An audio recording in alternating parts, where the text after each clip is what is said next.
Hello, everybody, and welcome back to the channel. It is the most earth-breaking, ground-shaking, but never media show money-taking, the man, the myth, the legend, the most electrifying YouTuber in all of YouTube entertainment today. And tonight I've got some. Hey, Cage, good to see you.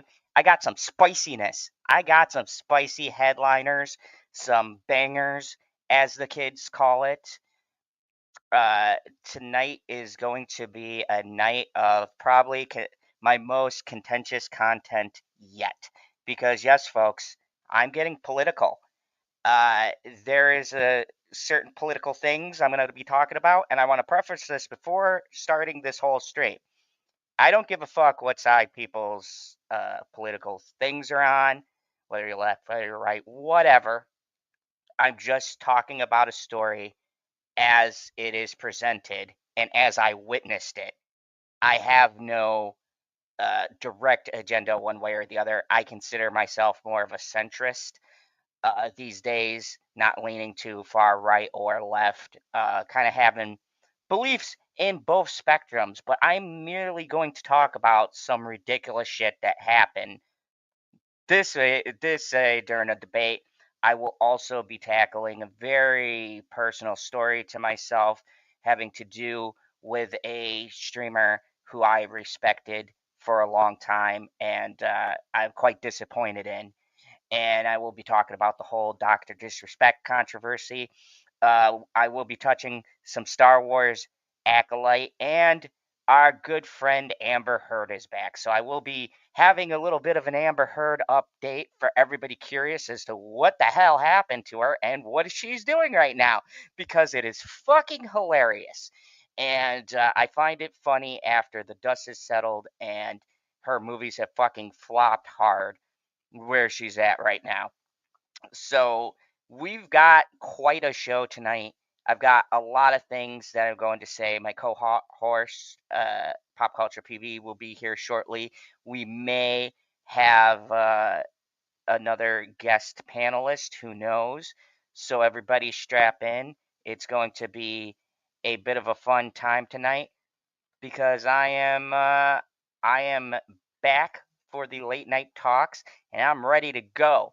So let me start with just one article here that I wanted to bring up that I feel like the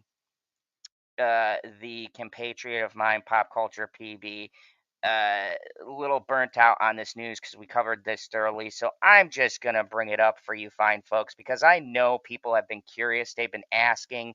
They've wanted to know, Zod, where do you think the elusive Amber Heard is? And I got to be honest with you, the answer is hilarious. So let's get to the first article of the night. And that is, where is Amber Heard? Amber Heard is in another fucking country. Yes, folks, you heard me right. After botching shit here in America and being proven a liar and not having any credibility, it seems she has fled. And where did she go?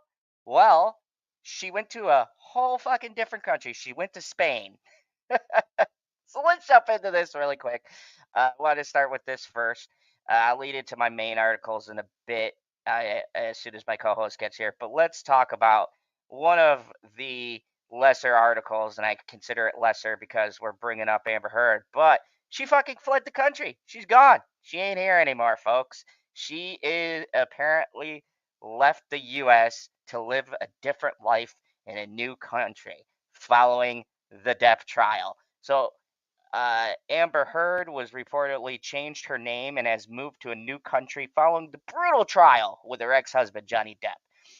After the Depp defamation trial against Amber Heard, the most talked about court case of all time, was over, 2018, Heard posted an online article to post, I spoke up against violence and faced the culture's wrath. That bullshit. We all remember that. Despite not mentioning Depp by name, we all knew it was about Depp. But in 2023, Channel 4 released Depp versus Heard recently on Netflix, which recently put it back on the platform and is currently #1 at the top 10 programs in the UK. Uh, After almost 3 weeks of the trial in Virginia in the U.S., the Pirates of the Caribbean's actor legal team convinced the jury in 2018. Yeah, this was all the jury stuff. So Heard reportedly moved to Morocco, Spain to start a new life with her daughter. She'll be hard to look up, though, after El Dorero de Marco reported that she has even changed her name. The Hollywood star uh, is said to go by Martha Jane Carney. So I just want to pause here for a second. So, just so you guys know, she was so wrong. She got so roasted here in the US. Pretty much, she has been like, she is so in a bad light uh, that she had no other option. She had no choice but to fucking flee the country and literally change her name. She's fled the country. She left. She's gone. Adios, muchachos. And has changed her name. She has changed her name to uh, Martha Jane Canary. The real name of an Old West American sharpshooter, Calamity Jane, according to reports. So, not only did she change her name, but she changed it to Calamity Jane. Yes, KH, which is so fucking ridiculous on so many levels. And now I was out, and I feel like that Godfather, just when I thought I was out, they pull me back in. Because I got a hold of this article, and I couldn't believe when I started reading through it that this shit was actually legit. She fucking moved and changed her name to Calamity Jane. First off, isn't that name kind of already taken? I don't know the legal rights of being able to use a name. Can you use somebody else's name? I know Bitchy said she would love to go by Ellen from, like, Ellen Ripley from Aliens. Though I feel like Disney would sue for that. But yeah, this bitch changed her name to Calamity Jane. I don't know if this is supposed to be a metaphor about being a female gunslinger. I have no clue, but this is the stupidest fucking thing I think I heard. And it's actually hilariously funny. This is like sad. This is sad on a level that I never thought I would be discussing here on the channel, where you have been so ostracized in the US. You are proven to be wrong on many different levels. And this, to me, I know a lot of people wanted jail time or whatever else, which was a distant hope and dream. But this, to me, is the greatest form of revenge, I think, because her career is effectively over. She is no longer in anything having to do with Hollywood, and she's fucking switched countries. So she's done. She's done. Her career is over. This bitch's future is done. I would almost hilariously say she canceled herself. She's now Calamity Jane in fucking Spain. What up, Aaron? How are things going? I'm reading a really funny follow-up. What is Amber Heard doing? Well, Calamity Jane, I swear to Christ, that's her new name now, is in Spain. And so here she is. Here's Calamity. I no longer will call her. Uh, I think even though she's going by Martha Jane Canary, that is for the outlaw Calamity Jane. Which, Jesus Christ, I don't even want to know the depths, the the the mental gymnastics she's doing. Like, she feels like she is this prosecuted gunslinger. She's been wrongly accused, and us evil people have forced her to relocate and start anew.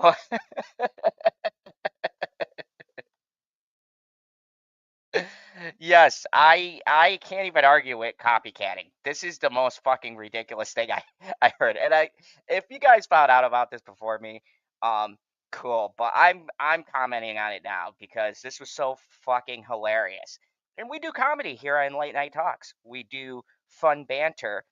PB shall be here shortly, but this is the stupid shit we like to talk about. And make no mistake, this is fucking stupid. This is one of the stupidest things I think I'm gonna read. Well, there's one more other stupid thing, but this is up there. This is pretty fucking stupid. I I had my Jack and Honey here, and not sponsored, but thank you, Jack Daniels, for getting me to cope through this. Um, and here I am. I'm reading about this shit. Where has my life gone? Anyways, so the choice, uh, the choice of this identity, which appears at the entrance of her new Mallercan home, draws much attention. El Dero Di Marco wrote, especially as Johnny Depp always maintained that his family traced their roots to ancient Native American tribes, and that his great great grandmother was Cherokee. Heard also happened to be fluent in Spanish, telling reporters in 2023 that she loves her new location. Look at that. Poor kid. I really feel bad for that kid. But she's happy. She's screaming like life's good. She says, and I quote, I love Spain so much, she said. And when asked if she planned on staying in the country, she replied, yes, I hope so. We hope so too. We really hope so. Please, for the love of God, let fucking Spain deal with that crazy fucking bitch. You could stay there. Spain, thank you. We're glad you can take the trash from here in the US. And salute. Sorry for the Spanish people who live in Spain. I feel really fucking bad for you. Um, at least you didn't get Ezra. Can we ship him off somewhere? What about Alec Baldwin? There's got to be a fucking country that'll take that fucking clown. I got a whole fucking list. So we got rid of one.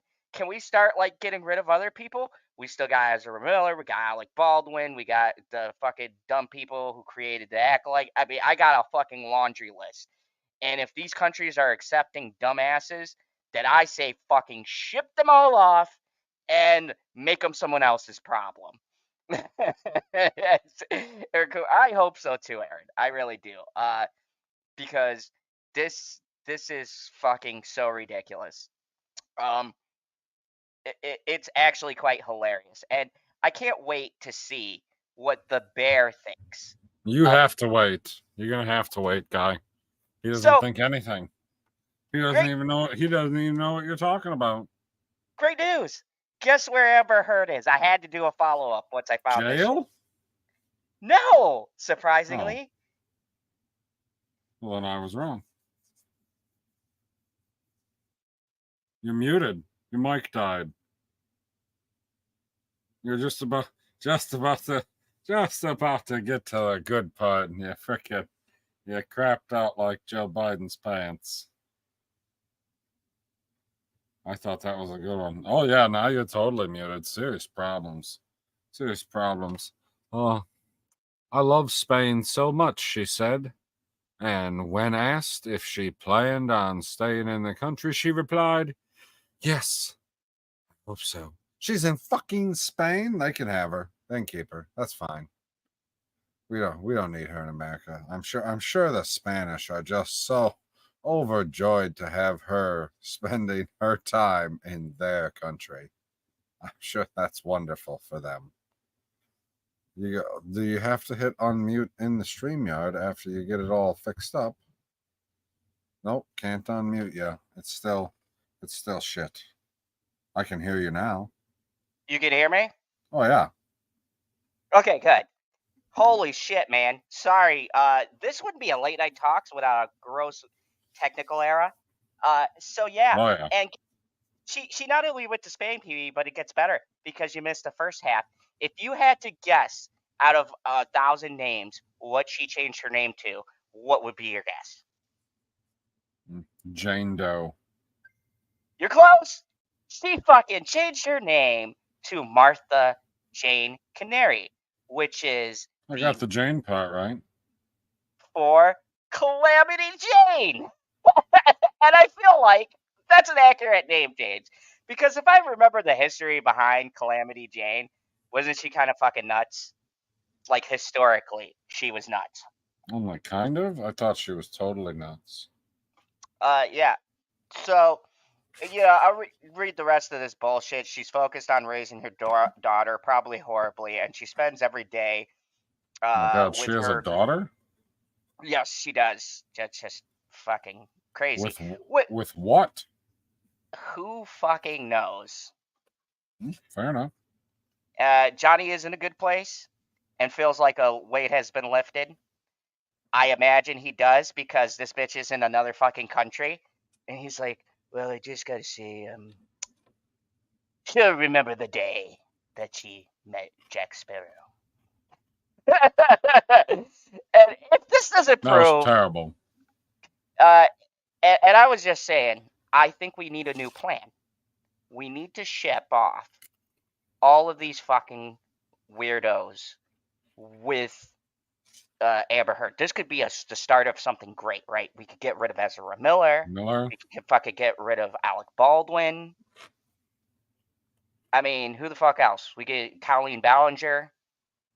We could just fucking take them all and let other countries deal with them.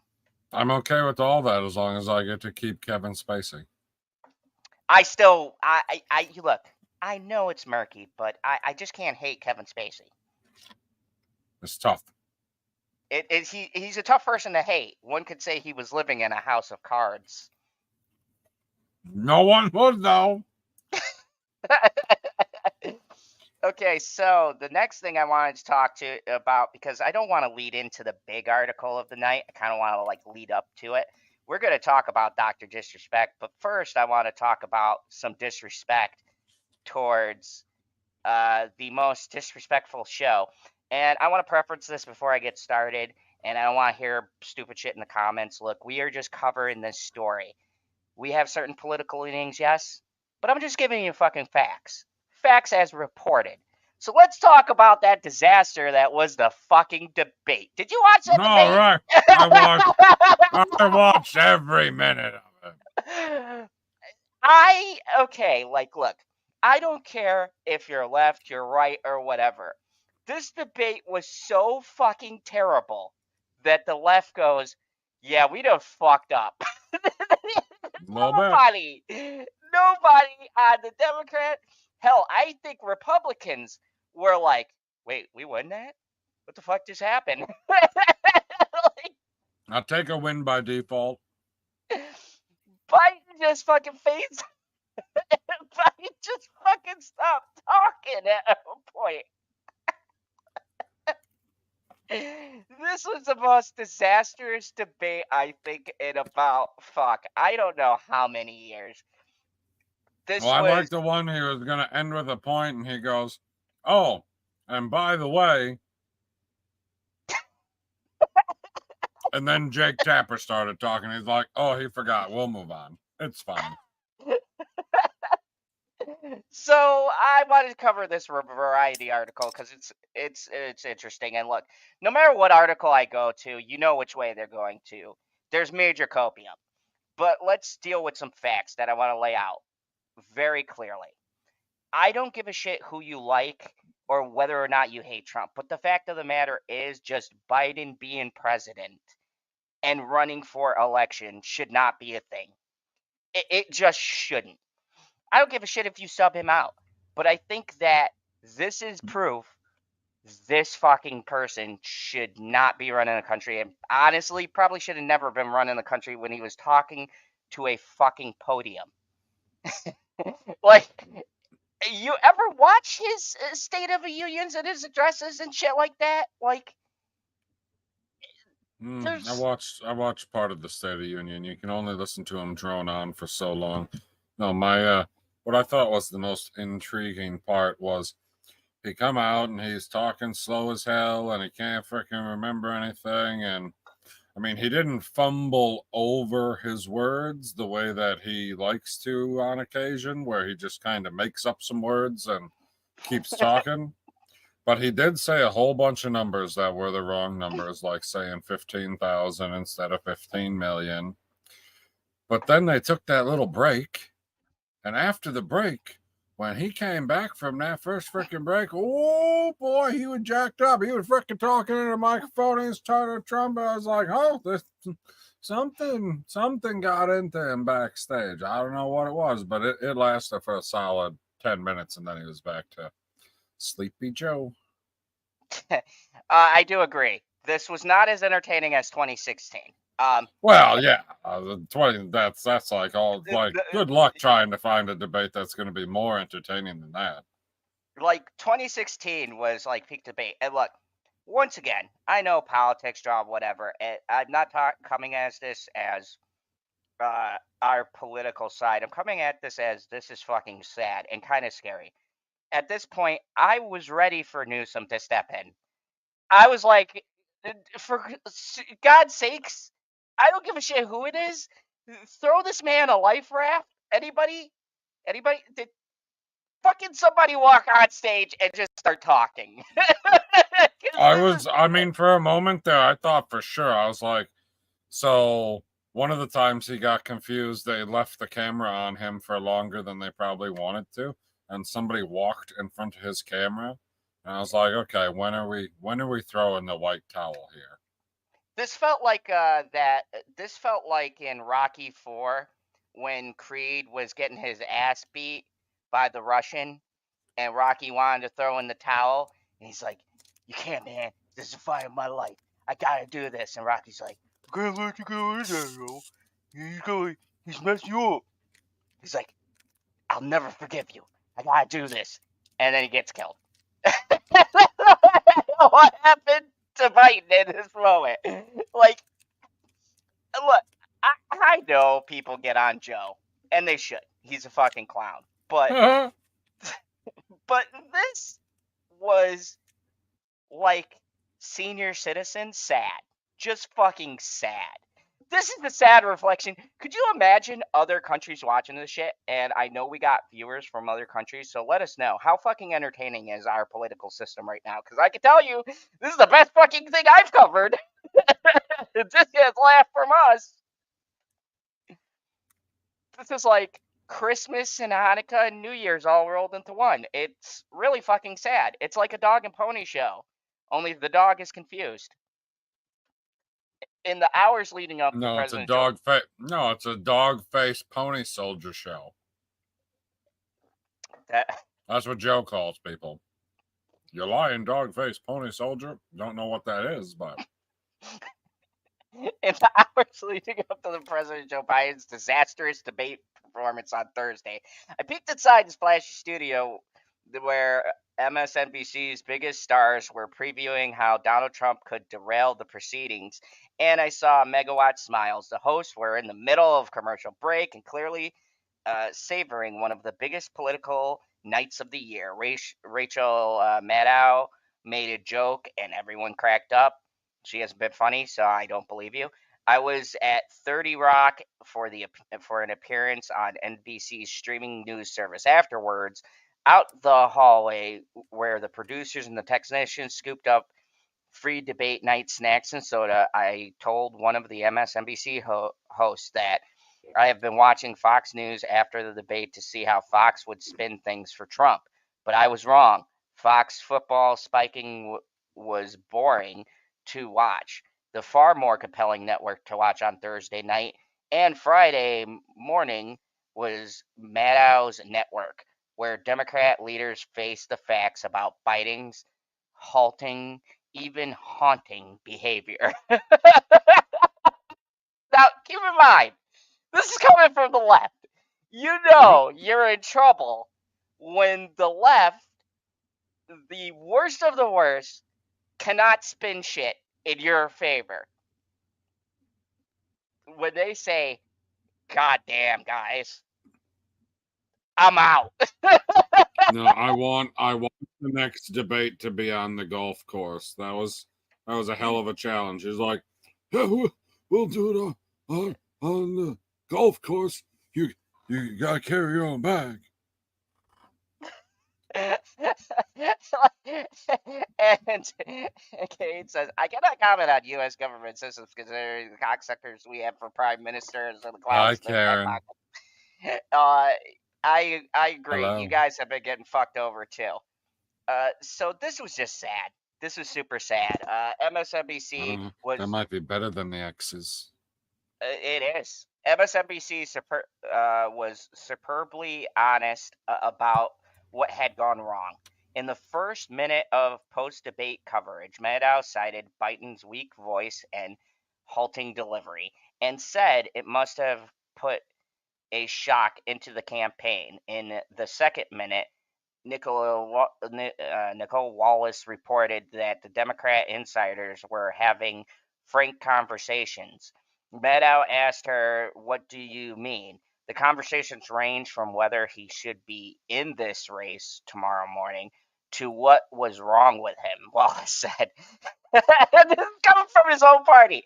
Now, folks, I want you to remember, this is not spin. This is coming from the opponent's party. This is from the Democratic Party saying this. So this is not taking sides. This is not saying one side's better than the other. This is just fucking facts, okay? Facts don't lie. PB. But we do fuck them. What? PB, What? what are your feelings? Because I know we covered the election, and we have our feelings about that. Because we fucking witnessed that live, and that was a fucking travesty of the ages, just in my personal opinion. But I can't believe that's 4 fucking years ago, guy. 4 years of glorious policies and healthcare going up, debt getting bigger. But of course, none of that has to do deals with China, just fucking opening borders. I mean, there's a fucking laundry list of shit that has happened. But oh, laundry. Papa Cotton says there's no way Biden plays 9 holes carrying in his own club. No. That's ridiculous. He said, so is starting soon. Gotta go. Have a great stream. Thank you. And definitely come on by again, Papa Cotton. We like having you. So, yeah, this is fucking ridiculous. And even his own side is saying, dude, can we run this fucking walking corpse for another fucking 4 years? Like, dude, that's what he is. He's a fucking walking corpse. And I talked to Bitchy. They don't have to run him for 4 years. They're going to run him for like 4 days if he just, by some miracle, happens to get reelected. And then it's like, oh, I don't think I can do it anymore. So it's up to Kamala. Oh my God. We're fucking screwed. I consider that end times. Personalities on CNN and CSNBC and other networks made the same observations, which means everybody is turning. As the Democrats undertake the debate about the debate, one centering on Biden's capability to seek re-election, the party's sometimes awkward conversations are being had on live TV. MSNBC is many things in one. It features newscasts, documentaries, not just political analysis, although it's the worst at all of those, but is best known for its liberal POV programs. Yes, highly. Liberals and moderates flocked to hosts like Maddow and Wallace. That's debatable. For reporting reassurance during the Trump years. That's highly debatable. Making MSNBC the highest rated channel of all of cable. I want numbers for that. A stat that holds true today. I doubt it. Audiences' loyalty is key. MSNBC said the last month that the typical week, the average MSNBC viewer watches the network for 506 minutes. Jesus Christ, I can't watch it for. Holy fuck! I can't A watch it for day? 5 minutes. I can Is that barely a watch it week? for 5 minutes. How many? Wait, how many? How much time does that cover? 506 During the minutes work week. Holy during the fuck! work week. That's, I don't know. They got to be watching it on their phone. That's 498 minutes, and it's or no, that's for the Fox averages. So they have 506. Fox has 498, and CNN has 248. That's on brand. CNN. They've always been the third runner since I was a kid. No, CNN used to be number one. Like they had Larry King. Come on now. I mean, okay, but now we're going back before I was born. No, we're not. Larry Okay. King was doing CNN. He did it the entire time it fucking existed until he retired. And then he didn't even really retire, just as a podcast. Yeah. I'm not gonna lie, Larry King is entertaining. So at the critical political moment, when the sitting president appears vulnerable and some Democrats are saying he should be replaced at the top of the ticket, is MSNBC denying the reality the way Fox has so often been charged with doing? No, not at all. On Thursday and Friday morning, NBC showed compassion and respect for Biden, which you shouldn't, but they didn't sugarcoat anything. They didn't spin. Instead, they accepted sinking feeling within the Democratic Party and conveyed what so many millions of viewers were thinking. The coverage was sober and raw without being sensationalized. And then they get into Barack Obama's campaign. I don't give a fuck about that. It was especially striking to hear Morning Joe, widely known to be Biden's morning show of choice, take apart his performance on Friday morning. Joe, whoever the fuck, who is personally close to Biden, opened Friday's show by saying, "I love Joe Biden," and calling his presidency an unqualified success before saying he tragically did not rise to the occasion last night. How was his presidency a success? How? Still I looking want for to it. know, Joe. I want to know. Did our prices go down? Is there something I'm missing, PB? What successful? Yes, there is something you're missing. The extra money in your bank account that it costs to live now. That's what you're missing. Oh shit, that's right. So, yeah, that's a bunch of bullshit. Let's see how this develops in the next few days. Guest Eugene Robinson says, while asserting that Democrats should be actively thinking about alternative scenarios for the fall. We know we know he can be president. No, we don't. Said, but the question is whether he can be effective. He can effectively run for president. He couldn't effectively be a president. Obviously, Motherfucker talked to a podium. He tried. They had to turn him around in several. Am I living in? Are we in the DCU universe? And this is some kind of fucking alternate reality. PB, No, I need to know. We're in that alternate reality where Batman is George Clooney. We've got to be. This is fucking ridiculous. It's not good. Really quick, folks. Here's the bottom line. Here's the God's honest truth. Now, PB, did we say anything that weren't backed up by fucking, I assume, very left-leaning journalism itself? We're not saying anything that they aren't saying. This has been a fucking disaster. They could sit there and cope and say, oh, but his presidency was great. Name one fucking thing he did. I really would like to know, and feel free to go in the comment section and let me know. You tell me one fucking thing he has done. He made Juneteenth a national holiday.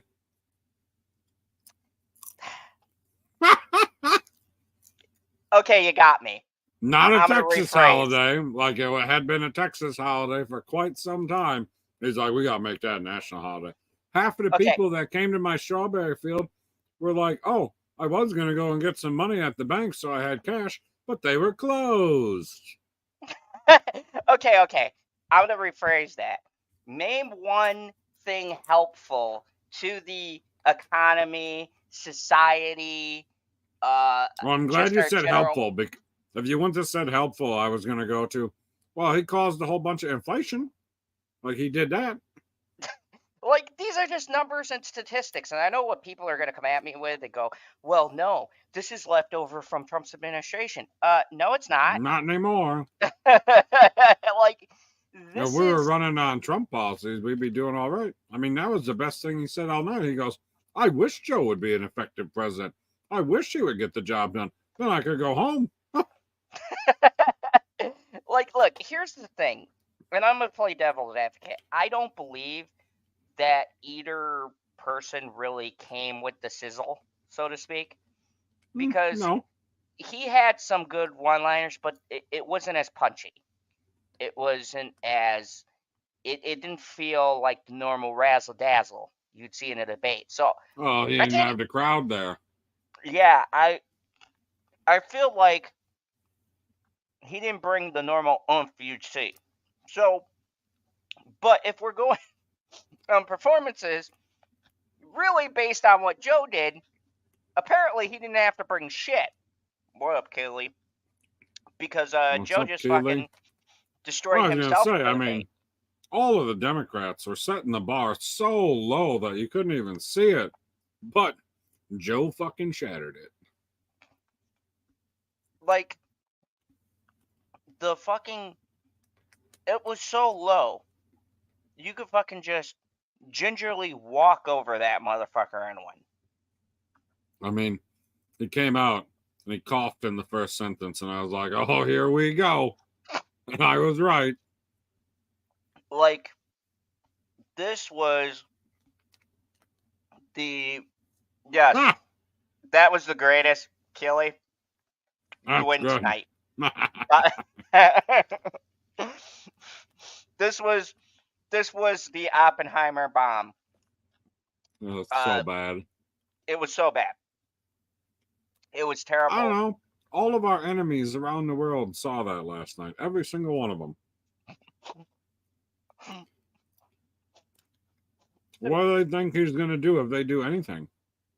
He's going to take a nap. Where the fucking buttons? He's going to take a nap. That's his special skill as president. Like, dude, here's the thing. People worry about nuclear warfare. Well, you don't have to with Biden in the office because he can't find the fucking button to press it. Nope. We're just going to get obliterated. Oh, my God. I mean, do I think anything like that is actually going to happen? No. Do I think some issue could happen? Like, I don't know, China decides to blockade Taiwan? Sure. Oh, yeah. And then what's Joe going to do? Nothing, because he's going to be asleep. I don't know. Still terrified that there's way too much time where they can, like, be, so we're at war and we're going to have to suspend the election. And there's lots of time to get into war yet. And just remember, the person who literally did the most epic pause of live television ever, that's our president. Good fucking luck. Dude, say what you want about Bush, and given what's come out and the fact I'm in the military and I know the nuances of that, not say he was right, but at least that motherfucker didn't hesitate. What's up, Janie? What's up, JD? This is sad. It's kind of scary. But I'm going to tell you something that's more scary. You want to know what's more scary than this whole Joe Biden thing? Disney Star Wars. Motherfucker, no. I always save your favorite for last. Hopefully I'm awake. You'll be awake. It's like smelling salt. When I say Star Wars, tell me what's scary. What's scarier than what happened with Joe Biden is Dr. Disrespect. Yes, I had to cover this. Now, I want to give some lore for people who don't know. A little bit of lore background. on General Zod. You ready for some General Zod lore, PB? Sure. I was once a huge Call of Duty fan. As a matter of fact, I participated in a Call of Duty championship where I took 3rd place. And this was like a national qualifier. I got fucking killed by a 10-year-old after that. Sure. You know, you can't compete with them, PB. Back then, 10-year-olds were brutal. I got They quick were little fucking fingers. vicious. Oh, yeah. They got little nimble fingers. But one of the people who inspired me, one of the people who made me think the 90s wasn't dead, that machismo wasn't dead, was a YouTuber who started on Twitch and rose to prominence, and that is Dr. Disrespect. And this man also founded a studio called Midnight Studios to help creators to fight big corporate video gaming industry and their AAA bullshit, putting microtransactions and everything and all that, right? This man was our hero. He was championing the little man. And here we are. And Dr. Disrespect now was, well, this little story starts about 4 years ago. He got banned from Twitch. And this is fucking hilarious. Sorry, Zod. Janie says, I'm clueless on this Dr. Disrespect, but I've seen him in a lot of thumbnails lately. That's exactly what I said to Zod on the phone earlier today. So let me clue you in on the lore. Dr. Disrespect, his whole thing is, if you could see, he wears that wig with like the mullet and everything, the cool glasses. He has a Ford Mustang with suicide doors. He is a 90s villain, basically. So naturally, General Zod, being a villain, felt a certain kinship. He spoke out against woke shit. He was that G. And Dr. Disrespect has millions of followers. And he was banned from Twitch 4 years ago, which is fucking pretty hard to do.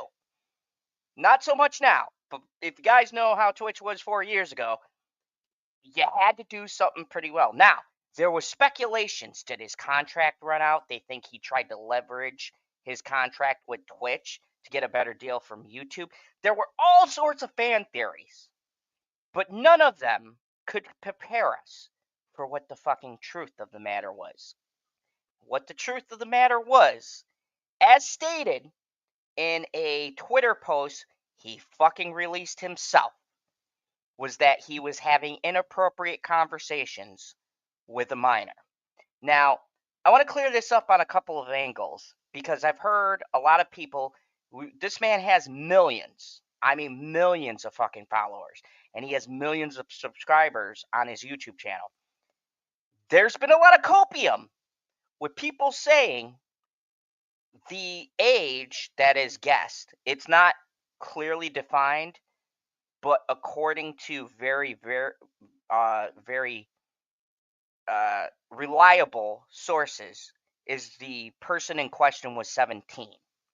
And for some fucking reason, the people who are holding on hope are saying, well, she's not a kid or a minor, she's fucking 17. Now, PB, before I continue with the rest of the shit, because there's a lot more that I'm going to read in this Rolling Stone article, I have a 17-year-old daughter. Now, at the time, this would have been 4 years ago. Right now, he's like 39 or something. It would have been he would have been about 32, 33 when he was talking to a 17-year-old. Do you think that any fucking combinations of words justify a 32-year-old man who's married, by the way, with a kid while he was talking to a minor? Do you think that justifies this man's behavior? Well, I mean, I'd like to say no, but my follow-up question is, how low do you have to make the number for it to not be creepy anymore, Cradle Robber? I mean, for me, I got shit and my girl was turning 20. Okay? No, I'm So saying how small of an age difference makes it not creepy. Because if he would have been 18 at the time, which is legal, talking to a 17-year-old, which is illegal, then it would still play out the same. But nobody's going to look at it and be like, oh, what a creepy guy. So if you're 17 and 18, not a creepy guy. 17 and 19, not a creepy guy. 17 and 20, still probably not a creepy guy. Like, where do you draw the line? I don't know where you draw the line, but you got to draw the line somewhere. And you'd think if you're in your 30s, you'd be smart enough not to talk to fucking children.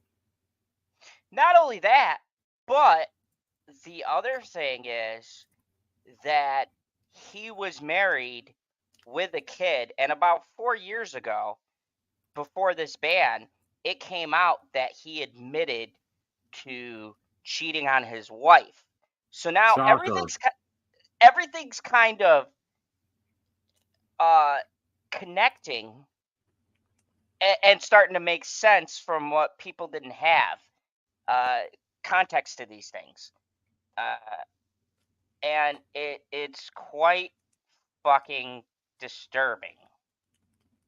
And You don't say. the thing that really kind of gets me about this, like, look, General Zod does not um idolize other villains, but I had a kind of kinship There you to go. Dr. Disrespects and his persona. And I respected that he didn't take bullshit. And it was kind of like a motivational thing. And in some ways, kind of uh, plays into my own persona. And it's kind of hurtful knowing that this dude is trying to make excuses. So, you know what? Fuck it. Before I read this, I want to read something else. And this is very key because I think this is going to give better context before we get into the Rolling Stone article. And buckle up. I'm going to cover this in depth because I feel like this is an important thing to show. And being a father, this hit me super hard because my daughter is 17. She just turned 17. So I'm trying to, in my mind, picture as a father of a 17-year-old girl, a 33-year-old man DMing a girl to meet up with them. Now, I'm going to read his statement that's still on Twitter, and I'm going to pull it up for you guys to see. And it's Yes, please. very, yeah, so let me just, and I'm going to highlight let me just, there we go. Let me get this shit off of here. What am I doing? Okay. Revealing all of our secrets, wanker. So this is from Dr. Disrespect's own DM. This is his response to the allegations. And I'm going to read this before I read the article because then the article gives context to a pattern that we need to explore before people say, oh, he's being railroaded. This is the woke mob. No, this is a man who did some sick shit. So let's read. It says, hello, I'd like to make a quick statement. Let's cut the fucking bullshit. As you know, there's no filter with me. I've always been upfront and real with you guys on anything that I can be upfront about. And I'm always willing to accept responsibility, which is why I'm here now. First and foremost, I do not apologize to everyone in my community as well as the or first and foremost, I do want to apologize to everyone in my community as well as those close to me, my team, and everyone at Midnight Society Game Studio, which was the studio he founded. A lot of people have been left in the dark about what happened yesterday with Midnight Society and we made the painful decision collectively to step down. Now, here's the first thing I want to point out. Midnight Society had released a statement cutting ties before he posted this. So I don't think it's like how he made it out to be. they made a post where they said they did their own investigation. Whatever the fuck they found, they didn't like it and they stepped aside first. So I wanted to point that out because right off the bat, there's a lot of, I don't want to say lies, but half truths already being said in this statement. And JD says, "Whole bear."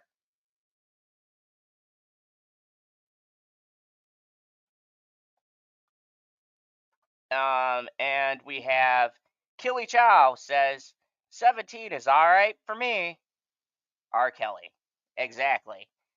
That is an R. Kelly thing. So, Dr. Disrespect said, a lot of people have been left in the dark about what happened yesterday with Midnight Society and I, and we made the painful decision to collectively step down. Our team is full of incredible talent and good people that have high career ambitions and families, and I never want to jeopardize the culture we have carefully crafted. Everyone wanted to know why I was banned from Twitch, but for reasons outside of my control, I was not allowed to say anything for the last several years.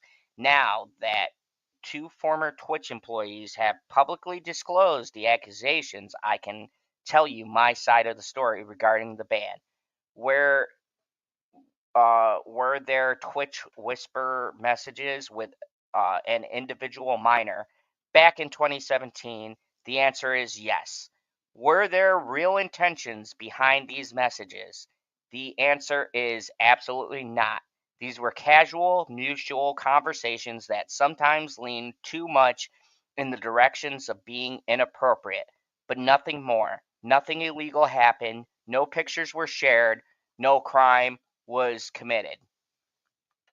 I just want to stop there. PB, what is your thoughts on this?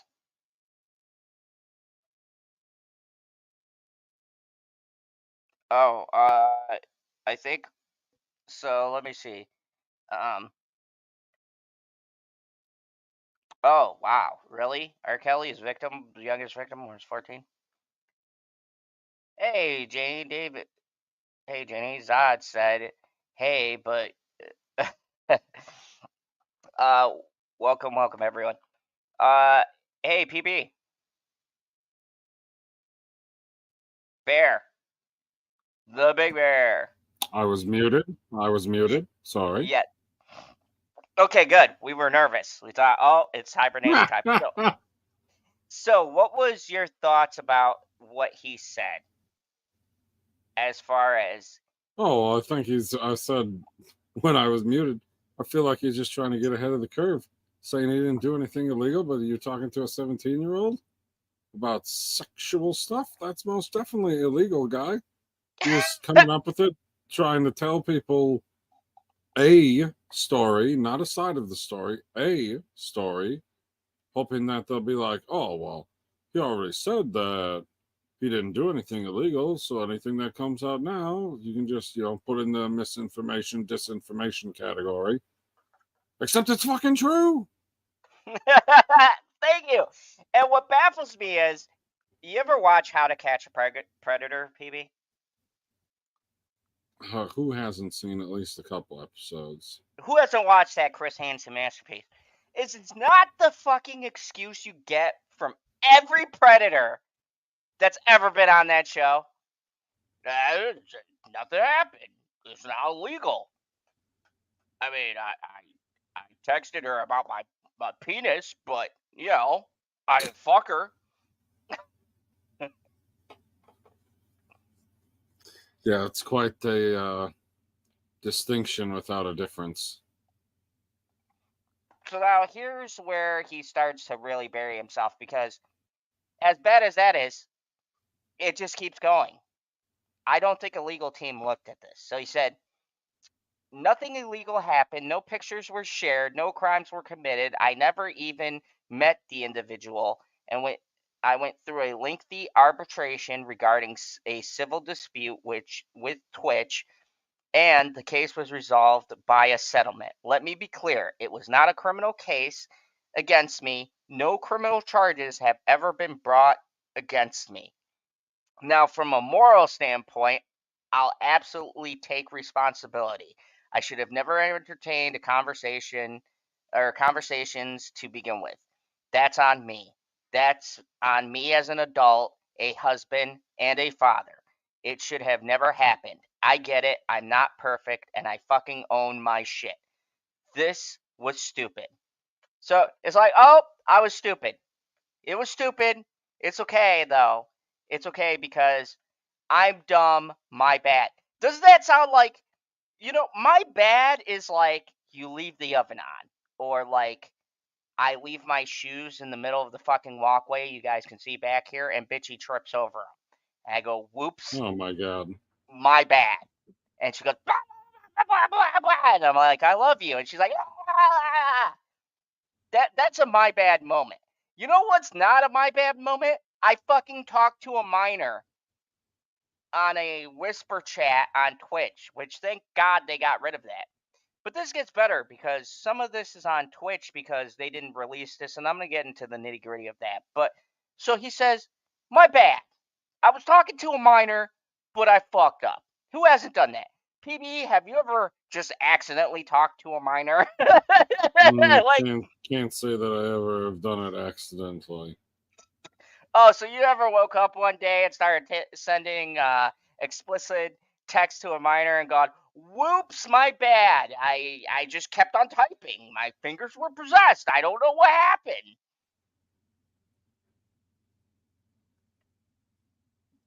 JD Davis says, oh, okay, that was to Carmen. Never mind. I sometimes read those by accident. Like, yeah, this was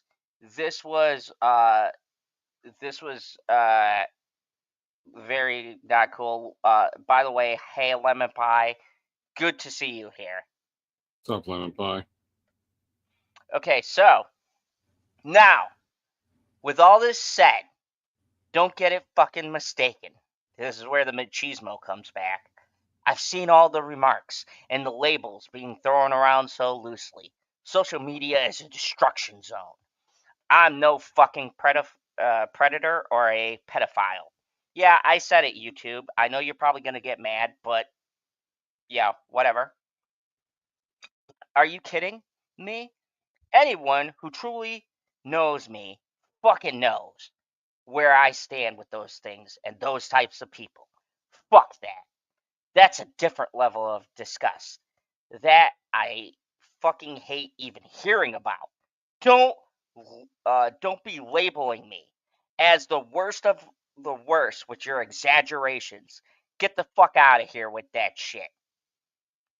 But I think I've said what I needed to say regarding the ban itself. That's it. That's why Twitch made its decision in 2020. To my team, community, industry friends that have supported me, I apologize. I wish I could have said all of this sooner. You guys have always showed me and my family love and support throughout all these years. We love you guys like you can't imagine. I have the fucking best community and circle. If any of this made you uncomfortable, I get it. You don't have to support me anymore. But just know you have always been greatly appreciated. But trust me when I say this to all my haters that live and breathe social media, zero real life experience, I don't give a fuck about you. Finally, if you're uncomfortable with the entire statement and think I'm a piece of shit, that's fine. But I'm not fucking going anywhere. I'm not the same guy that made this mistake all those years ago. I'm taking an extended vacation with my family, as I mentioned on stream, and I'm coming back with heavy weight off of my shoulders. They want me to disappear.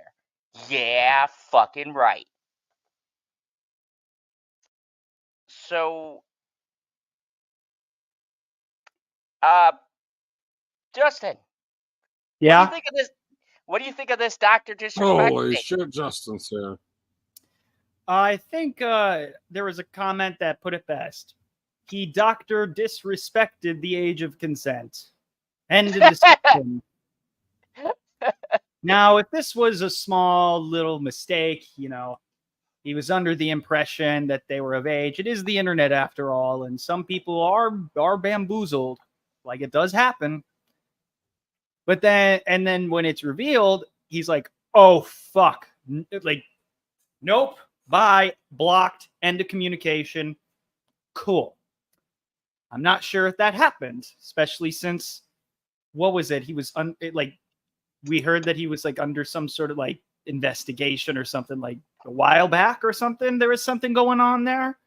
Wasn't there a history? I'm going to get all into that because I've got a full expose to get out of the way, and I'm glad to have you on here, Justin, so that we could go through this, because even though I don't like them, we're going to the Rolling Stone, where Hey, okay, we get it. The Beatles are better, but still, don't disrespect Keith. No, Rolling Stone have had a lot of woke. I know. We all know Rolling Stone should just stick to music. That's what it's for. But in this case, Rolling Stone does have a person who has been on the inside of this situation, and this is going to shed a lot of scary fucking things here. And I want to give you some lore, because you weren't here to hear the lore. I was a fan of Dr. Disrespect. I was actually a big Call of Duty gamer, and I made it to the finals, and then I got beat by a fucking 10-year-old. Fuck you, Evan. His name's not Evan. I just picked that out of the sky. I'm not going to dox someone for being better than me in Call of Duty, whatever. But, Dr. Disrespect was huge in my life. And then, so the guess of how old this person was is 17. It's all basically been confirmed. And I said, Justin, as the father of a 17-year-old, I have taken this a little bit hard. What are your thoughts of this situation, and what do you know about Dr. Disrespect? Do you know a little bit? Have you seen any of his videos, or do you just know the name? What's your impression of this so far? Never seen his live stream once, because I do not engage with Twitch thoughts, number one. And number two, what about being on YouTube? Because he was... No. Nothing. I've seen nothing, heard nothing. Only heard that he got banned or something. It was a big deal, but people didn't know why. And now this comes out, and I'm being blocked by this fucking thing. Change the damn... You can make it shorter so I'm not reaching over. JD Davis says, at Gerald's Odds Phantom Zone, we can't compete with the kids raised on their computers. I agree. It's just scary for me. Okay, continue, Justin. I'm sorry to block you. I know you're short, Frodo. No, it's because you have a fucking J, which is appropriate for me, but I have to be like bring up a comment again. Bring up that fucking comment again. Maybe. All right, so let's dive into this. All I heard about is like when he was like in the news, and I'm like, oh, he's a Twitch thought that's like has millions and is like famous. Boring. No big deal. That when I heard he was banned. Boo hoo. I don't care. But now this comes out. I'm like, all right. Look, if this is just he sent explicit messages. Okay, let's get into this shit. Because if she said it before he did that, that's a problem. If she said it after, I wish I could. There's a lot of copium. God, no. There's a lot of copium, and I want to say there's people trying to justify that she was 17.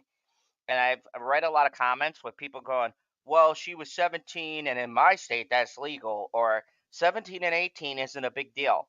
But how old is this guy again? 33 at the time. Okay. So, yeah. If it's 17 and 18, that's different because they're like basically still in high school. A year apart, yeah. There are laws there for a reason. What is okay. So what's appropriate is this actually works. Divide your age by 2 and add 7. Every single time the age range will work. And vice versa. And look, here's the thing, and I've stated in my own type of situation.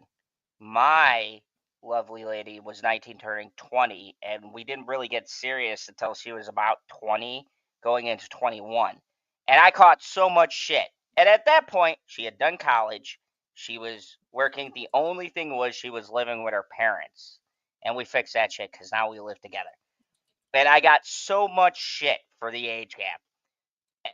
But looking at this, I mean, this is different because you're not talking about adult. You're talking about a preteen going into adulthood. I think that is different than somebody who is legally an adult by every metric of the law. Now, could somebody say, "Oh, well, Zod, your girl was 19 going into 20, and she was but she was still past 18, a year past 18, and we didn't even really start dating until she was in her 20s." You know what I mean? So, like, yes, if you want to be super prudish, maybe if that offends you, I don't give a fuck. Look, I will say, Zod, the more you talk about that, the more creepy you sound. So I'm gonna be your PR right now and just say, shut the fuck Yeah, up. so I don't get canceled. But no, I will No, say look. this. I mean, like, they're of age. It doesn't matter. Like, they're an adult. They can make Yes, their own decisions. Like, if that's what you're talking about, cool. Let's leave it at that. yes. I say, like, Let's move on, please, to the article before I start to get uncomfortable. so let's go to Dr. Disrespect knowingly sent explicit messages to a minor. Former Twitch employee says banned from the platform 2020 over inappropriate text to an underage girl. The streamer continues to insist he did nothing wrong. And I read the whole text he wrote. I don't want to subscribe. What? No. No, don't. Bro, you dummy. You got to do the Wayback Machine. Oh, fuck. I don't know how. What's Give me the way back? Oh, you fucker. Give me the goddamn link. Put in the private chat. All right. God damn Fucking it. hilarious. All right. Hold Go on. scroll up. Go scroll up. Hold on. I'm doing that it. means Can't do it, Justin. up. There you go. There. Okay. All right. Now we're good. So that means you haven't even read the fucking article yet. No. He read it earlier. I read the other articles, and I did a couple of videos, seen a couple of videos on the articles, and I read the Twitter response from Dr. Disrespect himself. You keep calling him Dr. Dick, I swear to God. Yeah, that that seems appropriate. Makes it even worse. Like, that's creepy. I don't like that. It seems like an appropriate thing to put. Okay, thank you, Justin. You are a lifesaver. Welcome. Yeah. This man needs. That's every single time you have to subscribe to an article. Go to the Wayback Machine, and you'll get it for free. Let's go way Why is it back. blurred? So it's blurred. It's not blurred on my end. Oh. Did you allow ads or something? Why the fuck is this? Oh, that's a Rolling Stone. Oh, wait. Fuck. I actually have the actual Rolling Stone article. Okay, can you share it? Yeah. Yeah, you share it. On. And then we'll do it like that. Holy fucking shit. Sorry, guys. I'm not subscribing to Rolling Stone. No one is more flamboyant on the panel than Zod. Thank you. Thank you, Lemon Pie. Okay, what did he just say? No one is more flamboyant on the panel than Zod. Yes. Lemon Pie, bitch, please. Are you serious? Have you watched any of his streams? I just want to say, Justin Proper right now is just so jealous because he just can't look as good as the general. So, bitch, take a seat, read the article, and let's just get this shit done with. Okay, sister? Girl, you better shut the fuck up. There's no way you can out diva me. And here's why. Is you are a pussy and I'm a man. I'm so manly, I fuck other dudes in the ass. Boom. Not on the regular. I'm not a little hoe anymore, all right? I'm a monogamous man. Me and Everyone Bitchy went to have college, all right? me and Bitchy have something called Excalibur. Just look it up. I apologize welcome, if that was America. TMI, but whatever. Could we read the article, please? You know Go what? ahead. I'll read it. I'll read. Oh, this is a fucking. Okay, that's not too long. Yeah, go through it. We gotta, because this has a very important. Okay, so 4 years at. Okay, sorry. 4 years after gamer celebrity and streaming star Dr. Disrespect 42. You said he was 42, not 35, 42. Doesn't make it any. I mean, doesn't make it any better, I guess. Was banned from Twitch for undisclosed reasons. Reports emerged this week that he had allegedly used the Amazon-owned platform's direct messaging feature to send sexually explicit text to a minor. Wait, what the? Amazon has a direct messaging feature? Yeah, used to. It was called Whisper. It was either Twitter or whatever. Okay, Yeah, it even sounds dirty. It was called the Whisper feature. I shit you not. I can't make it up. It's a thing. And it sounds gross. Oh, he was trying to whisper it and keep it on the D. L. Oh, by the way, I never noticed the double D right here. Oh, shit. The more you dig it deep into it, the worse it gets. Now the internal response to those alleged conversations, long a subject of rumor and speculation, is finally coming to light. In June 2020, there was a hashtag #MeToo reckoning within the gaming community, with dozens in the industry leveling more than 70 allegations. Just 70? It's pretty good.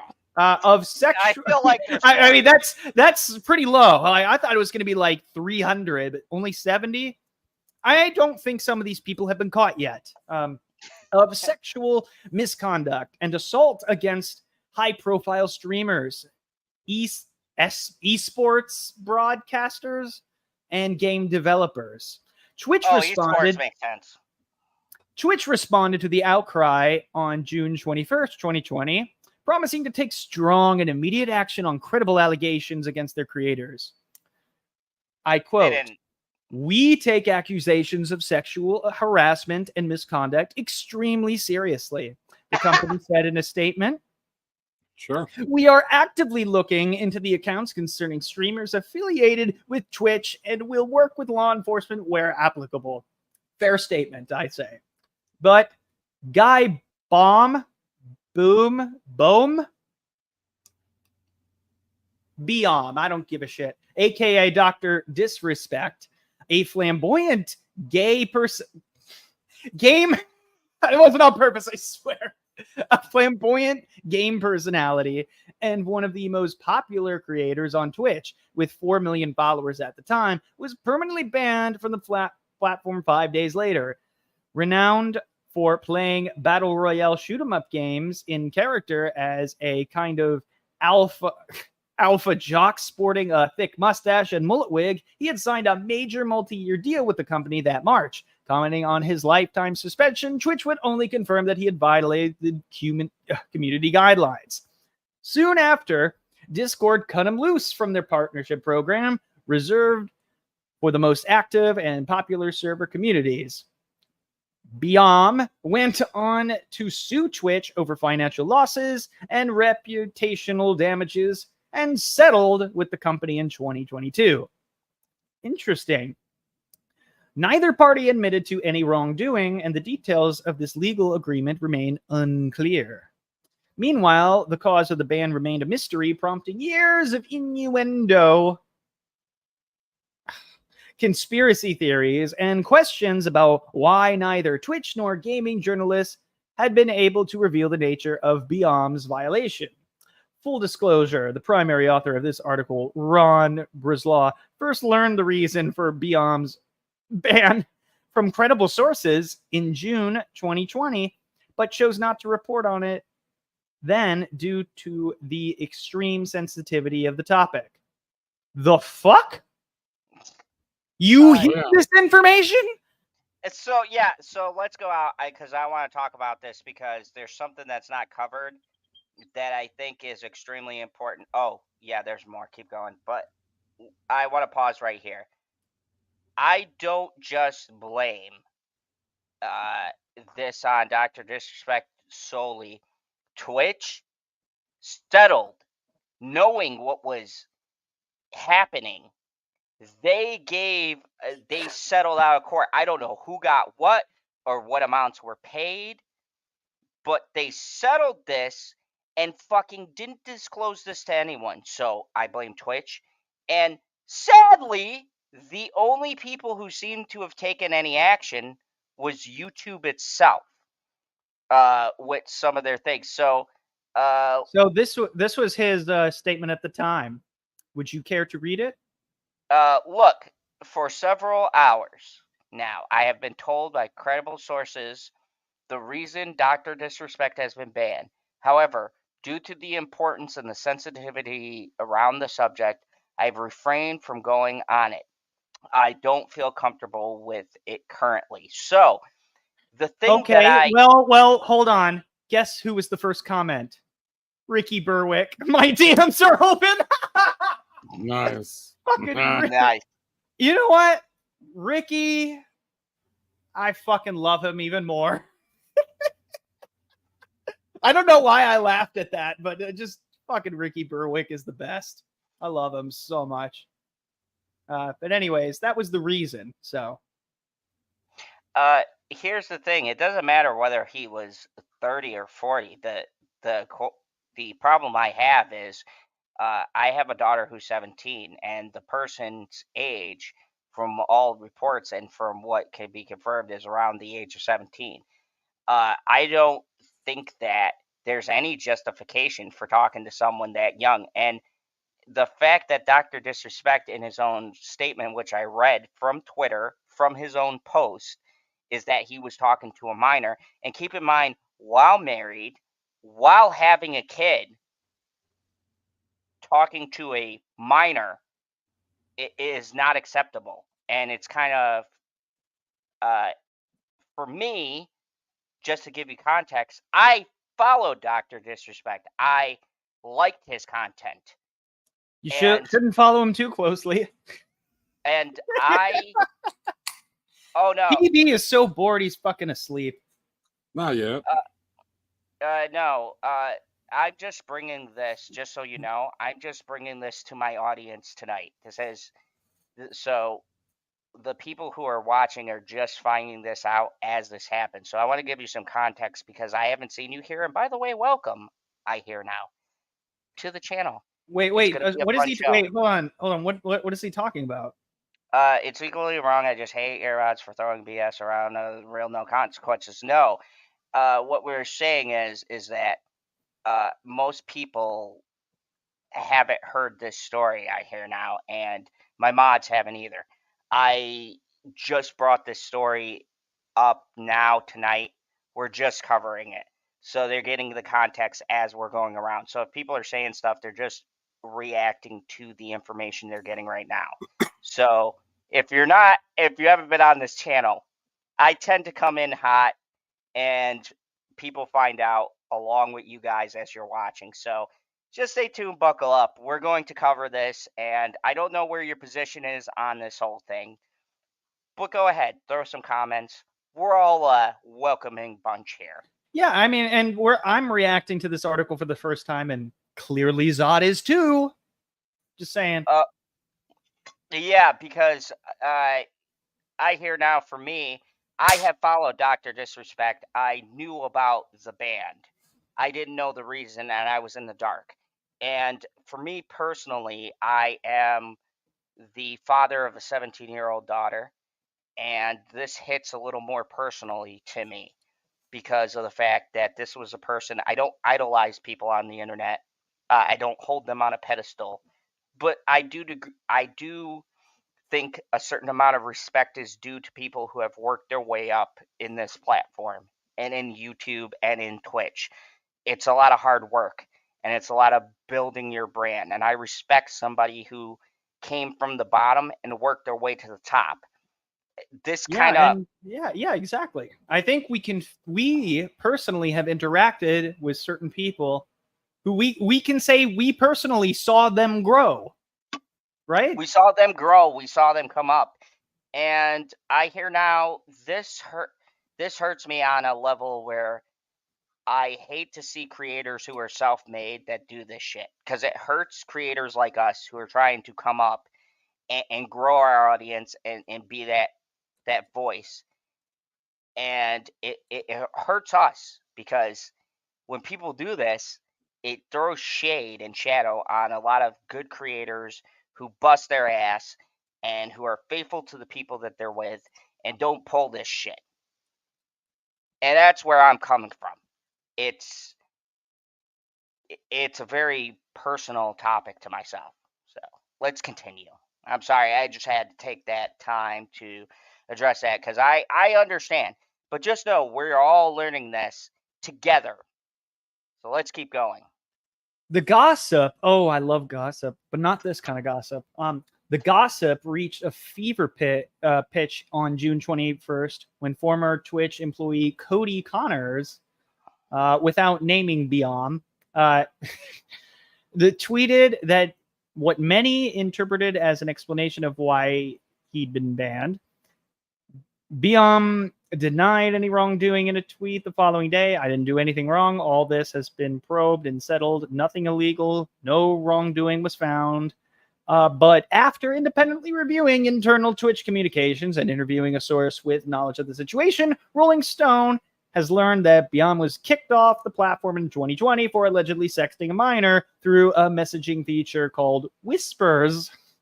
What the fuck? Even after learning she was underage. Ooh, fuck. That's not good. Yeah. That is not good. Yeah, that's nope. He also allegedly inquired about her plans to attend TwitchCon, the company's semi-annual gaming convention. Ugh. On Monday, Biam was fired from Midnight Society, the gaming studio he co-founded, which said it had investigated the allegation against him after learning of it the night of Connor's cryptic tweet. The company did not reply to a request for comment. Then on Tuesday, reporting from The Verge's Ash Parrish, from Bloomberg's Cecilia Anastasio matched the details of Biam's case. I don't even know if it is Biam or not. I don't give a shit. To Connor's account, 3 sources confirmed to Bloomberg that Biam had been kicked off the site for sending direct messages to a minor that included sexually graphic details. 2 of those sources also confirmed that Biam had asked her about plans for the upcoming TwitchCon. Oh, you were gonna say something? Yeah. So, despite the fact that he says they never met up, there were plans. So I want to keep this in mind because he said his big sticking point for his response on Twitter was he never met her. But there were plans. And we don't know if he canceled or if she canceled. But I'm guessing she was the one who canceled based on his statement. Continue. Interesting.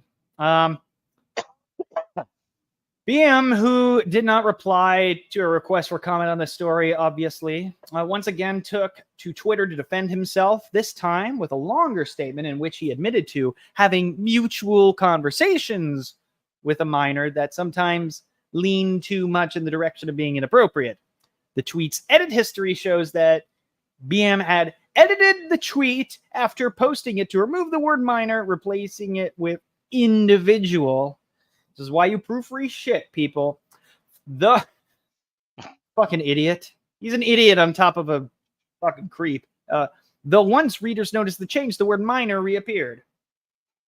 Nothing illegal happened. No pictures were shared. No crimes were committed. And that's the Twitch statement, which I... Yeah, okay. I'll just, yeah. Nothing illegal happened. No pictures were shared. No crimes were committed. I never even met the individual, the minor. I went through a lengthy arbitration regarding a civil dispute with Twitch, and that case was resolved by a settlement. But trust me when I say this, to all my haters that live and breathe, yeah, social media with zero real life experience, I don't give a fuck about you. They want me to disappear. Yeah, fucking right. BM did not respond, to that comment. A former Twitch trust and safety employee who worked for the platform at the time, BM was banned and has direct knowledge of the matter, confirmed to Rolling Stone that BM continued to send sexually graphic messages to a minor he knew to be underage. This former employee, who requested anonymity to avoid jeopardizing their career, also said that crucial elements of BM's latest offensive tweet are inaccurate. I recall that Dr. Disrespect was made aware by the individual that they were underage during the conversation, after which he indicated that this was no problem and continued on. The former employee says, there was no confusion. Messages sent after this was acknowledged were no less graphic and in sexually explicit nature than before, and I think more than the categorization of leaning too much in the direction of being inappropriate might indicate. The ex-Twitch employee has also provided Rolling Stone a more detailed account of internal conversations at Twitch following the report of BM's messages and his subsequent ban. They say the details of BM's case are coming out because of Connor's explosive tweet last night. Cody definitely got the ball rolling. Me and many of my former colleagues are only comfortable speaking up now because of it. Our priority is always to the safety of the alleged victim and to keep their identity secret, they said. Okay, so what do you think of that? Fuck. Like, so you withheld this information and you thought it was going to protect people? So here's where I say Twitch is to blame, because this person was a minor. They saw the messages. They obviously banned based on what they saw. But this is where I think Twitch has a responsibility to protect minors. And now look, Dr. Disrespect, I think is going to face his justice. He's already losing subscribers, and this is bad. But taking Dr. Disrespect out, this is a problem in Twitch, YouTube, Twitter, whatever the fuck. Predators now have a virtual playground, and pun intended, to try to lure these unsuspecting minors into these situations, and it's fucking scary. And I bring this up because, look, I hate throwing words around like predator or things like that, right? Those are serious, inflammatory remarks that could end people's careers. But this is predator behavior. This is Chris Hansen shit. This is like, oh, I did it and I messed up. His statement says I messed up. It was a mistake, right? It's shit I've heard on How to Catch a Predator. And that's scary, because this is a person that I don't put on a pedestal, but I respected as a content creator. And it sucks because I have a kid, and I'm sitting here thinking, I sat here and gave props, and I felt some kind of kinship with a person who's a monster. And I don't give a fuck what kind of Dr. Disrespect fans cover or whatever, because I got that hashtag whatever. You can fucking leave your comments, but there's nothing you can tell me that justifies this kind of fucking behavior. There's not anything you can say to me that justifies a 42-year-old who was in his 30s fucking... A 42-year-old that's in his 30s? What? Yeah, they were in Evidently. their 30s. Like, talking to someone that young. I hear now says Twitch has a responsibility to make money, and no subsidiary of Amazon would publicly associate with a predator. I agree with that, but I understand the corporate structure. I do YouTube. I'm at 1,000 followers. Like, I understand how it works, but I feel like there still is a responsibility uh, of the platform and for the people who host these sites to protect people who are minors. This should not happen. And I say No. this as a father of a daughter. Like, you have a responsibility to make sure your content creators are following basic fucking guidelines. And if they're not, then you have a responsibility to make sure that these people are off that platform. There is not an in between. If I do something fucked up, then I should be called out on it. And I'm not talking about my persona or calling people out or saying some crazy shit, right? I'm talking about some crazy shit like sending messages to a minor or saying some blatantly racist shit. Like, these Like things you need to haven't be before. said. Hey, I said look. I said that I acquired a black man, not I owned a black man. Okay, Jesus Christ, let Wait, that go. what? Wait, you what? I said I acquired LV. I let him go. He's free doing his Oh, own thing. I mean, to be But you fair, you know what? Let's not open that can of worms. You've been in your own controversies before, but like, it's all good. It's all good now. It's water under the bridge. Fuck it. But here's the thing: the controversies I was in were not things that I feel like that are this serious. it's It not was to the beef same level. between But different you know, like, creators, beef between yeah. We don't have to go into that. We don't have to go into that. No. It's normal YouTube drama. That's what it was. Normal YouTube drama. You And by the guys way, who have been you didn't incite it. It was the person you acquired. You acquired that. that incited it. Acquired. Yes. Yeah, I well, got dragged into the drama. I We'll almost say. did. I almost did. And I was like, nope. Yeah, that was not good. That was not good at all. Yeah. But so, I mean, anyways, but the we point is, faced drama. it's, we know. but the point is, this is not the same at all. At all. This is awful. This is worth being like, yeah, get the fuck out of here. Like, you know. So let's continue. We're almost done here. Yeah. Well, we got a few paragraphs, but we got a few paragraphs. Let's keep going. As some of its streamers faced a flood of sexual misconduct allegations in June 2020, Twitch created an incident response team code named Gold Sparrow. The fuck kind of gay shit is that? To develop a process to investigate and take action on the reports as one unit. The former employee says, we wanted to be able to process mounting investigations. Mounting? What the fuck, dude? What the fuck? Why do you do this? Just the language. Come on. Okay, anyways. Quicker.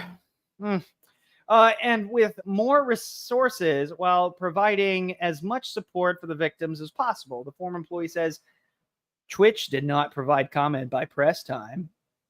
No, why would they? When the initial report, blah, blah, blah, came out, an investigation began. I don't give a shit. After viewing the contents of the Whisper conversation, it quickly became clear the egregious conduct and what actions Twitch must take. The decision to permanently terminate Biam was relatively quick due to the severity of the behavior. Twitch can't and won't make the alleged messages public, the ex-employee says, as this not only endangers the victim and investigations by law enforcement, but the investigations by law enforcement, as they probably should have said, but whatever. Whatever. Proper Jeremy's coming out again. The improper grammar. I gotcha. Yeah. In early 2021, the Twitch Trust and Safety team created OSIT. Okay. Whatever. An investigation team for reports of off-site misconduct by creators. At the time, the company described the initiative as a direct response to allegations of sexual misconduct that surfaced across the gaming industry over the summer. And assessing those allegations, the company said it had realized that our current policy regarding off-service misconduct was not clear enough. Among the alleged off-site behaviors it pledged to investigate were sexual exploitation of children, including child grooming. Following BM's ban from Twitch and time away from the spotlight, he announced a return to streaming on YouTube in August 2020. But while he was free to use both that platform and Facebook Gaming, neither offered him an exclusive partnership. His lack of a streaming contract was notable for a celebrity in the industry at the time. Yeah, he had millions of Dr. Disrespect. I don't know. At a time he's when other huger streamers than all of us put together. no. When other streamers like Valkyrie, Ludwig, Argren. Oh, is that the Beethoven guy? Yeah. Like that he's I made bigger a joke than about? them. Oh, Ludwig. I still don't know who the fuck he is. And Tim the Taint Man. Oh, Tat Man. Fuck. Dude, were you gonna say Taint Man? Oh, yes. God. We're signing 7-figure multi-year deals. I mean, Tim, I don't know, but I'm not making any. Anyways, I almost said Taint Man. Jesus Christ, my mind is so in the gutter. It's not even funny. YouTube's former global head of gaming partnerships at Google, Ryan Wyatt, confirmed to Rolling Stone that BM was not offered a contract due to chatter about the circumstances of his Twitch ban. What? That's a big fucking deal. He says that a Twitch employee and journalist investigated the incident, told YouTube employees that it involved inappropriate messages to a minor, yet they kept him on. Interesting. The unfortunate part of all of it was there were so many rumors circulating in the industry, one that a minor was involved, but no one produced firsthand knowledge or evidence. Oh, okay. That's all right. And because of those rumors, there was no reason to entertain doing any deal, and no evidence produced means you can't act on a terms of service violation. The whole situation got even more confusing when Twitch settled and effectively said no wrongdoing. The fuck? Oh, Twitch fucked up too. Holy shit. Yeah. Which made everyone... What were we saying? Yeah, Twitch settled this, which made everyone believe that this was all bullshit. Hey, Papa Cotton. Okay. Which made everyone in the industry dismiss the rumors, but even still, there was never a reason to do a deal with him after that ban. Yeah, exactly. Holy shit. I told you this is a great article. This is an awesome article. It's okay. A spokesperson for CAA. Oh fuck, he was a part of that. The talent agency. Yeah, shit. I told you he was huge. All right, tells Rolling Stone he is no longer a client and hasn't been for some time. Several high-profile streamers, including Kai Sinat, Code Maiko, and Valkyrie, have condemned BM in recent days. The San Francisco 49ers, for whom he had sometimes played a promotional role. The fuck? Oh, yeah. He lives in San Francisco? No, he is just a fan of them. And okay. I got you. On him. I'm sorry about the Super Bowl. On behalf of, as a Bengals, I wouldn't call myself a fan, but like, you know, living in Cincinnati, I'm kind of am by default. Yeah, we were hurt too by the Super Bowl. Just a side note. The 49ers cut ties with him, while the video game franchise NBA 2K said it would remove his character from the series. Like, he was a character in the... What the fuck? He had a character and a campaign. What the fuck? Oh, God. He really screwed the pooch on this one. Oh, yeah. Even today, I'm humbled by that experience. Yeah, great. Good for you. who was at the company when it mobilized the address to address the reports of misconduct by BM and others in the summer 2020. The bravery of the victims speaking out and the commitment by my colleagues to doing right by them. What does that mean to you now? I hope we're all on a better path now for it. Well, what the fuck do you think now? So here's the thing. Having all this come out, like, this is indisputable. There's no leeway. There's no wiggle room. He said in his own fucking statement on Twitter that he admit talking to a minor. There's all this shit in this article. And look, I'm prone to believe what was written in this article because he has confirmed he was talking to a minor. This isn't like other articles we've covered where it's been like, no, I didn't say shit, and we can give somebody a out. You know what I mean? Like, there's a reasonable doubt. He kind of fucked himself over by confirming he was talking with a minor. And right there, that takes away any credibility and any sort of goodwill that you can have with your fan base. And I wanted to address the second issue. Lemon pie. Yes. Yes. PB, can you stop interrupting us? God damn it, PB. He's so loud. He's so obnoxious tonight. Oh, God. I mean, Jesus. Like, Jesus Christ, PB. I am so tired of you just fucking interrupting us every 5 minutes. Anyways, thank goodness I'm here. Otherwise, we would just oh have to. Oh my God, yes. I was thinking, because I got one more article after, I was like, oh, thank God Justin is here because you swooped in and you saved the day. Once again, and go check out our streams on Wednesday. We do tier lists, and now we just added a battle royale. We got. I like the battle royale. Yeah, it's so fun. Don't watch the Stallone ranking, please don't. No. I thought but no. In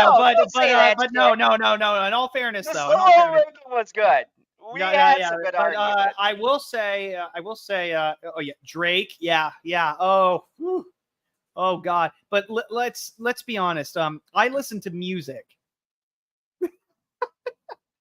Let's just put it that way. So I don't give a shit about Drake. I hear now says, I'm sure he'll be fine. The entire What Color Is Your Forgot crowd will gladly join him on Kick. Kick is a fucking weird place. And I hear now, thank you for bringing that up. And I want your opinion. Please comment. How do you feel about this? Because I feel like, this is my personal opinion, that this is... I hate people coping and trying to make excuses. Whether this lady was 17, 18, or whatever, it does not matter to me. I don't give a shit. You should not be whispering to a minor in your chat. Let me ask you something, Justin. Have you ever talked to a minor once? I know I haven't. I guess, these fucking gray hairs detract whoever. I've never. No, and I wouldn't have the not inclination really. to talk to Like, I mean, like, look. I mean, if you went to high school with someone, that's one thing. But when I was in college, as soon as I found out someone was like, and from then on, like, as soon as I found out, like, they were underage, like, and look, here's the one thing. I like older women. I'm serious about this. I like older women because they're not dumb college bitches who don't know what the fuck they want, and they play coy with the situation, and they like to play games, and I'm like, oh, bitch, just fucking, like, at least dudes are straight up. Like, let's just, like, have sex or whatever. Let's get to the fucking point. That's one thing. Unless one of the other guys closeted, then that's... I don't want to get into that. But when it comes to that, yeah, I like older women. And I always have, because I always felt like I had an old soul, and older women are more mature. Sure, they have more baggage, but it's worth it, to me, because I connect with them on an intellectual level, and I just prefer people who are like in their late 20s and in their 30s, Hello. sometimes even 40s. Like I'm fine with it, even though I'm still in my 20s. I prefer that, just because. So you like MILFs? Who doesn't? Even if they don't have kids, like, look, I mean, that's why, like, it took me a long time to really like connect with someone, because it wasn't until college really that I like finally found someone, and I like kind of got it, but Carmen says, "Wake up, wake up, wake up, wake up, wake up, wake up, wake up, wake up, wake up." You didn't let me do my shit. It was whatever, missed opportunity there. But yeah, I mean, think about it this way. Like, I understand if you went to high school with someone, like, that's okay. If you went to high school with them, fine. But if this is when you're like 42 and they're still in high school, no. I'll give you a good example. I thought one girl was like, okay, she's kind of cute. She seems cool. This is at a music festival I went to. But then I just realized, like, wait a minute. Are you even old enough to drive? And she's like, I have my learner's permit. And I was like, nope, we're done with that. But this was like at a music festival, and there were crowd surfers, and there was a mosh pit and shit like that. And this is a girl who reminded me of when I was first going to this festival, when I was her age. So I felt the need, instead of like, okay, so once she said that went on my brain, and I'm like, I went into what you would call parent mode, which I had to basically fucking babysit her, because fucking 300-pound men were crowd surfing for some reason, and we're going to land on her fucking head and break her neck. And at some point I was like, all right, you know what? I've done enough of protecting you and making sure you're okay. Now it's your turn to participate. Help the crowd surfers. And as soon as I said that, fucking 200-pound fat guy fucking landed on her face. I was like, see, this is how you get into it. So I went from being like, okay, you're kind of cute, to like, all right, nope, now I got to be a parent. And I was stuck babysitting during Slipknot when I should have been enjoying the concert. You know what I mean? So this is how you think about these situations. Like, this is how you're supposed to do it. Other people, like James Franco, there was a story that I heard that there was a girl who was like I guess she was like 16 or something, 17, and she was at like a Hollywood party, and I read this somewhere that and Owen Wilson and James Franco approached her and were like kind of interested, chatting her up, and she said, oh, by the way, I'm 17. And Owen Wilson was like, nope, okay, and he left. And James Franco was like, and fuck?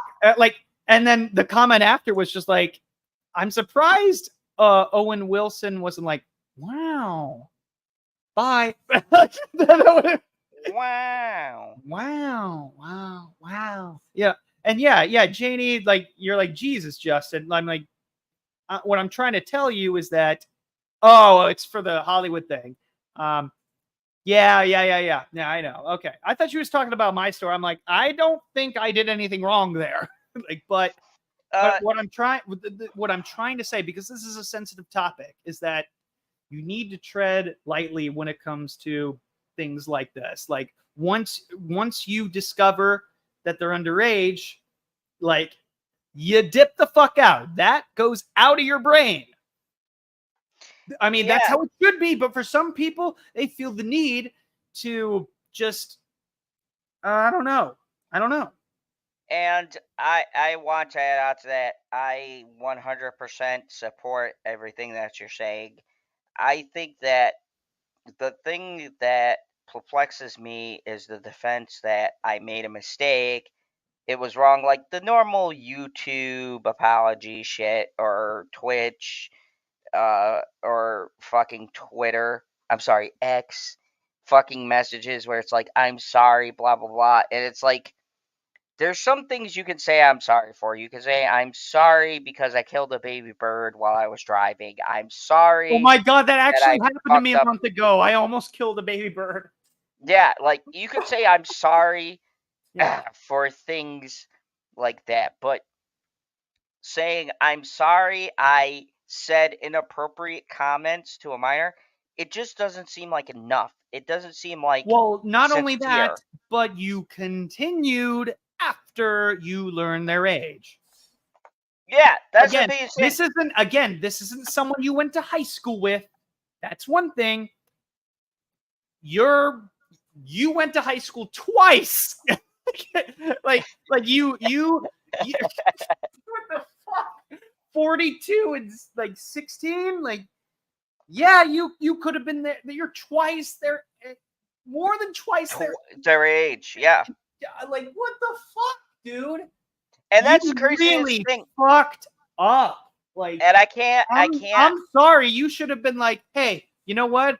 This is cool and all, but like, this is also not okay. Like, Like, just here's call me the when you're crazy. 18. In the meantime, don't say a goddamn thing to me. Like, don't. Here's the crazy thing about this, too, just Justin. like anything could have been better than what I just read. Here's the crazy thing about this whole thing, Justin, is that I've seen people who are fans that are I like to I'm borrowing this phrase. They're huffing copium, and they are trying to say, they're trying to debate the fact that this person was 17 or 18, so that makes it okay. There's a Now, huge difference. but either way, I think that the 17 thing, the 17 debate, like, yes, 18 I still think is kind of but you're legal. What are we going to say? That is legal in every metric. But they were 17. He confirmed they were a minor.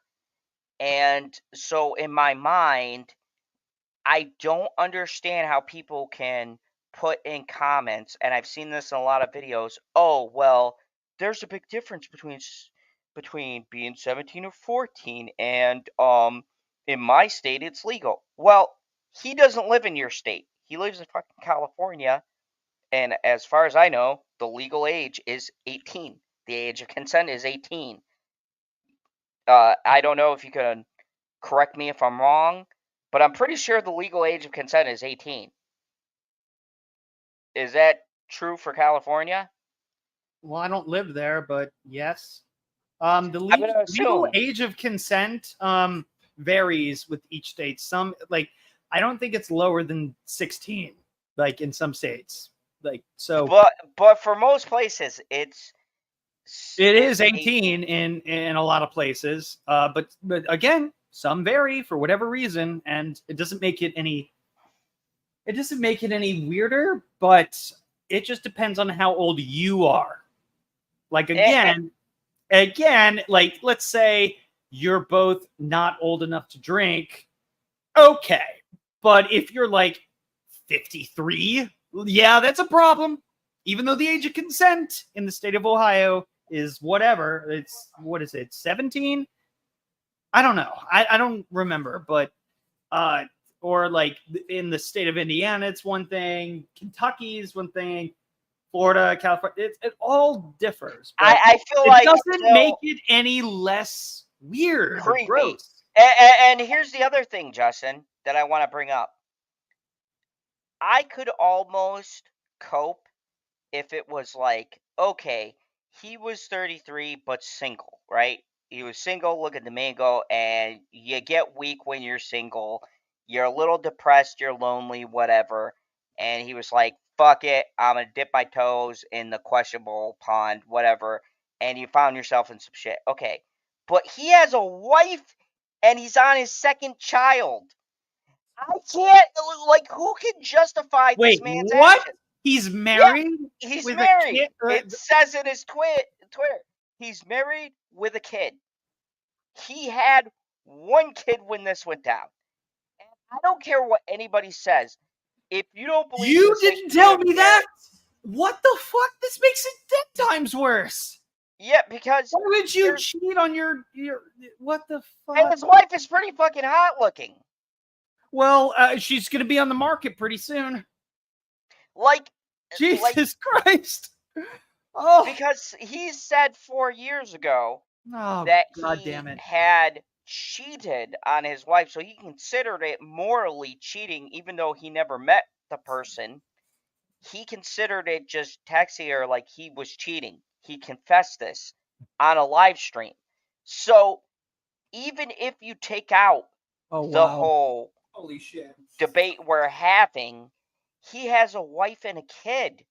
And that changes everything for me, because it's like, if you were separated or you were single, that's one thing. Then I understand your head's in a fucked up space. Maybe you did some crazy shit. Look, I drank and listened to Hinder. Someone might have went on Tinder and found someone younger.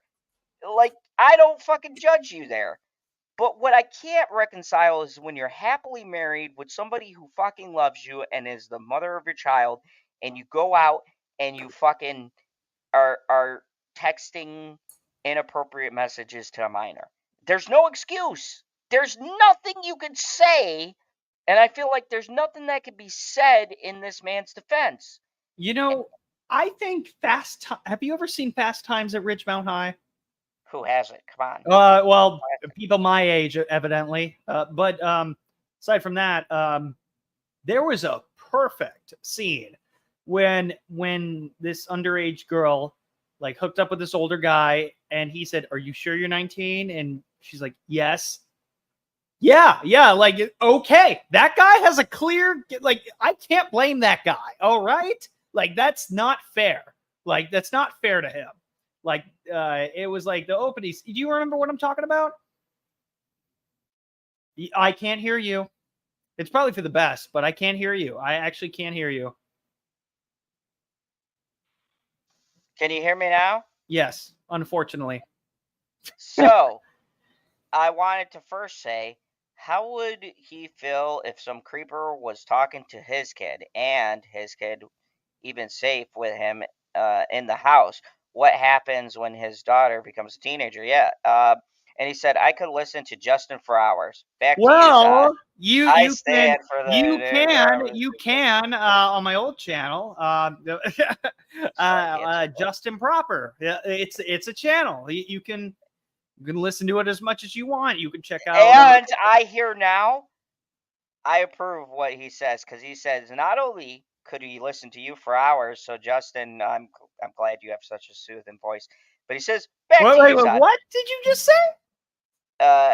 He said, I could listen to you for hours. He said, back to you, Zod. I stand with Nick Merckx because his judgments are rooted in healthy principles. So I can't support Doc moving forward. And we're on the same page. I never supported him before, and now I definitely will never watch anything he does, because I never have, never will, evidently.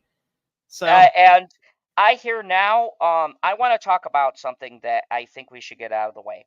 So as these things come out, and I want to get your take on this, Justin, because we were in this exact situation. The people adjacent to him. we were? What, No, listen to what I'm going to say.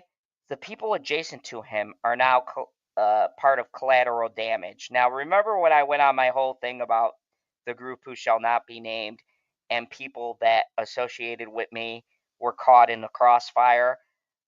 It appears now, especially with how serious these allegations are, this streamer who's called Nick Merckx has also been banned and has had some repercussions for being associated with Dr. Disrespect. And I want to just say I hear now my feelings on this. I don't support people who are not directly involved in doing the action of the person being lambasted and caught up in somebody else's shit. I think it's unfair. Right. And well, I think I it's think shitty. it is unfair. Are you referring to what you were talking about? Yeah, like this person was your whole controversy like yeah years ago. with Actually around the same time. yeah Funny at the enough. same time, because let me tell Well, you a little something I hear before about. actually. I've had this situation, not in the way Dr. Disrespect, but I've had a situation where people who were close to me or close to my channel, they were forced to make decisions on whether or not to associate with me, including myself. including Justin Proper, and now you see him on my channel, so you know how that all turned out. But I don't think that other people should be held accountable, especially if they didn't know. If they knew, that's one thing. But from what I'm gathering, and I didn't dig much into Nick Merck's situation or the other people associated with Dr. Disrespect, but from what I gather, they had no clue. And I don't think it's fair to wrap up other people who stream who might not know people personally. Like everybody on this panel, we know each other pretty well. We have each other's numbers. We're friends offline. And so if I did something fucked up, there's a good chance they would know, and if they said nothing, I would hold them accountable as well. Cuz if I fuck up, they should call me out on it, and they should do what's right for you guys and cut ties, because I would not want to hurt them, but that's me personally. And from what I gather from everything I've heard, Dr. Disrespect also fucked these people over by not telling them the truth and not coming forward or even giving an explanation of his side of the story. And that is fucking wrong. It's not right, and it's not what friends do. Me, PB, everybody on this channel, we are close friends. We are a close, tight-knit community, and if even Justin has called me out on my shit, and that's what I expect. I don't want people telling me I'm right. I tried with that situation. Luckily, I didn't get caught in the crossfire. Like no one said. I was on the same stream as like the one that you're talking about. So, basically, should we go into it a little bit to explain? Just give a little bit of context, because I feel like so there was this. It's a less version of what's going on now. So there was a beautiful young woman named Candace who was awesome. Everyone fucking loved her, and out of fucking nowhere, one of the people that Zod acquired, decided to go on a rant with two other black streamers and calling her a racist on a stream that I remember vividly being involved in. And they decided to target her for whatever reason. I have no idea why. It just came out of fucking nowhere. I was shocked, and I was on the same stream. And at that time, you know, when she was talking about like, oh yeah, like, you know, there are some black people like South Central LA that have these problems, stuff. I'm like, and I even backed her up. I was like selling Obama phones on the fucking street. Like, no joke. That was a real thing. And I, you know, was, you know, it felt like living in a third world country where at one point I was like, you know, interning for someone in the hills. Next day, I am selling Obama phones to poor people in front of the courthouse. You know, people were broke, like going into Tent City and Skid Row and shit like that. And I saw like I got the perspective of like California, Los Angeles in particular, is like a third world country where there's super rich people and super broke people. In between, there's like the working man who's like earning like 6 figures, who's living as if they're in the lower middle class. So there was a point that she was trying to make, but they selected what she said and called her a racist. They didn't do that to me. Thank God. I'm so happy about that. But what I will say is that I can't hear anything you're saying, Zod, by the way, probably for the best, because I'm finishing up my point. The point being, is that I could have easily been thrown under that bus just as easily, but I wasn't. Instead, they targeted the Geeks and Gamer lady, the only chick aside from Mad Squirrel who bothered to show up on your stream, and they fucked that up royally.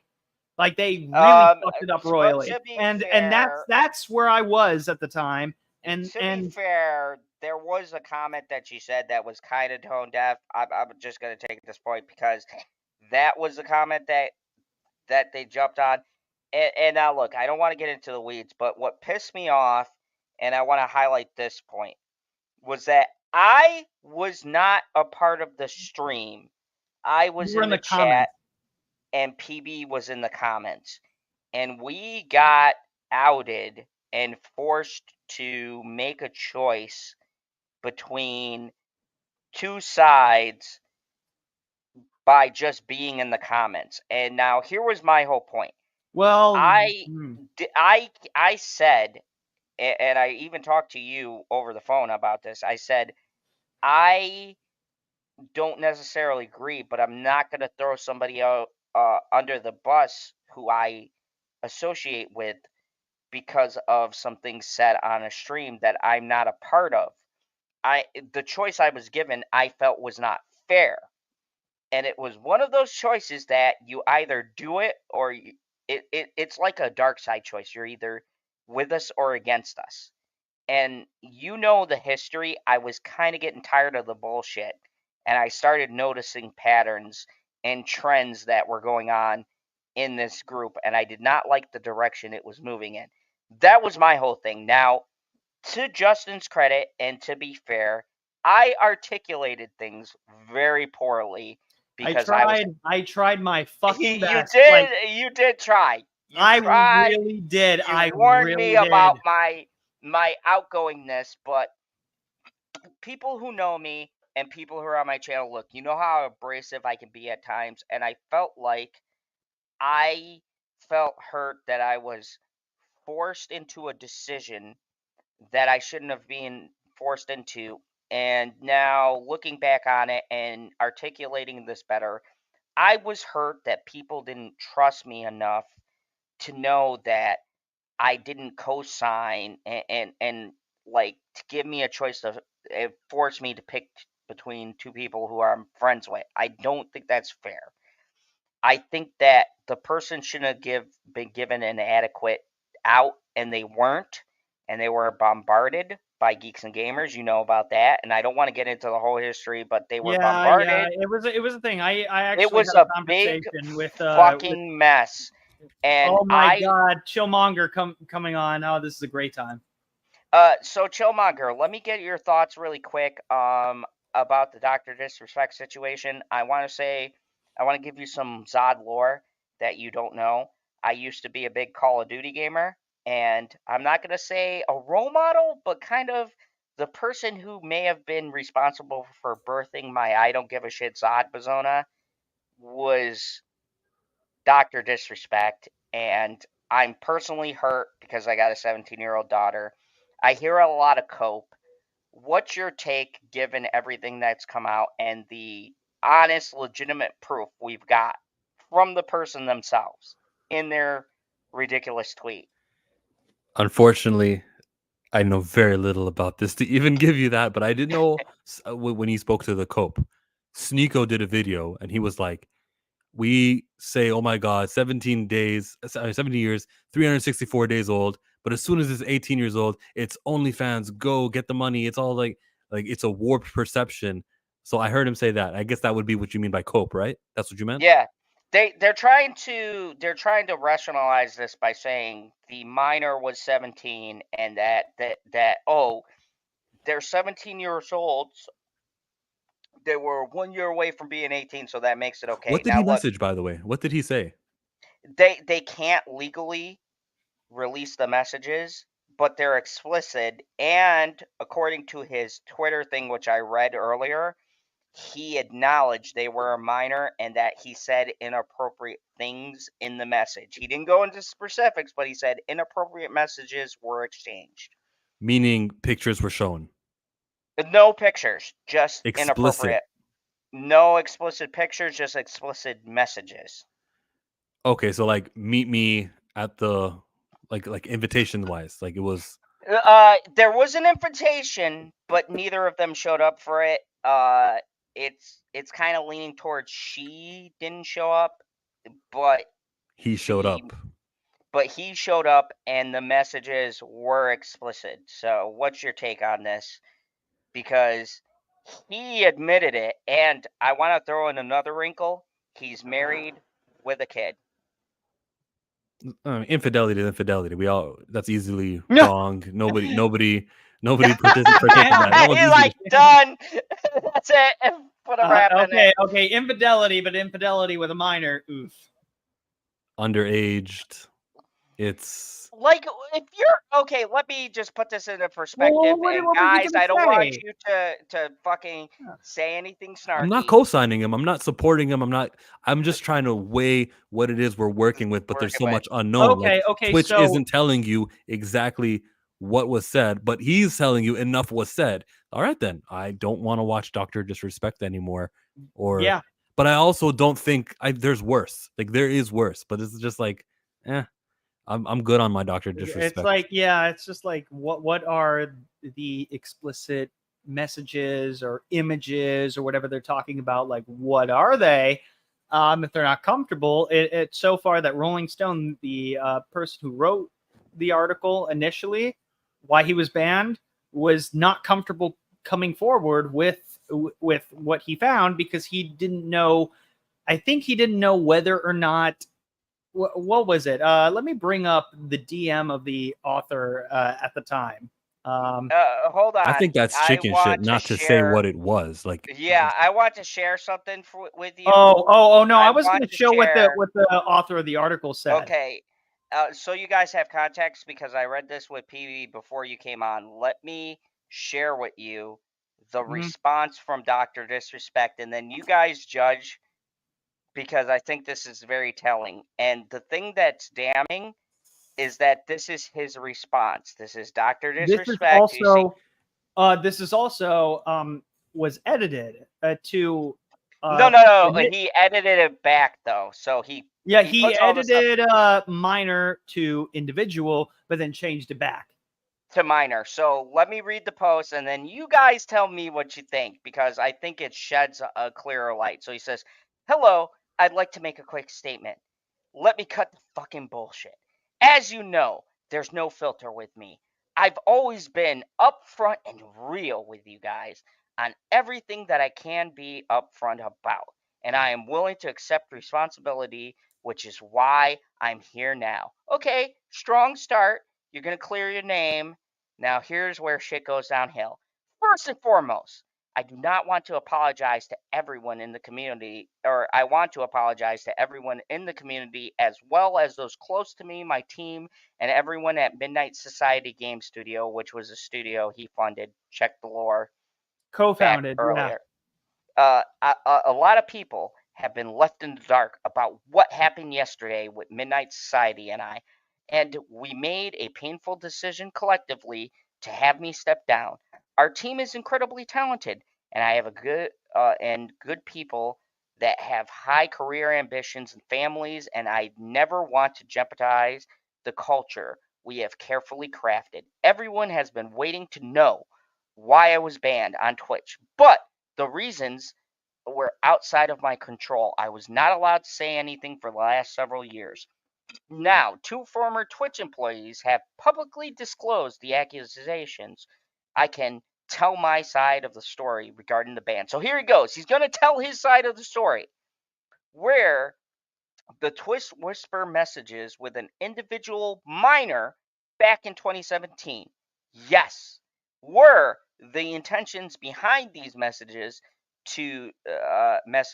the answer, or were there intentions behind these messages? The answer is not.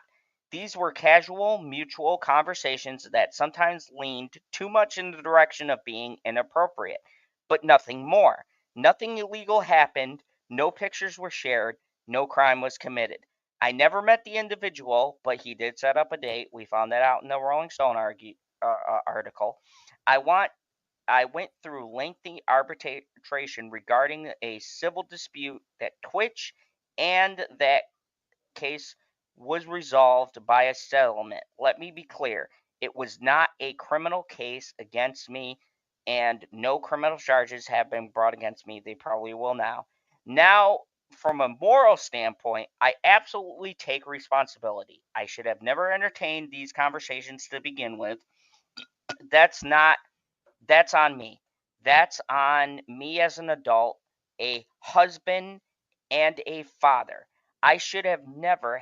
It should have never happened. I get it. I'm not perfect, and I fucking own my shit. But when he says This- it should have never happened, like he's not saying what, and he's saying I shouldn't have entertained these conversations. I want to know like what is it? He keeps saying it wasn't anything illegal, but like what? Yep, you see what I'm saying though, Chill? You see what I'm saying? I want to know what the conversations was to know how to think of you, how to think of how you think. Because again, I don't know. I don't know enough. I get it. That's actually a very good analysis of that. I didn't actually like go through it. I was in the middle of this once when Zod was talking about this with Sleeping Bear PB. It was like it literally passed out. Like it wasn't even funny. But yeah, like that's spot on. It just it does inquire a lot of thought. It inquires questions because like you want to know more, but at the same time we know enough to know that it was explicit enough To get banned to get from him banned Twitch. 4 years ago. And Twitch was the Wild West 4 years ago. But no one took action, or like Twitch tried and like he sued them, and then he sued Twitch. Yeah, and he won. That's the wild shit because so this is a very weird situation.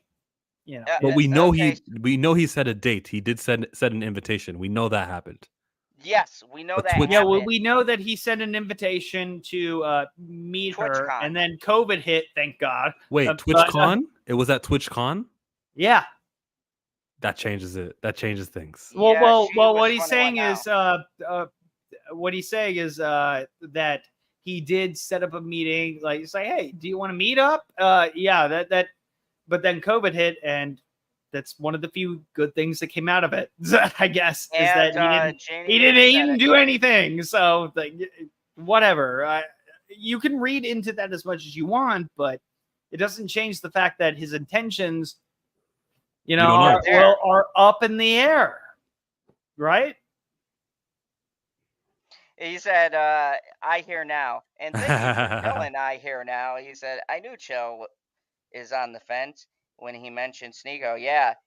You see me processing this as it happens. I don't want to watch Dr. Disrespect. No, I don't. I never have watched him. Don't care much for him. It's just that's all I know. All I know about this before hopping on. Justin. Dude, we are so on the same page. I want to give you a high five right now. Like, woo. Yep. All right, 3, 2, 1. Boom. That was a good sound effect. But there's levels, though. There's levels. Do I want him to be locked up forever, or do I want him to not be streaming anymore, or do I think slap on the wrist that was wrong? Like, there's levels right now, because saying let's meet at TwitchCon to a follower, that alone is okay. But again, with everything else here, where he says I have to apologize, and then he is admitting that there was wrong things. He is admitting he should have never entertained these. They did get out of hand. He's saying these things. All right, cool. Yeah, you did a wrong. Cool. You did a wrong in messaging. You were wrong for messaging. So what is the penalty for someone who's wrong for making wrong messages? That's what I'm ascribing to. Yeah, I can give a very great example of this. When one of the Jeremys at the time, when I used to be known as Proper Jeremy, as a joke account for Geeks and Gamers, and it stemmed into Justin Proper, and it was a whole Jeremy thing. Like, it was a Jer Army, whatever. Like it was a weird time in the 2010s, if you will, in the late 2010s. But it was so weird because one of them, like I said, hey, you live in California, right? So do you want to meet at this bar where like I'm gonna meet Jeremy? Like, do you want to meet up? And she's like, well, I'm considering I'm like 15. It's probably not a good idea. I'm like, oh shit. I was like, I did not know that at all. I did not know that at all. And I was like, look, we'd all like to meet you because you're awesome. If your parents are okay with it, like, is that okay? Like it's such an awkward situation to be in because you think this person like is, you know, of age or whatever. It's like, hey, do you want to meet at a bar? Like, no big deal. Like, and then they drop that shit, and I'm like, oh, it's probably not best for that. But like, if there's someone there, like that, like one of your parents that are okay with this for some reason. Oh yeah, you met a bunch of people on YouTube, on the internet. Like, to a father, like, I don't know how old he was, but he's like, he would be like, what the fuck? No, you cannot, absolutely not. I'm not even entertaining that. That's a good father. Like, yeah, and she was such an active member that to the point where we were like, what the fuck? Like, she was on streams and people were like treating her like she was an adult, you know, like, so it's just a weird line. Like, once you say like, hey, I'm like this age, but you know, we also treated another guy who I can actually talk about, Runner Blaze, like Runner Studios, like, you know Runner, right, Zod? Yeah, I know Runner. So he was 17 at the time. No one made any sexual anythings about him, but we also were like, oh fuck, he's still in high school. Okay, we're gonna instead he's a YouTuber. The person I'm talking about was not a YouTuber, didn't even reveal their face, like, or anything like that. We're like more protective of her. So with Runner, he's showing his face, whatever. Like, he says, like, you know, in the stream when we're all done, he's like, hey, just so you know, I'm still in high school. I'm like, all right, dude. Thanks for letting us know. Yeah. Thank you for letting us know. Like, yeah. So, just don't say it to YouTube if you want your channel monetized, like, and stuff like that. Like, you know, like, it's a different approach. But we still treated him the same as we would with the girl, but like, she was a lot younger. She sounded a lot younger. She was on my first stream before I even knew her age. But I did hear in the sound of her voice that she was like, she's on the younger side. But I'm like, I was like 22, 23 at the time. So I'm like, she can't be too much younger than me, I guess, because I feel like a fucking baby at this point, like being 22. Like, you guys remember being 22. Like it's like, you know, you're in a different mindset. But the point is, there are ways to go about it, and there are ways to not go about it, and you need to filter it out by each situation. That's basically it. But here's my thing. I consider these situations different because there was no. Oh no, this is completely different. But what I'm trying to say, at the end of the day, we dealt with it so much better than. And when I say we, I'm talking about like the fandom menace at the time, like the Geeks Gamers crowd, like the EDS crowd. Like, if we found that out, we're like, okay, we're gonna treat you, you know, a certain way, like an adult, but we're not gonna like, if anybody ever tries to proposition you, we're gonna fuck them up. Like, no, don't do it unless they have no idea and they respond like, oh shit, okay, I'll back off, whatever. That's how you deal with it. It's a very sensitive topic that should be dealt with maturity and respect. And if they have ambition to be amongst the adults, fine, and we'll treat them as such. But we're not gonna do any of that shit. Like, that's off the table. Like even But like it's just one of those situations that it's so difficult to deal with. Like okay, you're dealing with a child. I will give you an example. When I was in the military, I was with a bunch of my buddies. We went to OSHA, or not OSHA. It was what was it was In the this Philippines? festival. No, it wasn't OSHA. It was sponsored by a company that supported the military. Anyways, that is a point.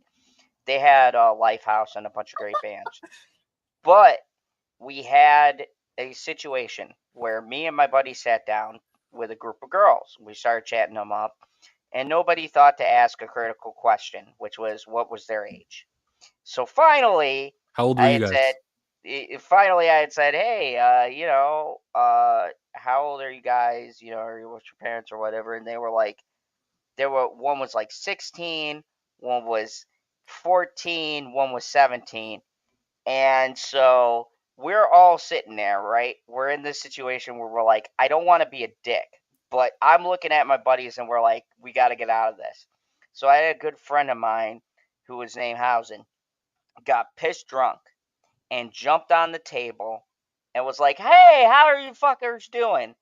And scattered all of these girls. And I was never glad that my friend was pissed drunk at that situation because he so got us out of us being like, yeah, I gotta hit the dusty trail. Because it's just like there's comes a certain point, and like, don't get me wrong, there's some girls who look older than they appear. There's some girls who are Totally irrelevant. Dr. Disrespect asked and he knew. yeah, like there's girls who appear to be older or whatever, but when you ask the question and you get an answer and you pursue it, to me, that is intent on following up on that conversation, which puts you in the wrong because you knew the age, you knew you were doing wrong, you have a fucking wife and a kid, and you engaged in this conversation. And what's damning for me, like, look, I'm not some kind of purist, whatever. People have problems in their relationships. They have slumps. You go through midlife crisis. He was in his 40s, whatever. Buy a fucking Harley. But, you talk to a minor and you put your life at jeopardy with your fucking kid and your spouse. I don't care. Like, you put that into it. Like, I feel bad for his wife. I feel bad for his child. Like that he had millions of followers. This shit follows you. You put your family and yourself in the crosshairs of your bullshit. Like, look, I was a single father. I have Bitchy now, but I was a single father, and That was not a good transition. I got bitchy. and no, but yeah, that was That was a Anyways. terrible transition. Anyways, I have my God. my wonderful woman, Bitchy. I have my beautiful daughter. But like, taking out having a relationship, I would think about what's good for my child, because accusations like this don't just stick to you, they stick to your family. You know what I'm saying? Like, your kid is going to have to suffer the repercussions of your actions. You're talking about now, you're including other people into this web of bullshit that are innocent, that are collateral damage from your actions. And that's the biggest thing that pisses me off about this whole situation, is that, dude, chill. Am I wrong? I don't know if you're a family man. I don't know if you've got a Mrs. Chill you're interested in, or you got a chill on the I'm side. sure he does. I mean, I don't know. I don't know. No. Look at this guy. I'm gonna have a mister. He's You might dressed have a mister. I don't look judge at him. his shirt. Look at his shirt, for God's sake. He's like Greg from the Wiggles, who's like the fucking man. Like seriously. Like, I was like, you might be. Like for a second, I thought like Chillmonger would be like hot potato, hot potato, hot potato, hot potato, like shit like that. What were you gonna ask though when you brought it up? What were you I'm gonna say? sorry. I'm sorry if I derailed it. My bad. If you had people who are in your inner circle who you love or who you're close to, right? Wouldn't you want to put their feelings into consider? Like this thing we do. I know you get attacked. I've gotten attacked. Justin's gotten shit probably. we all know no, you've gotten attacked. I've gotten shit. So okay, but the point still stands. We've all, from time to time, had collateral damage, and the sad thing is, we don't just have to think about us when we do this, but because of what we talk about, we also have to consider those closest to us. And people are crazy. They'll look you up, they'll dig into your family, dig into your personal info, and there's a certain responsibility we have to the people who are close to us that could get caught up into this shit. Justin Proper knows, and True Story Chill, I had people release photos onto a predatory site. Oh, I remember that. On my daughter, and I would have never known if Justin didn't show me the site. And it started funny. I remember that because it started off as hilarious. Like it was like I Smile or something like that. It's like people roasting you and shit like that. And then they brought which I was fine with because then you brought up the daughter. I was like, and then there was pictures from my Facebook that they took and they put on a site. Oh God, I remember that. That was fucked up. Yeah, and that's when it turned from funny to this is not okay. Nope. And you know what it was about? My review on Captain Marvel. I tracked the person down. I found their IP. Just know anybody watching this, I have friends in the military. I talked to an IT guy and I threatened to do some stuff I can't say on the platform. But let's just say they took the pictures off. And I don't regret saying those threats because it was my daughter. And they took my daughter's pictures and they took my ex. And trust me, I have no love for my ex, but it is not fair to my ex or my daughter that they were put on an inappropriate website to be mocked. And there were some sexual remarks from older people to my, at the time, 14, 15-year-old daughter.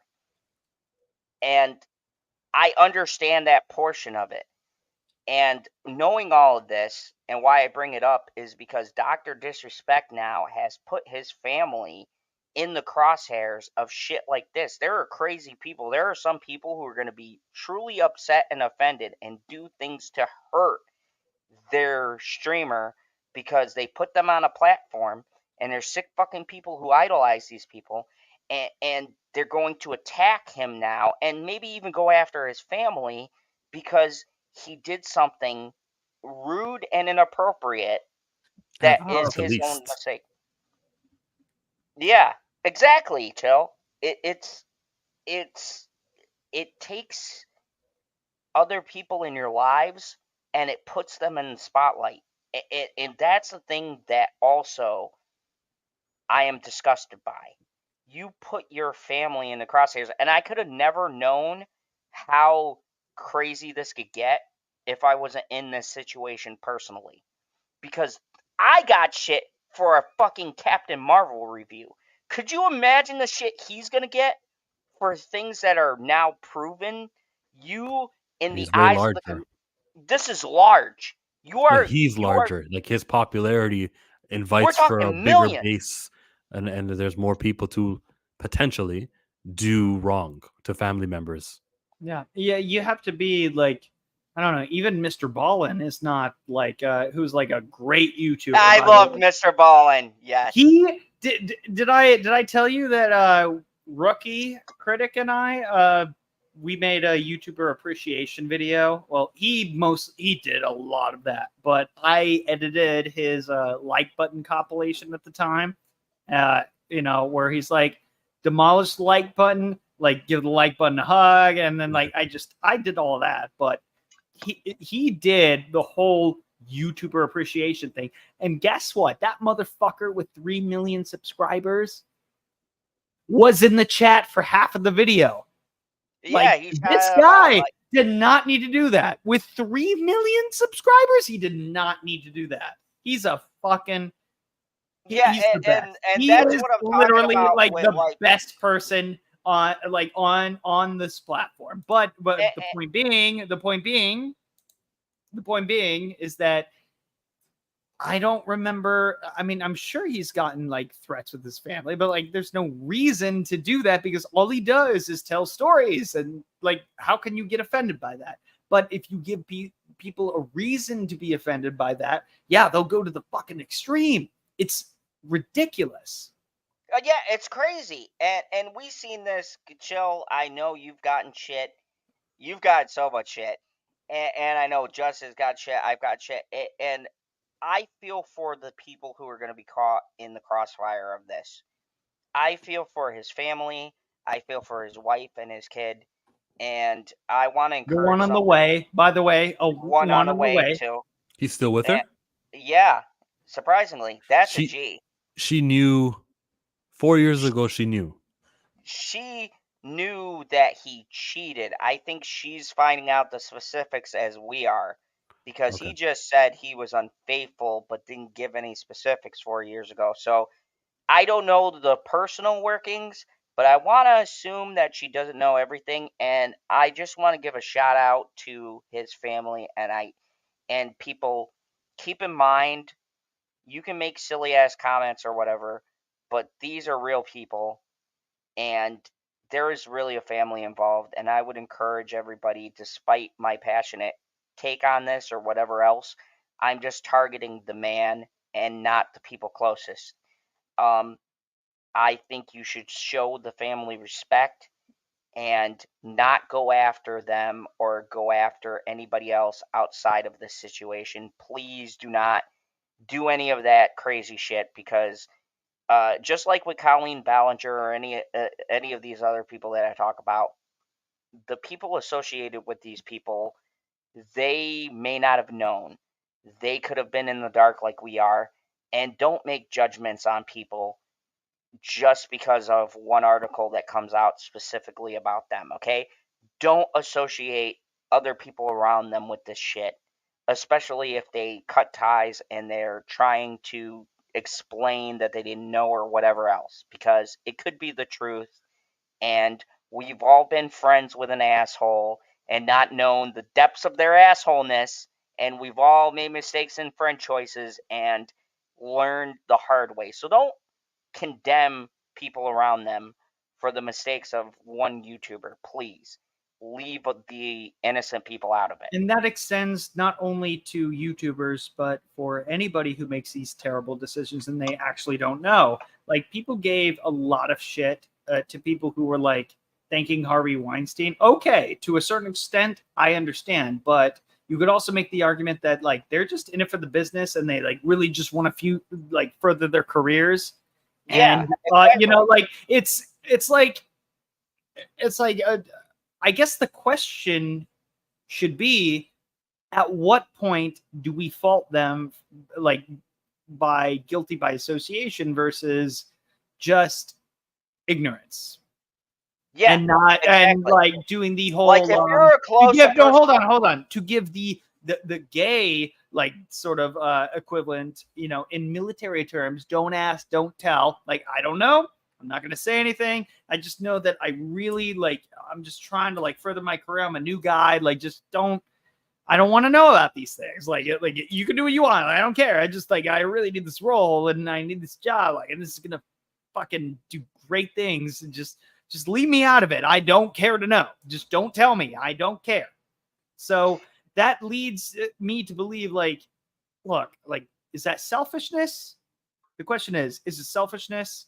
Is it just advancing their career? Is it just they know but they don't care? What is it? What is it? And what is the situation? And don't condemn people if you don't know what the situation is, because like Nick Merckx is getting shit for being associated with Dr. Disrespect. A couple of other people are getting shit. Mm-hmm. And it's not fair because we all have been there and we know what it's like. And guilt by association isn't a thing. These people might have just streamed with this person and not known anything.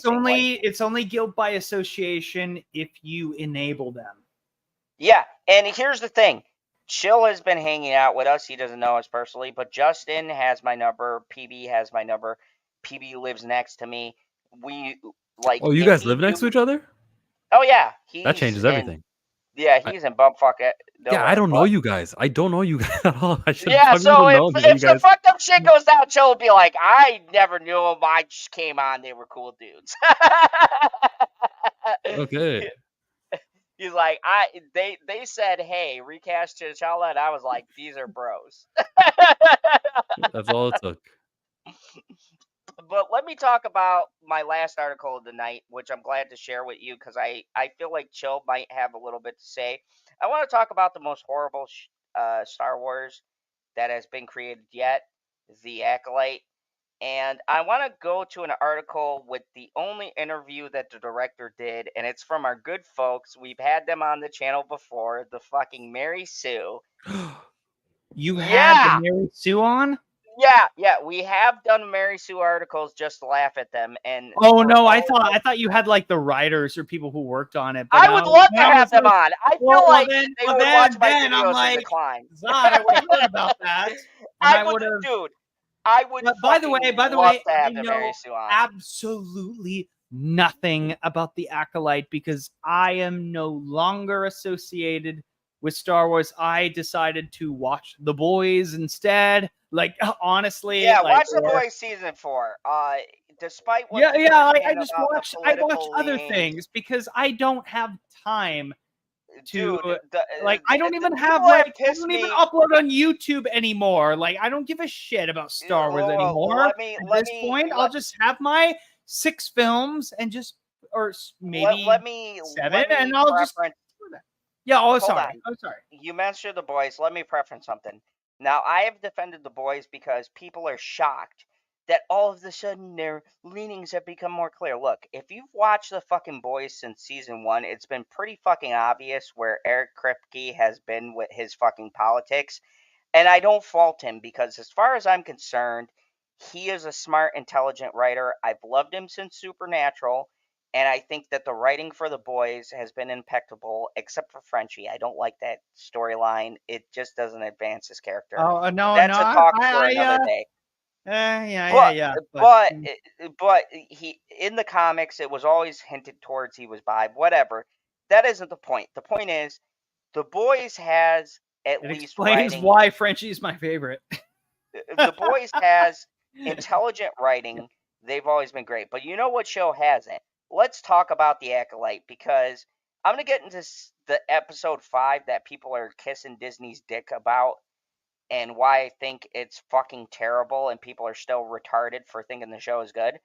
But I'm going to first preference it with this article because this is what Leslie, whatever the fuck, thinks about you. Okay? This is in her words, and this is from the Mary Sue, which is the only fucking publication she would talk to.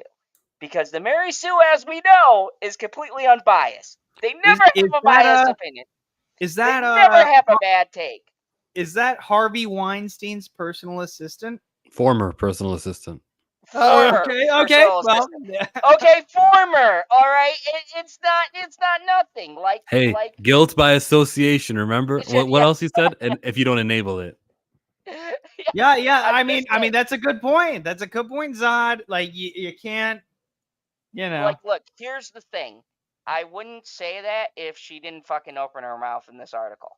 So let me just read it, and we'll get quotes from the source themselves. Because, I mean, I can't do it justice better than the person speaking for themselves. So, racist Star Wars fans can't handle the Acolyte creator speaking the truth. Here's our brave and stunning creator, Leslie, right there, and Squid Games. And I'm just going to say, out of everybody in the show, I like Squid Games. And fuck you, I'm not calling him by his character name. It's fucking Squid Games to me. That show is amazing. Go watch that instead of The Acolyte. Anyways. I've never seen it. Dude, why the... Dude, Chill, please tell this man what he's missing. Squid Games is amazing. Why? I don't care. So, a woman talking about gross Star Wars fans. Oh boy. Here comes the reply, guys. The Acolyte creator, Leslie Headland, was talking to the New York Times with Lucasfilm president, Kathleen Kennedy, who's the most unbiased person on the face of the planet. Facts. When they began talking about the dark side of Star Wars fandom. And now look, here's the thing. I will admit one thing. Some people are a little bit like, chill the fuck out. But the evidence is in the show, and I'll get into some of the show details because I'm pretty sure I can't spoil it. Nobody gives a fuck about this show.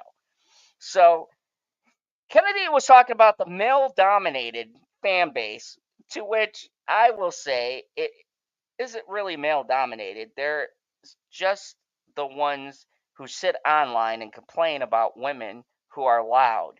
But Kennedy was talking about the sexist and racist attacks stars have faced in the past. Daisy Ridley, which I agree with.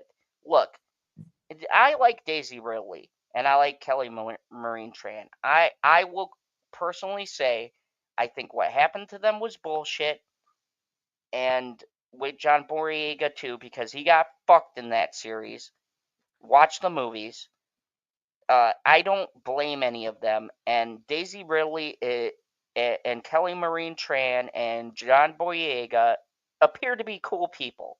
So it was fucked up what they did to them. Or at least they seem level-headed. Like they're want to very listen. level-headed, and they cared about the project. And look, if you attack them because of whatever, you're fucking stupid, okay? Yeah, attack the writing, not the actors. Yeah, the writing was bad. You can only do go so without much. saying. Yeah, but Yeah, I mean, look at Jar Jar Binks and Anakin from the original 3 movies. Like, come on, that writing was fucking terrible. Yeah, the sand is so coarse. Like, come on, this wasn't poor a Jake, fucking poor Hayden, masterpiece. and Ahmed Best. Like, my.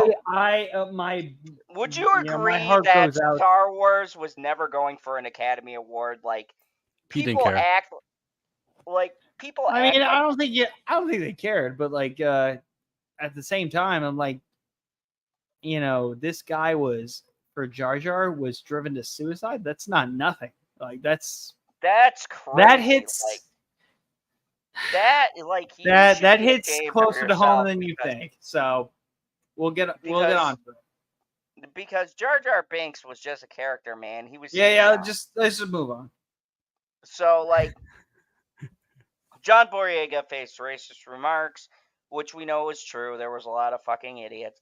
And more recently, Star Wars has come out to defend both Moss Ingram, the High Republic show host, Christine Arella, against racist attacks they were receiving online. I remember that. I did a video on it too. Christina Ariel.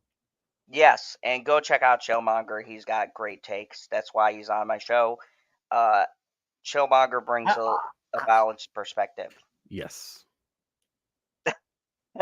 And Justin Proper calls me racist, so it's funny.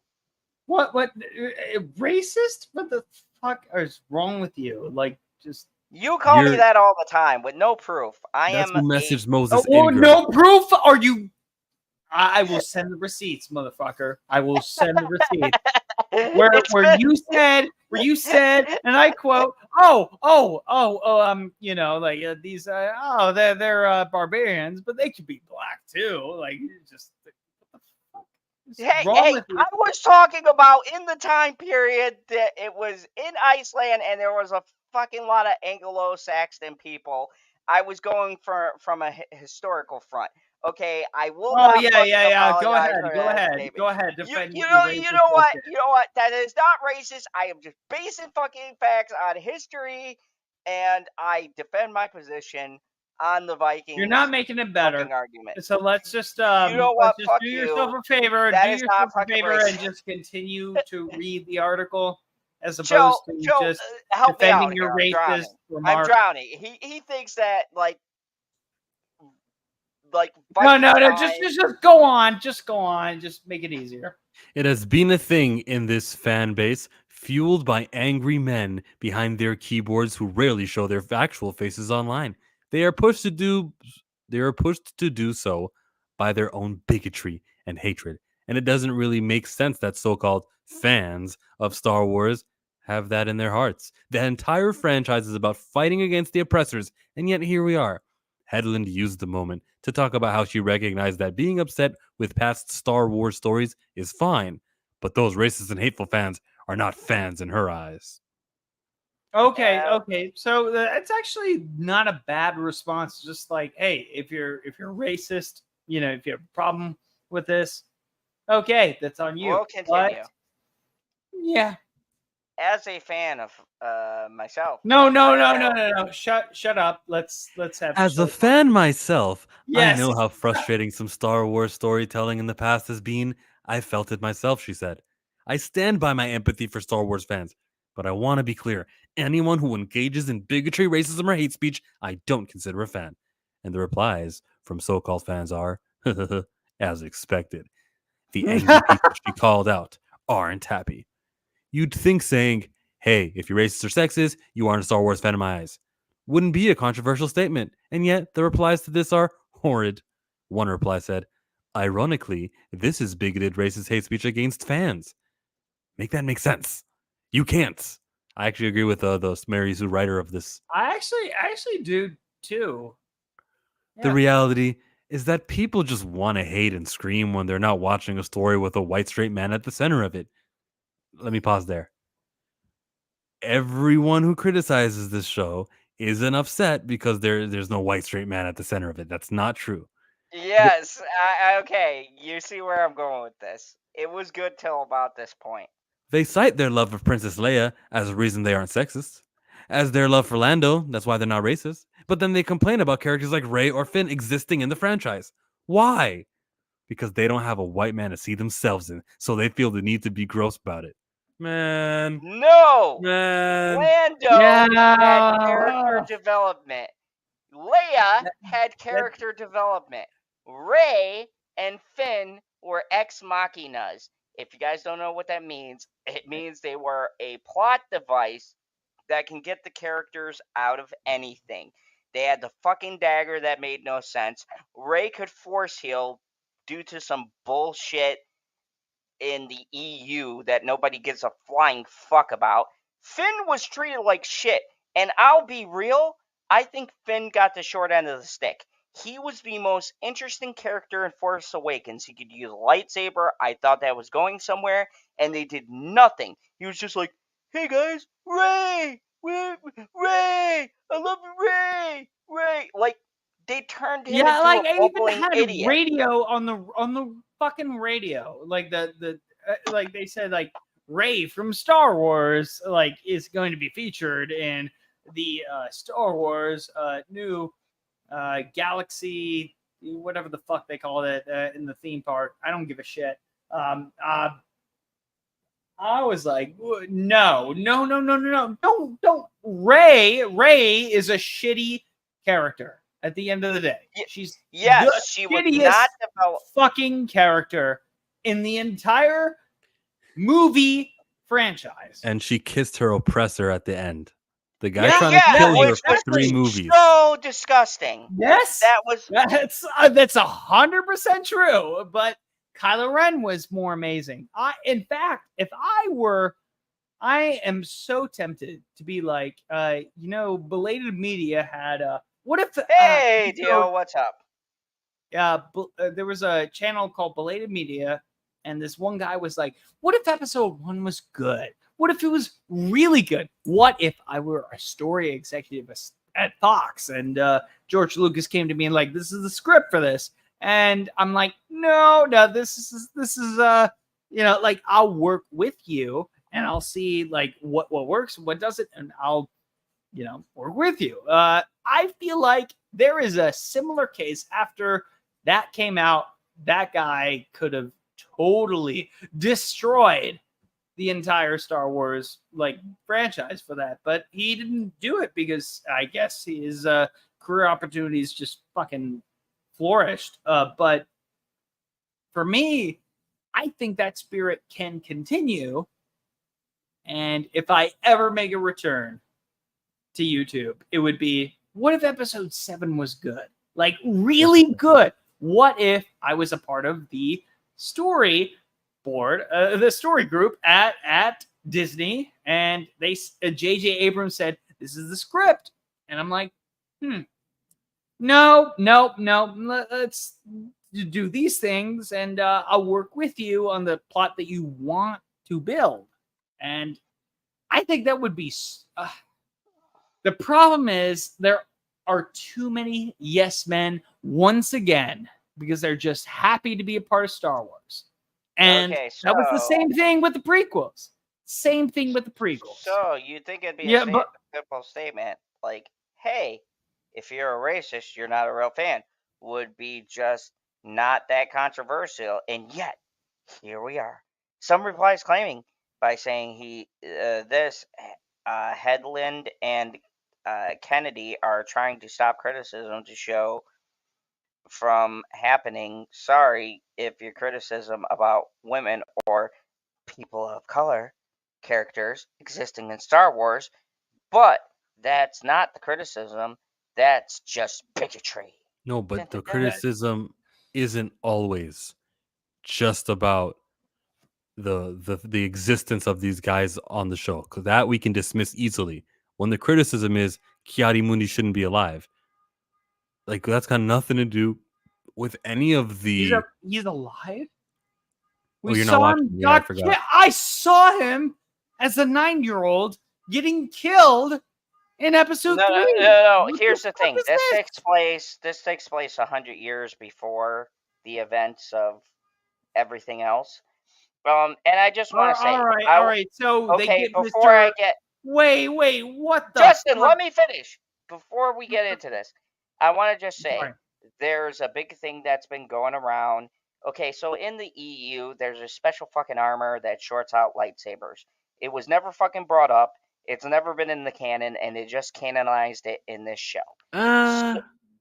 No, it was just in this show. It happened in the show, but there's no line that's talking about this EU. They may have just been doing some stupid thing where the lightsaber doesn't work on the armor anymore. But I've read the books. No, what you've read. I don't think, I can't say with 100% certainty that material, which is like, what's it called? Psychosis or something. It's a real material, and I think that's what they're hinting towards. But here's the issue with the Acolyte. And I just want to say this right now because I did a review saying I did episodes 1 through 3, and I'm not doing any more. And that's why I didn't do anything on 5. Here's my thoughts on this.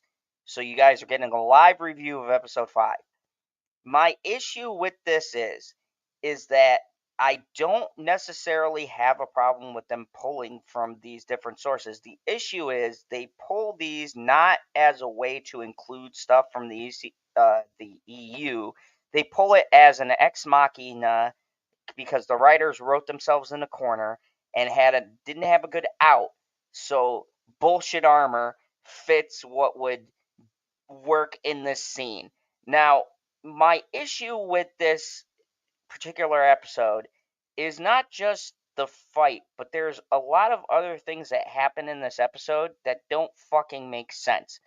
First of all, the Sith Lord, they haven't said he's a Sith Lord, but Acolyte or whatever the fuck, was a guy who was in episode 4 who we all knew was going to be the big bad, Smiley Wren. It was pretty obvious he was the guy. And when he comes out and fights all these Jedi, there's a lot of big problems. First of all, it goes against what that Jedi said in episode 3, where he was like, "We haven't heard about the Sith in 100 years." This show takes place literally 100 years in the past. He said 1,000 years.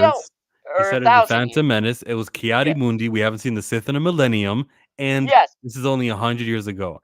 That guy, 100 years ago, and that guy who said that, he was only 70 years old or something like that when he died. So for him to be still alive from a show that happens over 100 years ago means that they changed the age of a character. Yeah, the age doesn't match up, and his statement doesn't match up, because it means one of two things. Either he knew about this whole situation and didn't say shit to the Jedi Council, which would make him a traitor, or he was a fucking idiot and just saw it as a Splinter Cell. Just a red lightsaber user, that's all. Yeah, he's just a red lightsaber. Yeah.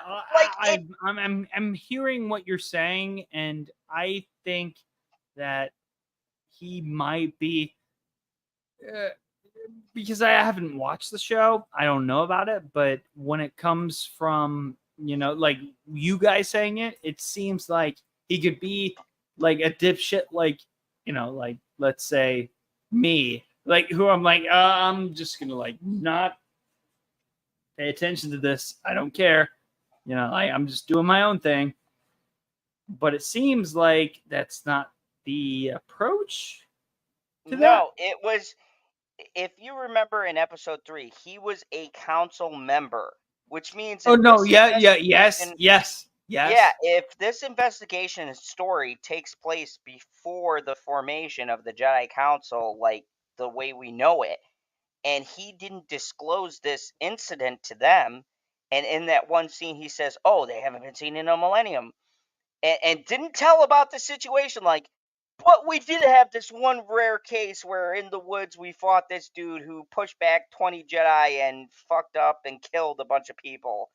Yeah, that happened, but he wasn't a Sith Lord. He might have been our apprentice or whatever. You see what I'm saying? It doesn't track with the logic, which means they're creating inconsistencies in the lore, in pre-established, and 1, 2, and 3, as far as I know, are still fucking canon by Disney.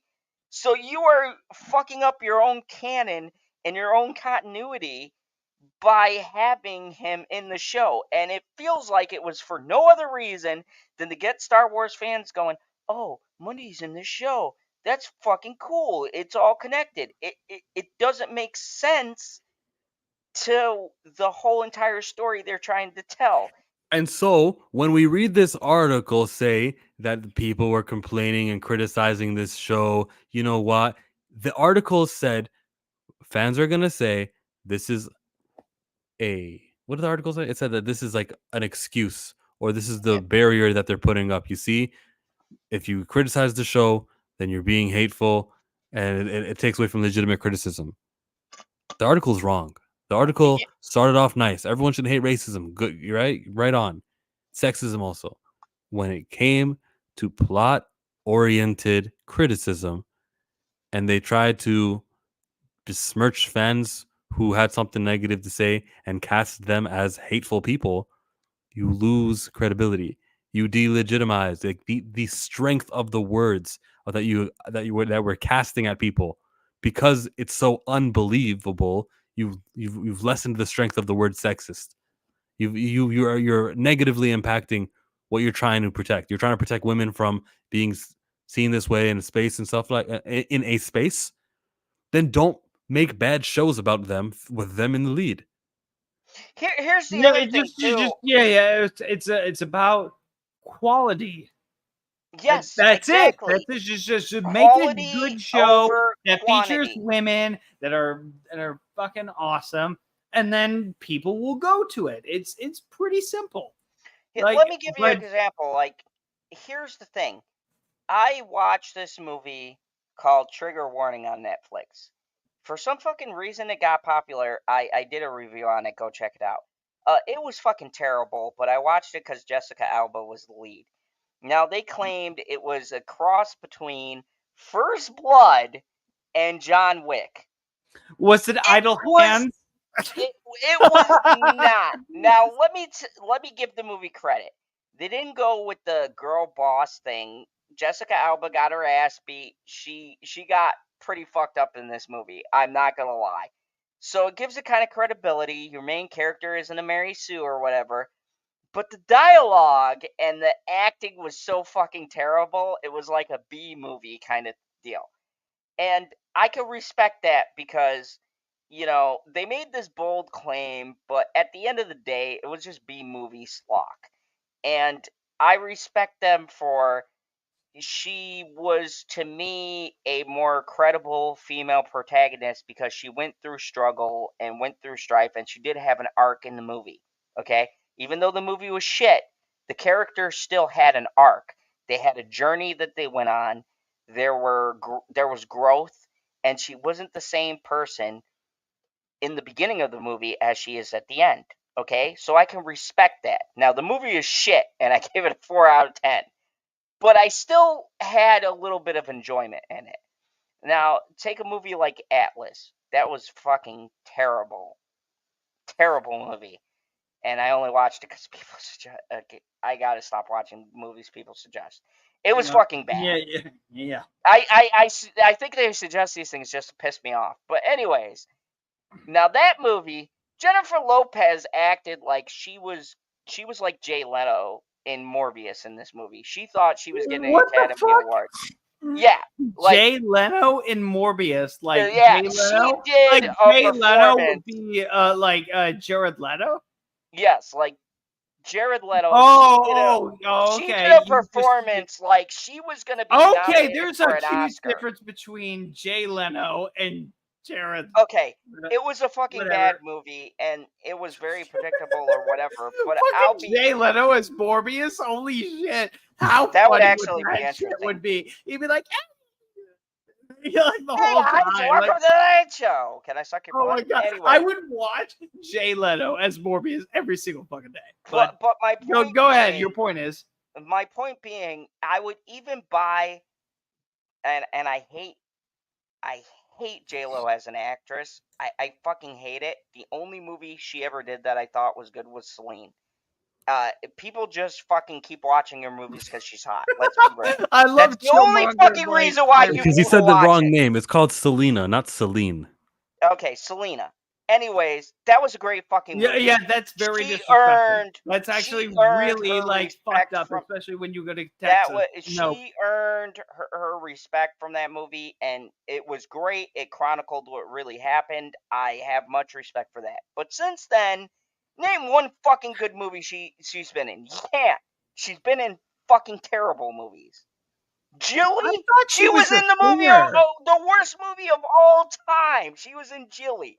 That movie was so bad. I'm pretty sure I was the one. All right. The point being is that I even give her respect in Atlas over Acolyte. May is a fucking stupid ass character, or is that her name, May, or whatever the fuck? The twin. Osha. Osha. Where did I get May from? Osha. Osha is a fucking terrible character. There was a scene so goddamn stupid in episode 5. She has a birthmark on her forehead, and she wants to infiltrate the Jedi because for some strange reason, like she's all like, "I'm gonna turn myself in." No, I changed my mind. And then she fucking cuts her hair with a lightsaber. No fucking sizzle. No fucking like. There'd be a terrible smell because she cut her hair with a fucking hot ass lightsaber. But no, she does a fucking Maybelline pose.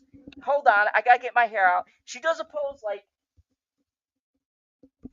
And then it turns to the camera with like,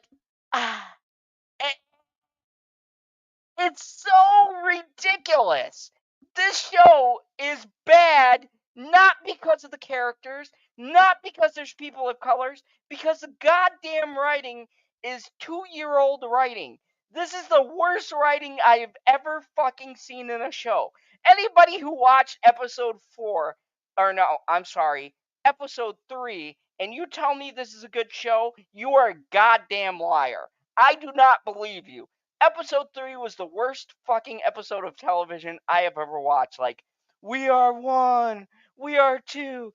The power of many. Yeah. Are you making this shit up? They actually join like a witch cult, and they go, "The power of one, the power of two," and they all sing "The power of many," and they make life for whatever it was they were trying to achieve. That's when I stopped watching. Is this the holiday special equivalent of serious Star Wars, like Disney Star Wars? It's not canon if you don't watch it. If you don't let it and consider it real, you don't have to ever address it. Nothing happens. No. What I'm asking is, this is worse. Is this? It's that bad? Are you serious? Yes, it's worse than the holiday. I would watch. I want to know, Chillmonger. Is it worse? It's worse.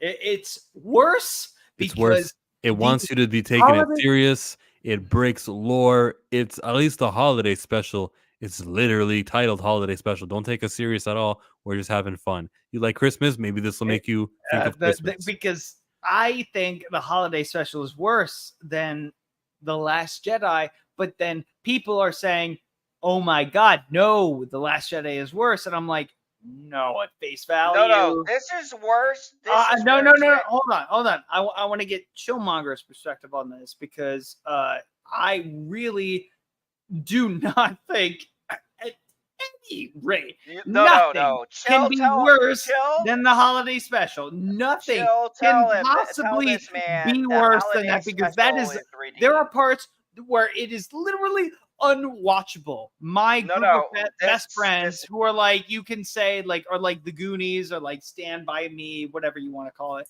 They're my best friends. Two of them fell asleep. Like they could not watch it. They really were diehard Star Wars Never fans, watch it. It's a non-recommend. It's stay away from this show. There's a reason it's only one season. It'll be done. There's a reason Leslie Head won't get called back. There's a reason Kathleen Kennedy's contract expires on 2024 at the end of the year. Don't worry about this. When something happens in here that affects the future, you'll hear about it. People will let you know about how this was integral to what Darth Vader does. But it's all 100 years before any of the characters we really know, except for Kiadi Mundi.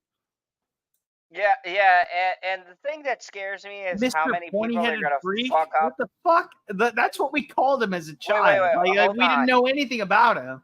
Like, Hold and on. then all of a sudden he gets a fucking arc. Like, The biggest crime in this show is that my girl Trinity, the baddest bitch in the Matrix saga, gets so fucked in this show.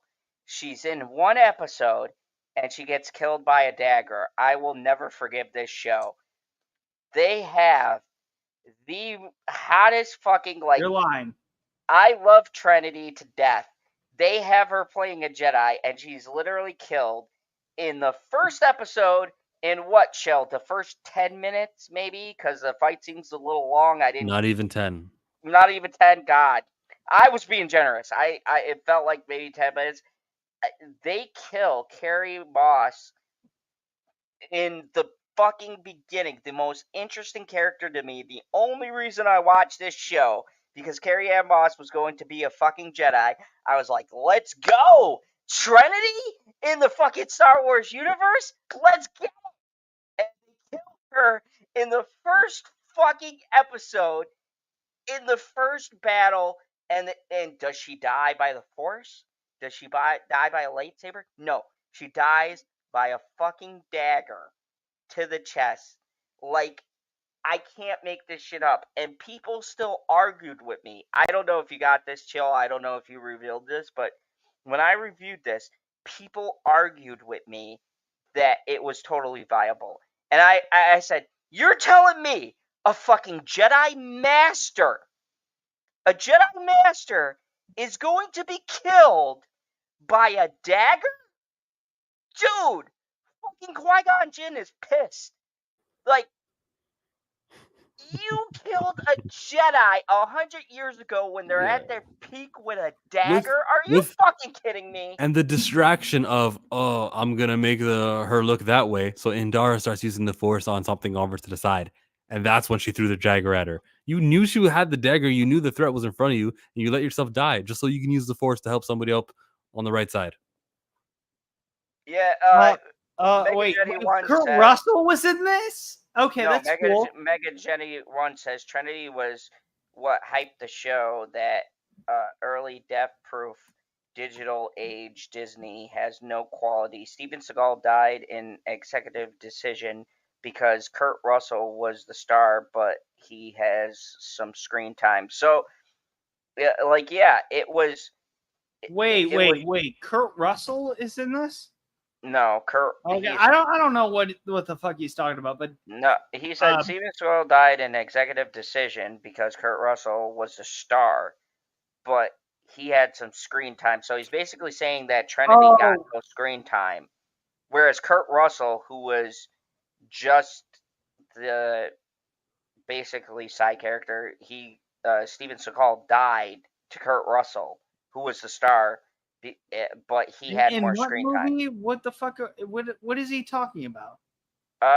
Dude, executive decision. Have you not seen that movie? No. Dude, what is he talking about? I have no idea. That like, because I know Kurt Russell was supposed to be like, or he auditioned for Han Solo, and he would have been a great Han Solo. But I have no idea what the context is, and honestly, So basically, he said that even the person who died in Executive Decisions, Steven in the Seagal, movie, had more screen time than Carrie-Anne Moss, which is true. Carrie-Anne Moss was supposed to be the big highlight, like she was pushing this, Yeah. and they killed her in the first fucking episode. And of she's the in a show. flashback episode. She has a return in flashbacks. Yeah, and she returns in flashbacks. I mean, but that's what I feel like. It's a fucking jerk off. Like flashback episodes. Come on, that's It's the cheapest pathetic. shit. We shouldn't support it. Our talking about it is not entertaining hate speech. We literally don't like the show and what happens and how people die from daggers and how some people can get stabbed all of a sudden and survive versus some people get stabbed and die. The Chewbacca thing, or not Chewbacca, the Wookiee Jedi that they had here wasn't very exciting. I remember reading that it was too expensive to do a Wookiee fight scene, so that's why there isn't a Wookiee fight scene. This show is just stupid. $180 million. And it doesn't further what Favreau and Filoni were doing, because you know how they're doing a show called Skeleton Crew and The Mandalorian and Boba Fett, Ahsoka. They're all, and Rangers of the New Republic was supposed to be one, but they're all supposed to be in the same era. This just has nothing to do with anything. They say in the last episode, can I say this? And I probably shouldn't say this. Yeah, no. I'll just say it's supposed to connect. I'm never gonna watch it. It's supposed to connect. It's supposed to do something for the sequel movies. By the time we finish the show, we'll understand how it helps the sequel movies. But and this is why I checked out of the Star Wars community, because I don't give a fuck anymore. I don't care about these things. You'll be back next year. You'll be back 2 years from now when the movie that Jon Favreau is directing with The Mandalorian comes out. No. You won't watch that? Mandalorian and Grogu, 2 hours. I'm done. I'm totally checked out. What if she's not the president anymore? I don't care. I don't care. What if George comes back? That's not happening. He sold it. All right, but when you said unrealistic, you have no idea. I was so invested when I was, a young YouTuber at like 22, 23, who'd like had hopes and optimistics about the future. And then I see what they're doing. I'm like, nope, I'm done. It's like, I gotta say, I kind of half respect Justin's take on this. Yeah, because The Mandalorian is fucking awesome. But no. I was on board, but then season 3, like you had required reading with the Book of Boba Fett, and then season 3 just didn't do it for me. So I was like, and that's where I'm exhausted. I don't give a fuck anymore, and I'm like, nope. That's where I say I half respect what you're saying, but here's the thing. I half respect what you're saying, but I've got a cowboy hat, and my spiritual brother is Dave Filoni, and I will fucking die on that hill.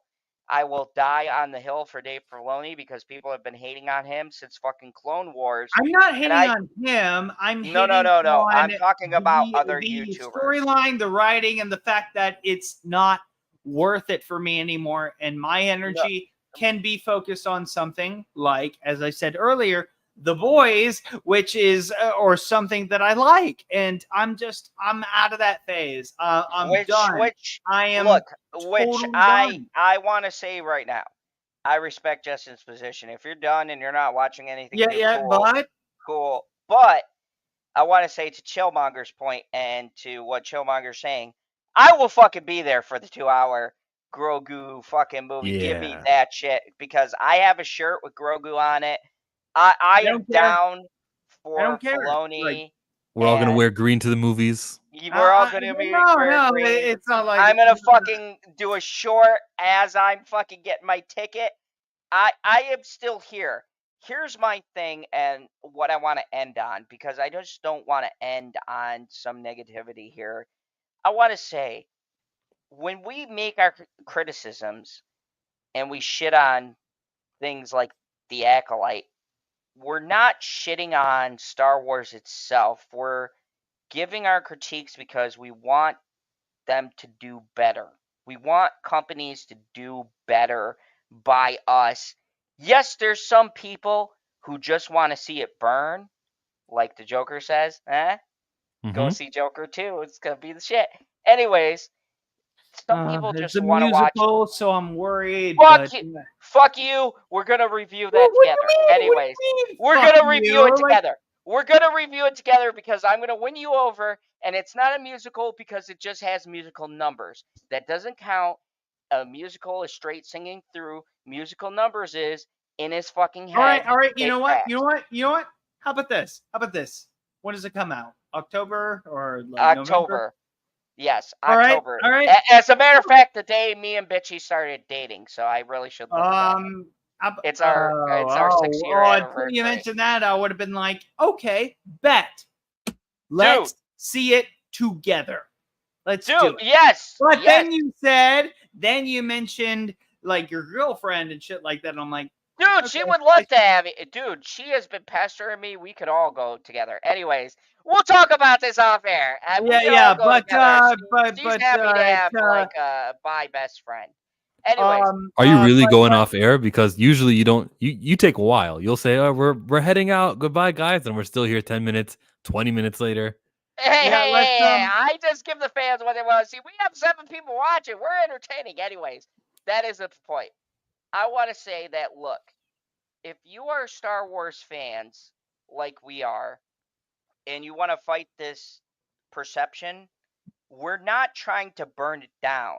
We're trying to make it better. And Justin, I can understand his frustration. He's just given up. And there's a certain fan base who is just jaded because they have been burned and they choose not to watch it. And I respect that because he's not watching anything. Back to the Future has not done me wrong. Yeah, he's choosing not to watch it, and I respect that perspective. He's not commenting on anything. Cool. If you're in that fan base, fine. I'm just saying, if you're like me and chill, you just want Star Wars to do better. You want them to be better. You want them to elevate the storytelling. And the sad truth is, the storytelling in this show is shit. We're not mad because there's people of color. We're not mad because there's different Jedi. Look, I like Squid Games. I watched the fucking show. I wanted him to come in and fix this shit. Like, I like Squid Games. He's a badass in the show, but he makes some stupid fucking choices because of the writing. That's not on Squid Games. Yeah, I take issue with some of his acting also. I know he doesn't speak the language of English, so I'll notice that there's scenes where he's talking and his person he's talking to isn't in the scene. The camera will just show him. And that's probably because he's taken a million takes to get the lines right. They're probably reading it to him and then he's got to parrot it, like mimic it. It's disgusting. The acting isn't good from my Squid Games friend. Like the physical acting's fine. The speaking is just like, dog, you told us you learned English for this role. Oh my goodness. So they were forcing this guy to like speak English, a language that he didn't know, and try to make him force act him. He took the job. He learned English for the role. Okay, but like that's like Jackie Chan trying to remember Rush Hour.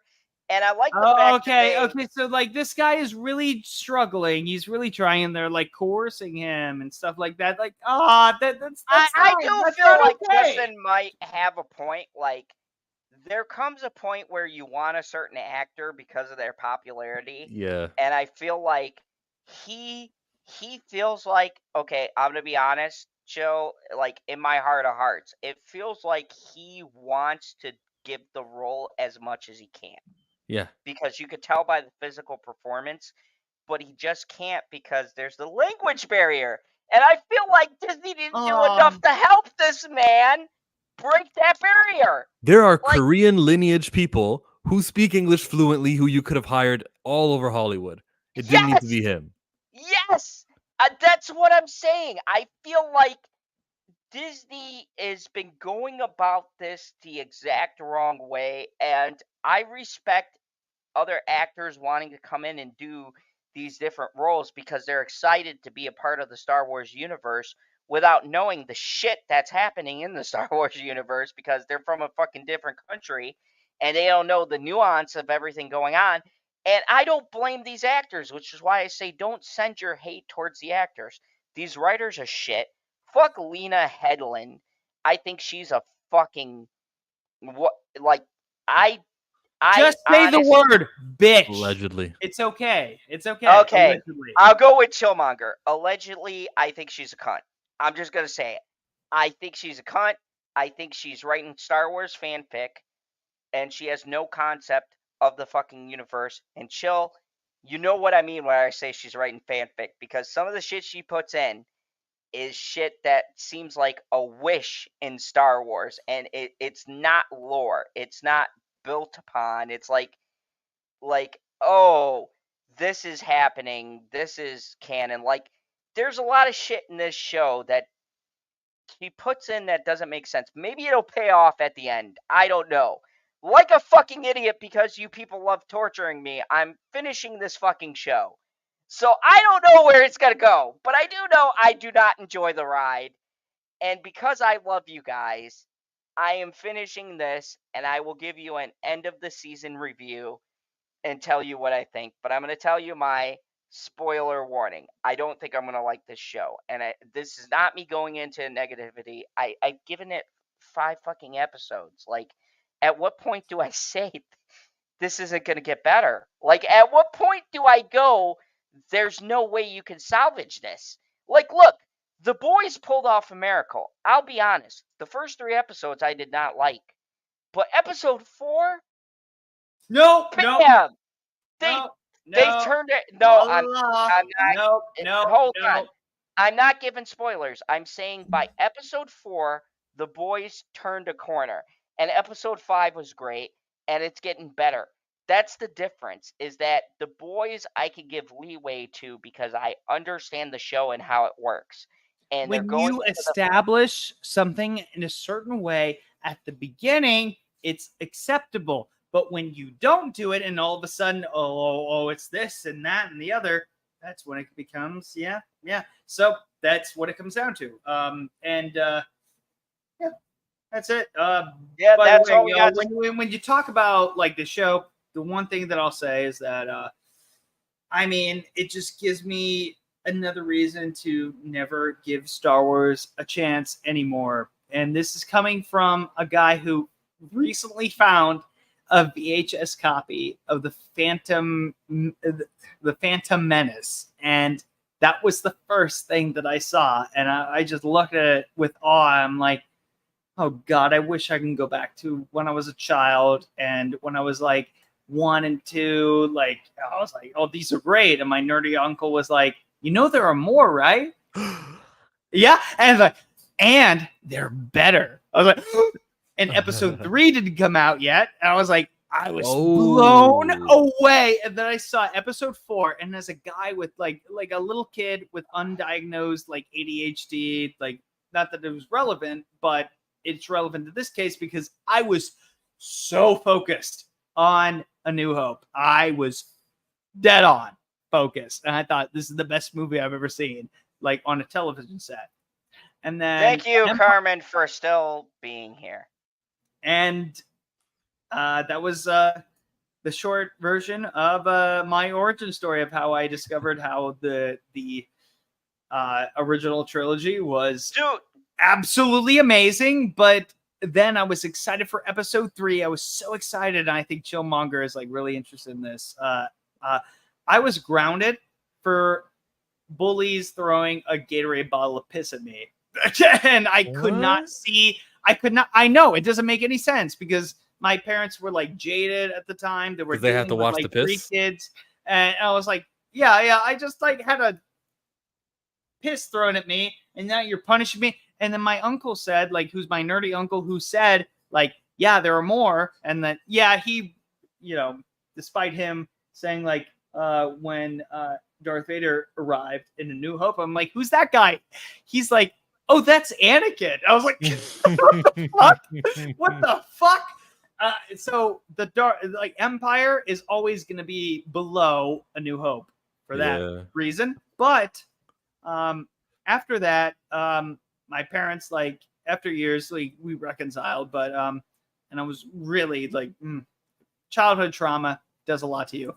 But last day of school, my father said, Justin, we're going to see a movie. And it was like a month after episode 3 came out. It came out in June. And this was June. And people were still clapping in the theater a month later. Just being like, yay! Like clapping. And I was like, what the fuck? And it was one of the greatest experiences in a movie theater that I've ever had, because I thought in my mind, I'm going to be punished for seeing the last Star Wars film. And you know what? I got to see in my mind, the last Star Wars film ever made. And I was so happy about that.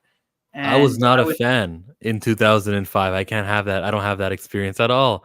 I have Rogue One. How old were you? How old am I? I don't want to give away my age, but I just wasn't into it. I never got into like, that's a nerd project. Oh yeah, the lightsabers, the whole thing. Yeah, it's cool. I never cared to watch any Star Wars. I had people talk about it in school until when Clone Wars was already out. That's like the movie. Dude, Clone Wars was a shit.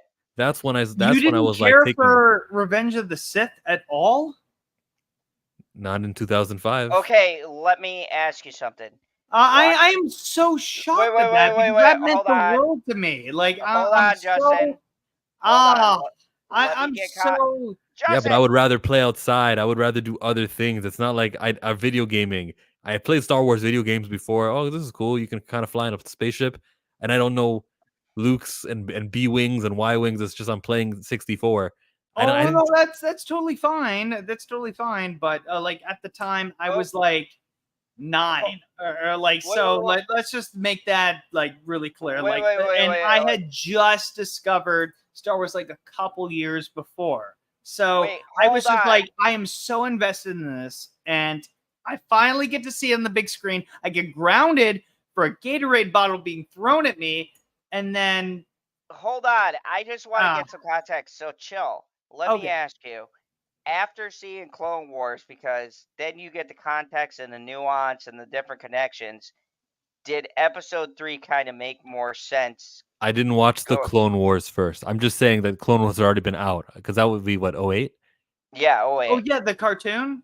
08. Like the 2D or 3D. No, I was talking about the 3D 08 thing. But look. Oh, okay. I first watched Phantom Menace, and then the same day I watched Attack of Clones, and then I think I watched the third movie also on the same day, and I watched all 3 of them together on my little computer at home. That's how I got started into Star Wars. So that's all I was trying to say to Justin was I don't have that experience. I have Avengers Endgame. I remember what that felt like, going to the movie theaters and seeing everyone return and flipping out. That was a great experience for me. But the Star Wars experience of Anakin and Obi-Wan, you were the chosen one. I would have loved to be in the movies for that. Okay, so you're saying you didn't have that hype when you're in the theatrical experience, no wait, no build up, no trailer watch after trailer watch, nothing. I had a trailer watch after trailer watch, and it was just revealed to me not too long ago that my own mother regretted that so much because the nerdy uncle who said, there are more right and they're better, he said to her, it feels like you're punishing me because I was so looking forward to it. Like, what did you do? And I confronted her about that, and she says that's one of my biggest regrets of my life. Is that makes things better, doesn't it? I mean, you can. Huh? I've learned to forgive, but at the same time, I have to remind them that, look, I grown up like thinking like, oh, they're perfect people, like they could do no wrong, and I felt so conflicted, and that was the one thing that I was like so like it fucked me in the head for the longest time, because like I was totally in the right, but I didn't have the confidence to express myself and really say, no, you're fucking wrong. But they were so fucking burdened by the fact that they had 3 kids and they had so many fucked up things to know. If they just like are like fuck it. Okay, My so uncle. you're No, hold on. I told you we're not is ending a the personal stream. thing, Zod. If you're gonna interrupt something, it's not gonna be fucking this. Okay. I think there's lightning behind you too, Zod. yeah, bro. I didn't want to fucking get electrocuted, but go on. If I fucking die, I'm gonna fucking hold you responsible and haunt your ass. Well, that's only because you tried to interrupt me. All right. So Dude, that it was me. kind of funny that you started telling this story and lightning struck in the background. You could hear it on my screen. I'm like, oh shit, family should. I'm being serious. So yeah, continue because the mood is kind of serious over here. Go ahead. All right. Take it as a All right, sign. go ahead. I'm gonna let you finish. I don't want to get fucking struck down, you crazy. All right. prick. Well, all you have to do is shut the fuck up, and then we'll be fine. Sith lightning. Sith lightning. That's actually really It's funny. fucking Sith lightning over here.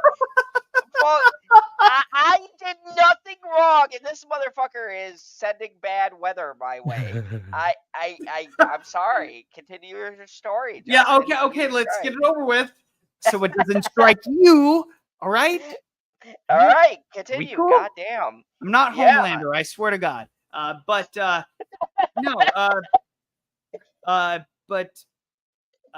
Jesus Christ, I forgot what I was going to say. No, I'm just kidding. Talking about your mom. Yeah, my mom. That sounded weird, but Yeah. no, but she finally admitted that she said, you know what, I was wrong, and it was the first time that she admitted that she was wrong, and it was a whole revelation, all that shit. Yeah, I mean, it was just like finally admitting that your parents aren't perfect, especially when it's their first child. That's not an easy thing. And that reconciliation was probably one of the most beautiful reconciliations that I have ever felt. And that's what it comes down to, is just recognizing that you're not a perfect person. Even though you have to discipline this kid, you can't punish them for things that they're not at fault for, and they're just, they're not able to express how they feel because you don't allow them to express how they feel. And it was just, it was a dandy conversation. It really was.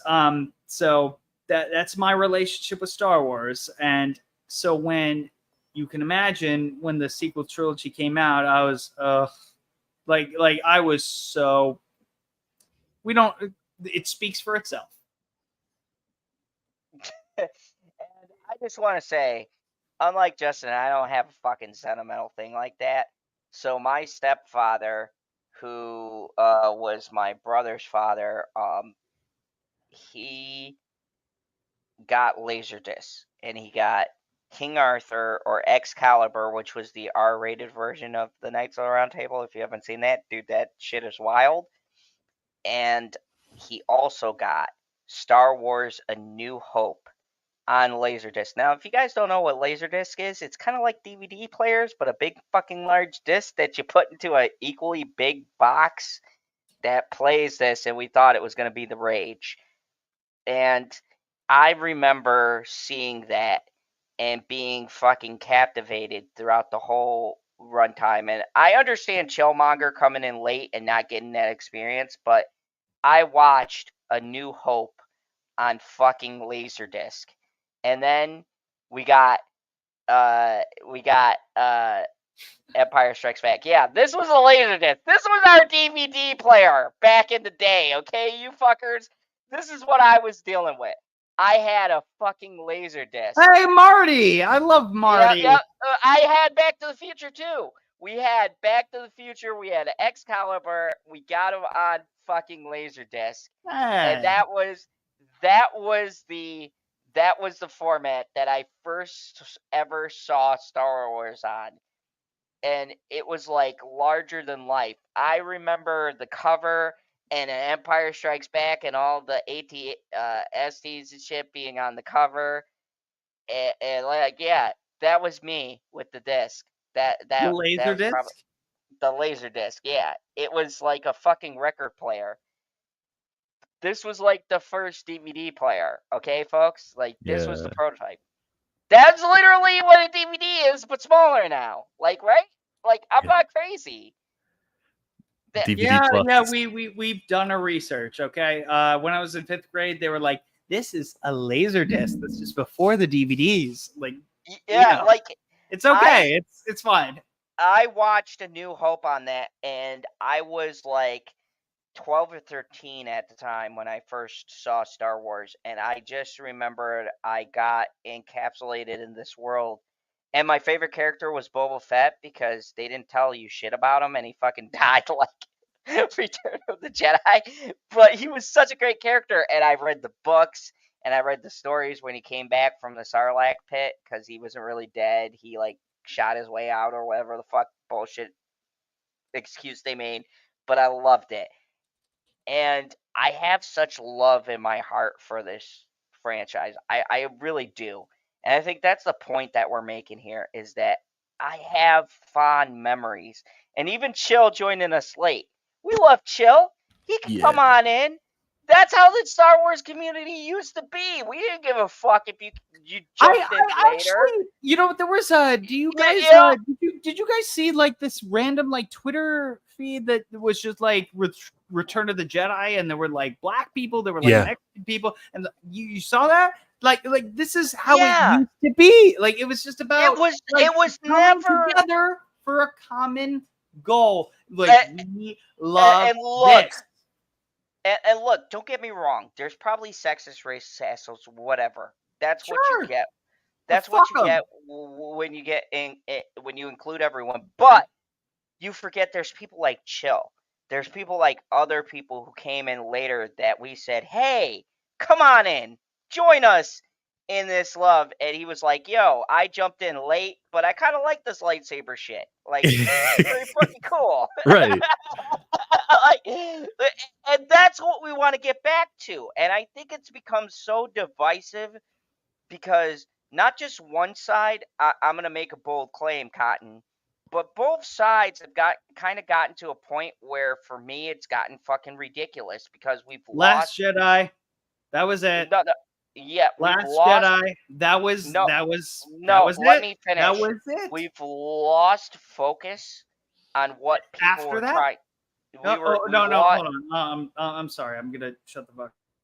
Yeah, we've lost focus on what we were trying to say. It's not about including people in Star Wars. It's about the content and the quality of what we're getting. It's not about whether you have black, white, fucking Asian, German, whatever. I don't give a fuck. It's about make good stories. Make stuff that expands the imagination and makes me feel like a kid. When I want that feeling when I watch something and I feel like that fucking 13-year-old kid that thought the world was ahead of me and the possibilities were endless. That's what this used to mean to me. That's what it used to mean to us. It was a world of possibilities. It was escapism. I've talked about politics. I've talked about gross fucking people. I've talked about Star Wars. I've talked about all this stuff, and we see fucked up shit in this world. And my final talking point is this, and I want to get your guys' opinions before we go off. At the end of the day, the day gonna end. Yeah, the end of the day, these shows are about escapism, and I feel like if you lose that, if you lose imagination, then it's not television, it's not a movie anymore, it's just news. And I don't want to feel like that when I'm watching something. I don't want to feel like I'm getting a news broadcast. Right. I want to be transported to a fucking magical place for an hour and a half and escape my troubles and then go back to my fucking bills and healthcare and the fucking president and all this other fucking bullshit. I don't want to think about that while I'm fucking watching Star Wars. Yeah, or while exactly. I'm watching anything else. Yeah, that's the point. We don't give a shit that you're including black, white, German, girl, boy, what, transgender, whatever the fuck. I just want to escape. I don't want to think about the real world. That's why I bring this shit to you. That's why I watch stuff. I watch Korean dramas because I don't feel like I'm in a fucking living world. I watched Atypical Family. Go watch that. It's great. I Yeah. watched The Glory. These shows made me feel like I was in a different fucking culture. I was living a different lifestyle. I was going through their different trials and tribulations, and I didn't feel like I was in a fucking CNN or MSNBC or Fox News fucking broadcast. I was And out that's of the maybe fucking real world. That's what I want. I want to be Mhm. transported out. That's it. Can we get that? Can we get just Yeah. chill? Am I wrong? Do you I not watch Marvel because you want to be a fucking superhero? You want to feel like you can fly with Iron Man and listen to fucking Iron Maiden or fucking what's Iron Maiden? Yes, I hell said yeah. I'm Iron listening AC/DC. to Maiden. Iron Maiden right now. AC/DC, Iron Yeah, Maiden. you know Whatever what? the fuck You know is on what? the That's playlist. that's You know that's what? one of the reasons why I respect Iron Man so much more, and how much Yes. I wanted to punch Tom Holland in the face in Spider-Man. It was Far From Home. He's like, "Oh, I love Led Zeppelin." I'm like, "You fucking like AC/DC is my fucking favorite band." Everybody, like people who don't even like who barely know me, know one thing: I love AC/DC. Like that's Yes. it. And it started And with Back in Black. It ended with Back in Black in like Far From Home. And he's like, I welcome, love Led Zeppelin. I'm like, welcome, but Generation that was done Crowd on purpose and it was done great. And I like Far From Home, you know, just Welcome, if anything Generation. else, just like God just damn. because of that, but it just explains the separation between my generation, which is Tom Holland, believe it or not. Like he's like less than a year younger than me, which pisses me the fuck off. But like when somebody's like Led Zeppelin, I'm like, but like part of what makes these movies special is the fact that there are characters that you love and the characters drive it. The characters are it. It's not the plot. It's not the big fucking douchebag beam in the sky bullshit. It's about you care about the characters. And I always say this, and I have been screaming it from the rooftops. Story over aesthetic. I don't care about the beautiful special effects. Like, I don't give a shit about that.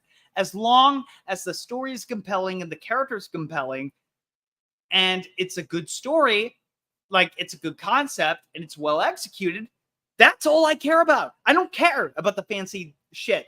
I don't care about the Fast and the Furious driving from one skyscraper to another, like in the last one Paul Walker was in. I don't give a shit about that. I care about the feeling, the sentimental value, and what it means to me. That's it. That's what I'm going to go home and I'm going to be like, that's why we go to the movies. There has not been very many movies in my lifetime since I was a child who watched Toy Story 2 for the first time and has vivid memories of that. Vivid memories of A Bug's Life and the short film before that, where the old guy is playing chess with himself and my father going like, that's grandpa, you know, like that's funny. Like those are memories that stick with you. And there aren't movies that I think that if God forbid I have another one of me, I no one wants that. Even if it's half of me, like no one wants that. But the point is, there aren't movies that really are coming out nowadays that really stick with you and I just resonate with you, disagree. who have Go watch good Late Night with the messages. Devil. Except I would There's give a lot of one example that was recent. Hold on. There's a recent one, but it was on Disney Plus. Inside Out. Was released in theaters, but Soul would have been one of those movies that I'm like, I wish that was on the big screen. Like, because Dude, Soul was so great fucked movie. by the COVID. Like, Soul should have been in the theaters. I do agree. Like, that was one of the movies where I was like, now this is Pixar at its best, doing what they do with the telling jazz music. with the jazz music and the lyrical notes and the way that they did those scenes. when he was doing his music. And I just want to say, I just did a review. Not that I like shamelessly promoting myself, but I do. I just want to say I just did a review for Inside Out 2. Go check it out. And I want to say Is it it was good? not it's not as bad as I thought it was going to be.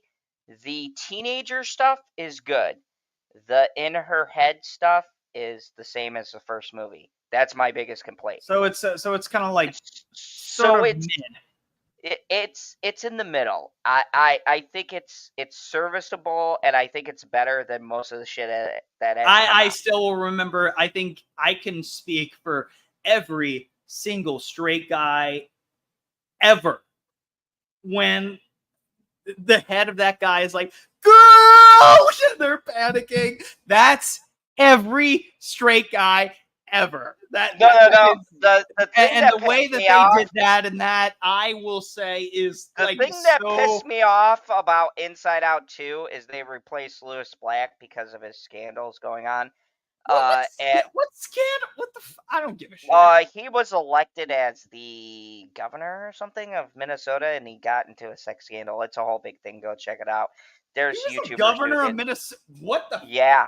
Okay. Yeah. Okay. Anyways, there was a whole scandal with Lewis Okay. Black, and as What far the as fuck? fiery temper goes, I liked his voice, and it's off in this movie, so that threw me off because they got a different voice actor, and you can visibly tell it's very different from Lewis Black's performance as that character. So that was a negative for me, but I will say this. The girl is older and going through puberty in this movie, Yeah. and having a daughter who's going through puberty, this movie And raising connected him, to me. yeah, and raising them Yeah, like, yeah. especially they don't show it much, but when they show the parents' inside thoughts, I gotta say, Well, I haven't seen it yet, so I don't. I'm not You know gonna what? Say what you're spoil gonna it. say. But I'm gonna say, I chuckled because what they were thinking about when she was going through it was exactly my feelings I had when my daughter was going through puberty. And I will say one thing too about Inside Out 2. The reason why this is making so much money is because the message at the end of this movie I think is pretty important, that you grow apart from your friends when you get older. You meet new people, you have different experiences, and when you reach puberty, you might click with different groups. And I like how they handled that in this movie. I liked how they showed the realistic look of how high school friends are, because if you guys remember from the first Inside Out movie, the two friends she has, a lot of the movie centers on how she splits apart because she joins like the hockey team, and she makes these new friends, and she can't balance between her old friends and her new friends. And for me, that I really connected to that because I understand that feeling of you meet new people and you grow apart, and it's real life. Things happen. You don't stay friends with the people you were friends with in high school. You meet new people and you get new experiences and you grow. And I think this is Pixar being allowed to tell a story they wanted to tell. Now, the thing that is a negative for me is that because this sequel did so well, Disney is going to continue their mandate, which they said is a mandate. They're only working on sequels and prequels. And being that this fucking sequel is destroying the box office, they're going to keep making sequels. And I think that really limits Pixar's creativity, because now you're going to force them to dig up every fucking property they've made and make a sequel to it. You know what? You know what's funny? I that don't you like mentioned that. It's funny that you mentioned that, because in my review of like the Toy Story 4 trailer, I correctly guessed a couple of things, and one of which was, I really hope, Yeah, Al they Franklin. I really hope they just don't forget about these characters and just throw them under the rug and just forget about them, because that would suck. That's what they did. It happens. Yeah, I was really mad. Like, and Cobra Kai did a great job doing the exact opposite. Like, I was like, hey, you know what? This is going to Speaking of which, Cobra Kai Part 1 coming out. The fight Woo! between Daniel LaRusso and Johnny Lawrence. I'm like, I feel like this is going to end in a stalemate, and we're going to have to wait another season. I said that in the review, and I was correct. I also said, like, oh, yeah, Anthony, you cocky motherfucker, like because the I younger called son you was out like on a bit that. of a brat. Like, I was like, that guy I am still salty about that, by the way, because if but you guys don't know the history, I said he was that wrong. they would. I was like, well, what if he gets picked on and he joins Cobra Kai? I feel like they listened to the first half, but they didn't listen to the second half, and probably for the better. But they listened. That's the difference. They listen. Star Wars does not listen to people who are critical of it. Like, they don't care. They don't give a shit. I agree. They do their own thing, and they let other people come in who have no business being in Star Wars, and they just let them do it. I want to get to Mega Jetty's comment because I've been championing this for fucking years. I want a fucking Gargoyles movie. David Franks from number 2 from fucking Star Trek as the voice of Xanatos. Keith Davis as fucking Goliath. Dude, Gargoyles was the best fucking television show. They had the most mature, fucking ahead of their time storylines of any fucking show ever made. So are you asking animated movie or Keith David in real life? I've seen Keith David in real life. What were you asking for? Yeah, but do you want a cartoon movie of Gargoyles or do you want a live action movie of Gargoyles, Zod? Well, I don't hear him. Maybe he was answering. We just don't hear him. Do you hear him? No. Can you guys hear me? We hear you now. Okay, cool. Sorry, the fucking storm. I want a fucking animated movie of Gargoyles because I feel like live action, they would try to take it like the Sonic route, which don't get me wrong, I like Sonic or whatever. I want an animated. Again, another example of people listening to fans. Yes, I want an animated PG. You could do PG-13. Do a PG-13 animated fucking like chapter end to the Gargoyles, because if you watch the last season of Gargoyles, they kind of end it, but they really don't. It's like a 50-50 thing. Like, it could be an ending, but not really. I want a definitive ending to that show. Oh, bye, Carmen. Oh, bye, Carmen. We love you. You're awesome. By the way, also too, the person who plays the female gargoyle in that show was Tara Strong? No. It's usually Tara Strong. No. She was in the original. yeah. Timmy Turner. She was in the original Star Trek. She was Nichelle Nichols. Fuck. Hold on, I'm gonna look this up. Keep talking. Because it's gonna fucking annoy me. Do you want us to? I don't have a big fandom of this show. I'm aware of it. I watched it. Yeah, they're gargoyles at night. They're statues who can move. They're cool. So I'll take the movie. It'll be nostalgic, and it's a franchise that hasn't been like dug. What's the word I'm looking for? When they overuse it, it's not like this again. So yeah, I'll give it a chance. It's not Transformers. Okay, hold on a second. I looked this shit up. So the cast. Okay, so this is a fucking banger of a cast. You got Keith David. You got Love Keith David. You have why aren't they showing me everything? You son of a bitch. Hold on. God damn it. Now I got Dr. Disrespect said, "Why aren't they showing me everything?" You know, at this point, like, we've been going on for so long. Like, can I just do the fucking things? Okay, all right. So, oh, by the way, Carmen is leaving, so acknowledge her because. No, I said bye, Carmen. He did. I did say bye, Carmen, and I said much love. And by the way, I wanted to do something for a second, not to get all sentimental or sappy. I want to just say, Carmen, thank you very much. She tweets out my stuff, and she's in 90% of my streams, along with Janie Davis and everyone. And I want to thank you guys because it means a lot. We had like 10, 11, 12 people watching us, which is decent. And thank you guys. It fucking means a lot. I just want to say that. Thank you. Your support and you guys watching us, it fucking hits me in the feels.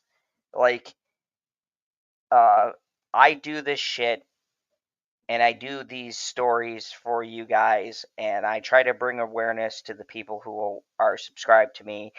And we don't get paid shit for doing this. We do this because we love doing it. And even if I got paid, I would want to give you guys the highest quality content that I can. People bitch at me about my thumbnails and everything else, but it's just because we want to give you guys the best that we could do for this channel. So thank you very much. And thank you, Carmen. Thank you, Laura. Thank you, Spoiler Kings. Thank you, Generation Productions. Thank you, MegaJetty1. Just fucking everybody who follows me. I mean this from the bottom of my heart. Thank you so much. I started, if you guys don't know the lore, I started talking to 0 people. Me, Justin, and PB, and fucking Stevie J would come on And here. Mad Squirrel. And Mad Squirrel. We would talk to 0 people. And now I have 9, 10, 11, 12 people that consistently are watching this stream. And I can't tell you how fucking much that means to me. Like, fuck, man. I'm going to get all fucking teary-eyed. Someone fucking take this from me. Because I'm getting in the feels here. From the bottom of right there. Right Yeah. there. Right there. Yeah, like, I can't tell you how fucking much that means to me. I'll Like, be right here. Right there. Right here. We started from fucking nobody listening to us to all of you guys commenting and sending so many chants I can't keep up and put them all on screen. And I just want to say I appreciate all of you guys. Like, goddamn, man.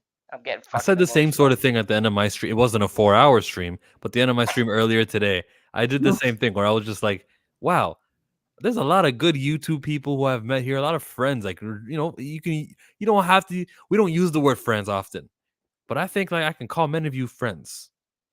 Yeah, and that's a weird thing. And have you been to like meetups like with other YouTubers and like viewers?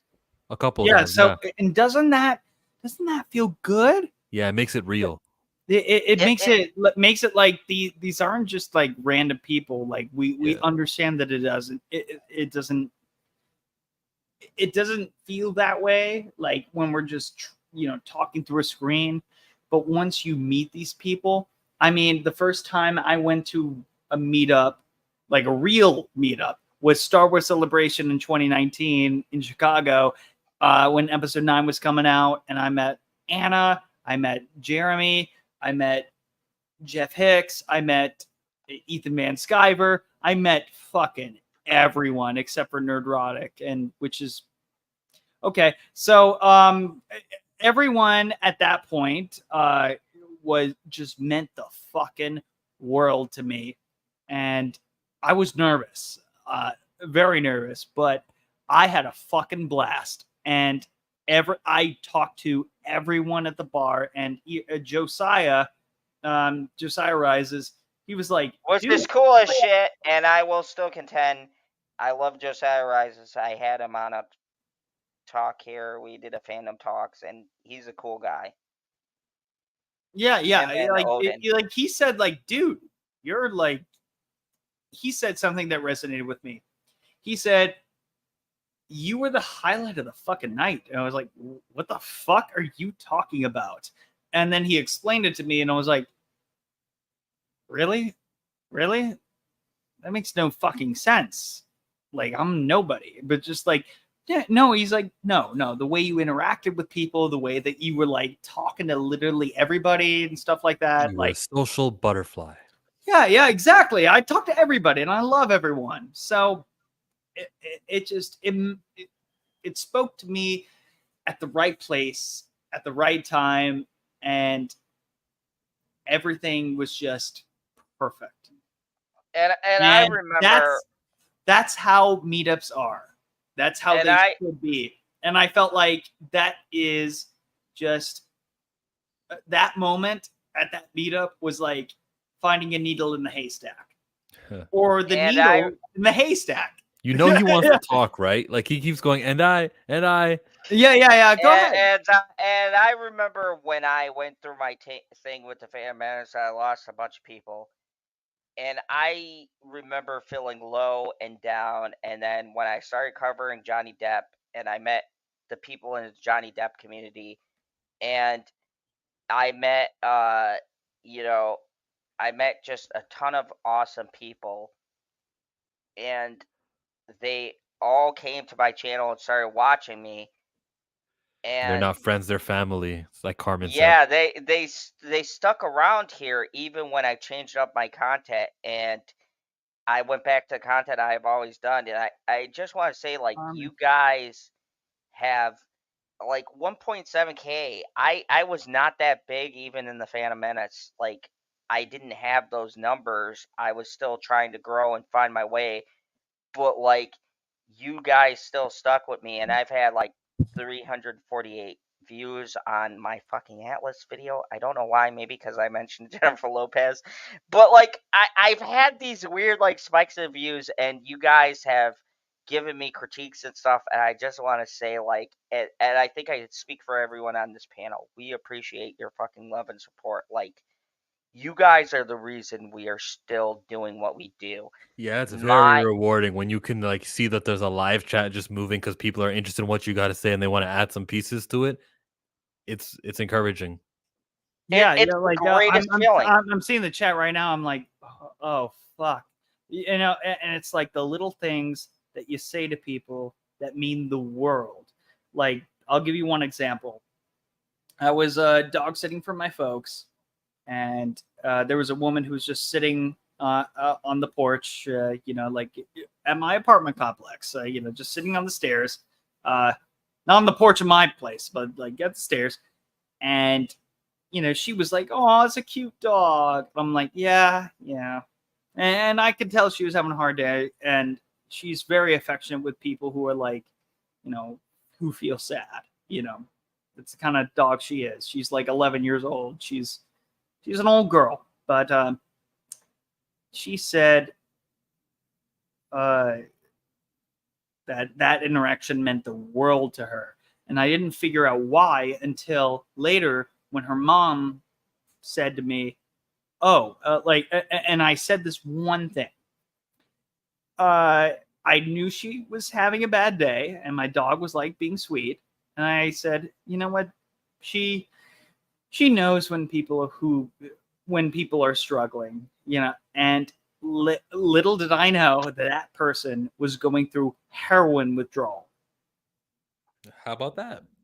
And you made a difference, dude. That's fucking awesome. I had no idea. I just said But a that's nice the thing. best kind of feeling. That's a You nest. didn't know. That's what makes your story so awesome, is that you didn't know and you made somebody's day, not knowing that you did it. And that's the thing that's wild about what we do, and bringing it back around to this YouTube thing. We help people even when they're feeling shitty or whatever else. And this brings me back to my, because I want to wrap around and kind of end everything. This brings me back to my whole point and my feelings about Dr. Disrespect and things like that, and why I brought this up. Because as YouTubers, we should be uplifting our audience, and we should be encouraging them to feel better, and we should be trying to make positive change in their life. And you don't have to agree with us. Hell, that's fine. That might give us a different perspective. You don't have to agree with what we're saying. We just want to bring you information and stories as we see it, and the truth, And then what you take from that is your own perspective. And if we change a life, or if we help you get out of a shitty funk, or if we help you feel better about whatever position in life you're in, I feel like we've done our job. And why the thing with Dr. Disrespect hurt me so deeply, and why I want to go into this so much, is because I feel a personal responsibility as a YouTuber and as an influencer and as a personality. I have been doing this for fucking almost 6 years now. And I love everybody I've met, all the friends I've met, and I feel a responsibility to you guys to be the best person I can be, to help you guys through tough situations that I can, and to bring you relevant news and fucking laughs. Because this world sucks, and it can be a cruel place. And if you can come to my show and have a fucking hour or 4 hours of great laughs and company, then I have done my fucking job on this platform. And anybody who abuses that and takes advantage of that and uses their platform, yes, exactly, Chill, uses their platform to talk to a minor and destroy the sanctity of what we've created, they should be called out, and they shouldn't be allowed the privilege to talk to you people like we do. This is like the new place, like news or anything else. You guys are coming to us for unbiased reporting and giving you guys stories and facts, and then our interpretation of that. And how you choose to interpret it, we should not condemn you or call you names or say that you're wrong, okay? We should bring you a story, we should say our take, and then you guys should have what you feel. And that's how this shit should be done. I come from the old school of journalism with Walter Cronkite and all those old school heads, right? David Letterman, Jay Leno, and all of them, right? Who used to interpret the news, and they give you the facts and they put a funny spin on it, but they never let personal politics influence that. And I feel like you should get 100% Behind from you. me. Oh my God, who's behind me? It's Bitchy. I It love could have her. been PB for all I knew. You guys are neighbors now that you guys Yeah, are all yeah. in the same. Oh, you're like, you thought like they were like more like gay than me. Like just like Imagine if PB like, came like up look, and I'm hugged bi, me. but like they're living together. I'm like, I have a lot of questions. He lives No. near. No, that's his yeah that It's what my beautiful future wife. But here's the thing. I have always prided myself on bringing you guys the unfiltered truth and trying to make my platform as truthful and just down to the point as I can. And why I had to bring up Dr. Disrespect and all the bullshit going on there was because I feel like he abused this platform that I've built a good majority of my life on, and trying to promote positivity and a community. And we should never try to wreck that. So I want to go into some final comments and get some final thoughts from you guys on the panel. And I want to personally say I love all of you guys and thank you. I'm at almost 1.10K, and it's because you guys are interested in what I have to say, and that is a privilege I do not take lightly and that I don't want to abuse. I love my future wife, hopefully. I never know. No, I'm not going to message minors. Whoa. No, I'm not going to message. Look. No, you were 19 or 20. That's all right. No, shut the fuck up. As long as she has watched Cobra Kai, She has watched Cobra Kai, so it's all good. Episode 10, which we was bitching about earlier. I don't care what she has to say. I don't care if you're in love, as long as she watches that. I don't care. I'm just giving you shit. Spoiler by the way, Killmonger, that's a separate conversation that we were having. That 2 years ago, And that's the nastiest thing a person on YouTube can do. Groom a fan, take advantage of them. Straight horrible, nasty stuff. Thank you, Spoiler King. And I just want to say shout out to all of the people that I see. Spoiler King has been on here before, but yo, what up? I'm glad you're here. My point being is that I don't take lightly what I do. And I wanted to bring up Dr. Disrespect because I feel like all these personalities who reach millions of subs, they forget that you guys make us. We don't make the fans. You make us who we are on this platform and how popular we are. And the minute that they forget that, that's when it's total anarchy and chaos. You guys make us. You watching us is the reason why we're popular. And when you stop doing that, we cease to exist. And that's the God's honest fucking truth.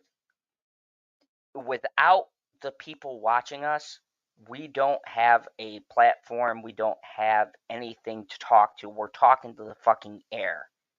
And the minute people forget that, and the minute they don't appreciate that, is the minute we forget. So this is my closing statement. Final thoughts. Let me get your guys' final thoughts on everything for the night. Let me start with Justin. What's your final thoughts, your final take, your inspirational speech you want to give to everybody, and plug your channel and all that shit? Well, for the one guy who said I could listen to Justin for hours, I sent him a link. So even though I'm inactive, you can listen to me talk as much as you want, but whether you like it or not, it's up to you. But because you can hear him on this channel. Listen on Wednesdays. He's here. He's still lurking.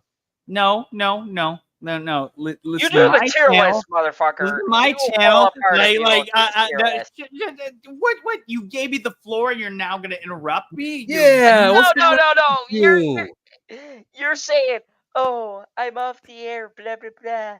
You still do our fucking tier list, motherfucker, and you do a great job. Don't. You're just promoting your shit. I'm just saying, if you can listen to me for hours, there's hours and hours. There are days, weeks, centuries worth of content, like on my channel. Whatever the fuck you. Yeah, I know. Like it's not. And he's better than you at golf too. You couldn't even hold the bag. I actually. Trump, Biden. I got a legitimate birdie. Dude, like a few days ago. Funny. So like I don't want to hear anything about golf. Like and my mom got a hole in one. So like, there's golf in the town, but it's all about luck, and that's what YouTube is all about. But there are some great videos. I suggest 2. 1, my skydiving video. Go watch that. That's fucking great. And 2, grandparents react to Cecil. That's my grandparents reacting to this guy named Cecil, who's a part of the Phantom Menace thing at the time. He had a legitimate thing about the Wizard of Oz. My grandparents. That is my masterpiece, because I will never get it back again for reasons that I won't explain. One of them died, so I'll never get it back again, and it's a golden moment. So go check those 2 videos out. Grandparents react to Cecil, and I jumped out of a plane. Go watch those 2. Those are my best videos in my heart. But other than that, if you really want to hear me talk all day, go watch all my videos. I don't give a shit. Like, that's great. Oh, I mean, I do give a shit because, like, you like the sound of my voice, but just know that I was just a little... You really jumped out of a plane.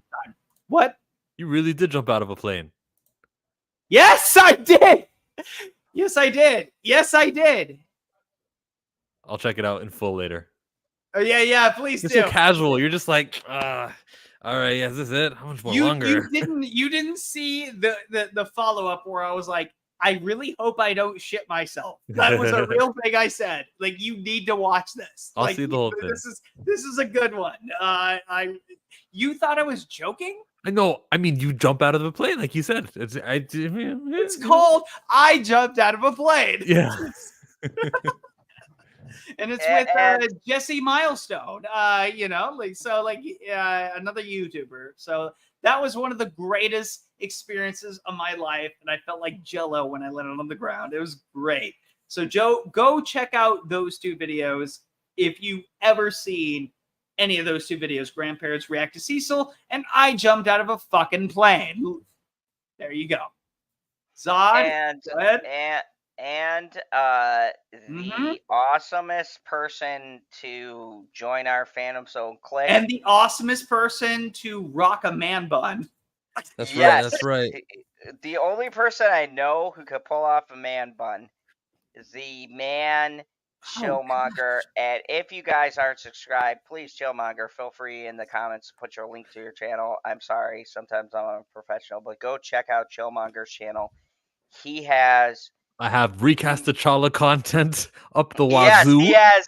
Oh, mad Yes, you recast, do. Yes, you do. But if you like Johnny Depp related things and courts and stuff, they have a 2-hour video about Jonathan Majors, and it just compiles like 100 different YouTubers as the news was coming out. Oh my God, he was strangling someone. Oh my God, he's guilty of this. Wait, they dropped the charges there. What about this new evidence? Hey, what? I just have a 2-hour video about Jonathan Majors, and it's called, I think, Jonathan Majors React. I wish I knew the title of it the way you knew the title of your video, but it's the full story, Jonathan Majors' full story. If you put that in the search bar, you'll get my video, and it's very informative.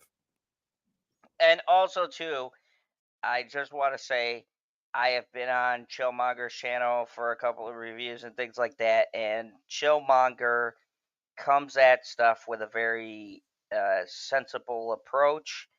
He's got a lot of knowledge with what he's talking about, and I am so glad that he has been a part of the Phantom Zone and talking with us. And go show this man support, because I think it's very cool when YouTubers don't put in bullshit, no gimmicks. They just come at shit with facts and knowledge, and they hit you with the real. And that's what you're going to get with Chillmonger. He even came on here and gave us the definition of woke, which I didn't even know.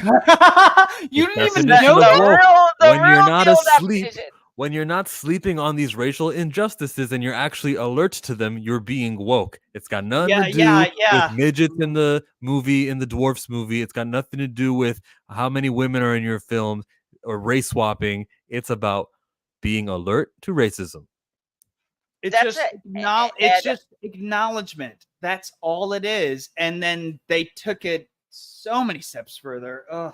Like, I was in college at the time of when, like, 2014 to 2017. You'll notice there isn't a fourth year because I graduated a semester early, not because I'm smart, but because I wanted to get the fuck out. And I just took the credits to my advantage. I'm like, fuck these people. These people are fucking insane.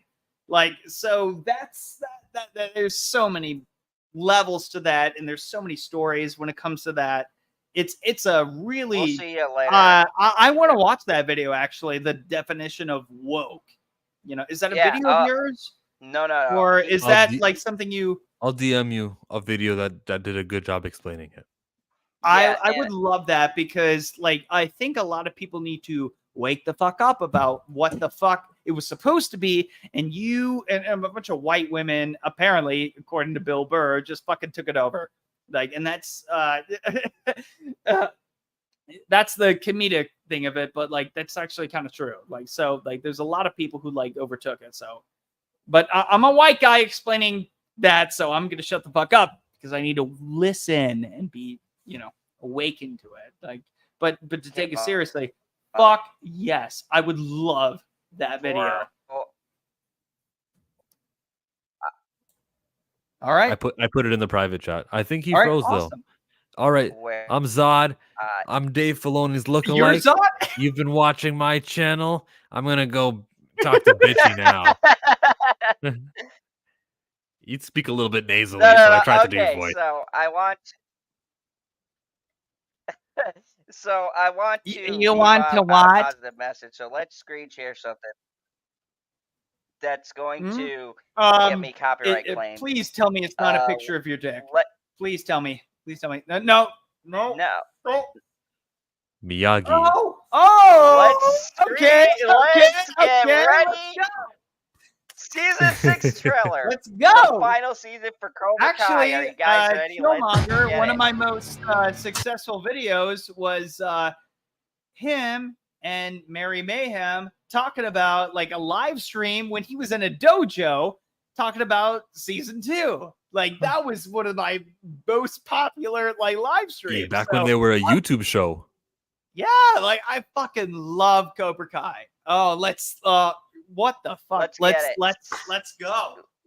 I want to see I Blue haven't Beetle. seen this yet. Let me see Sholo. Season 6, Cobra Kai. Love the smell of karate in the afternoon. No mercy. Get your asses ready. We're not giving up without a fight. God damn, I can't wait. That's me. 15? 15. Oh, they're doing parts. Oh, they're doing parts. Yes, we go. Yeah. Cobra Kai is back.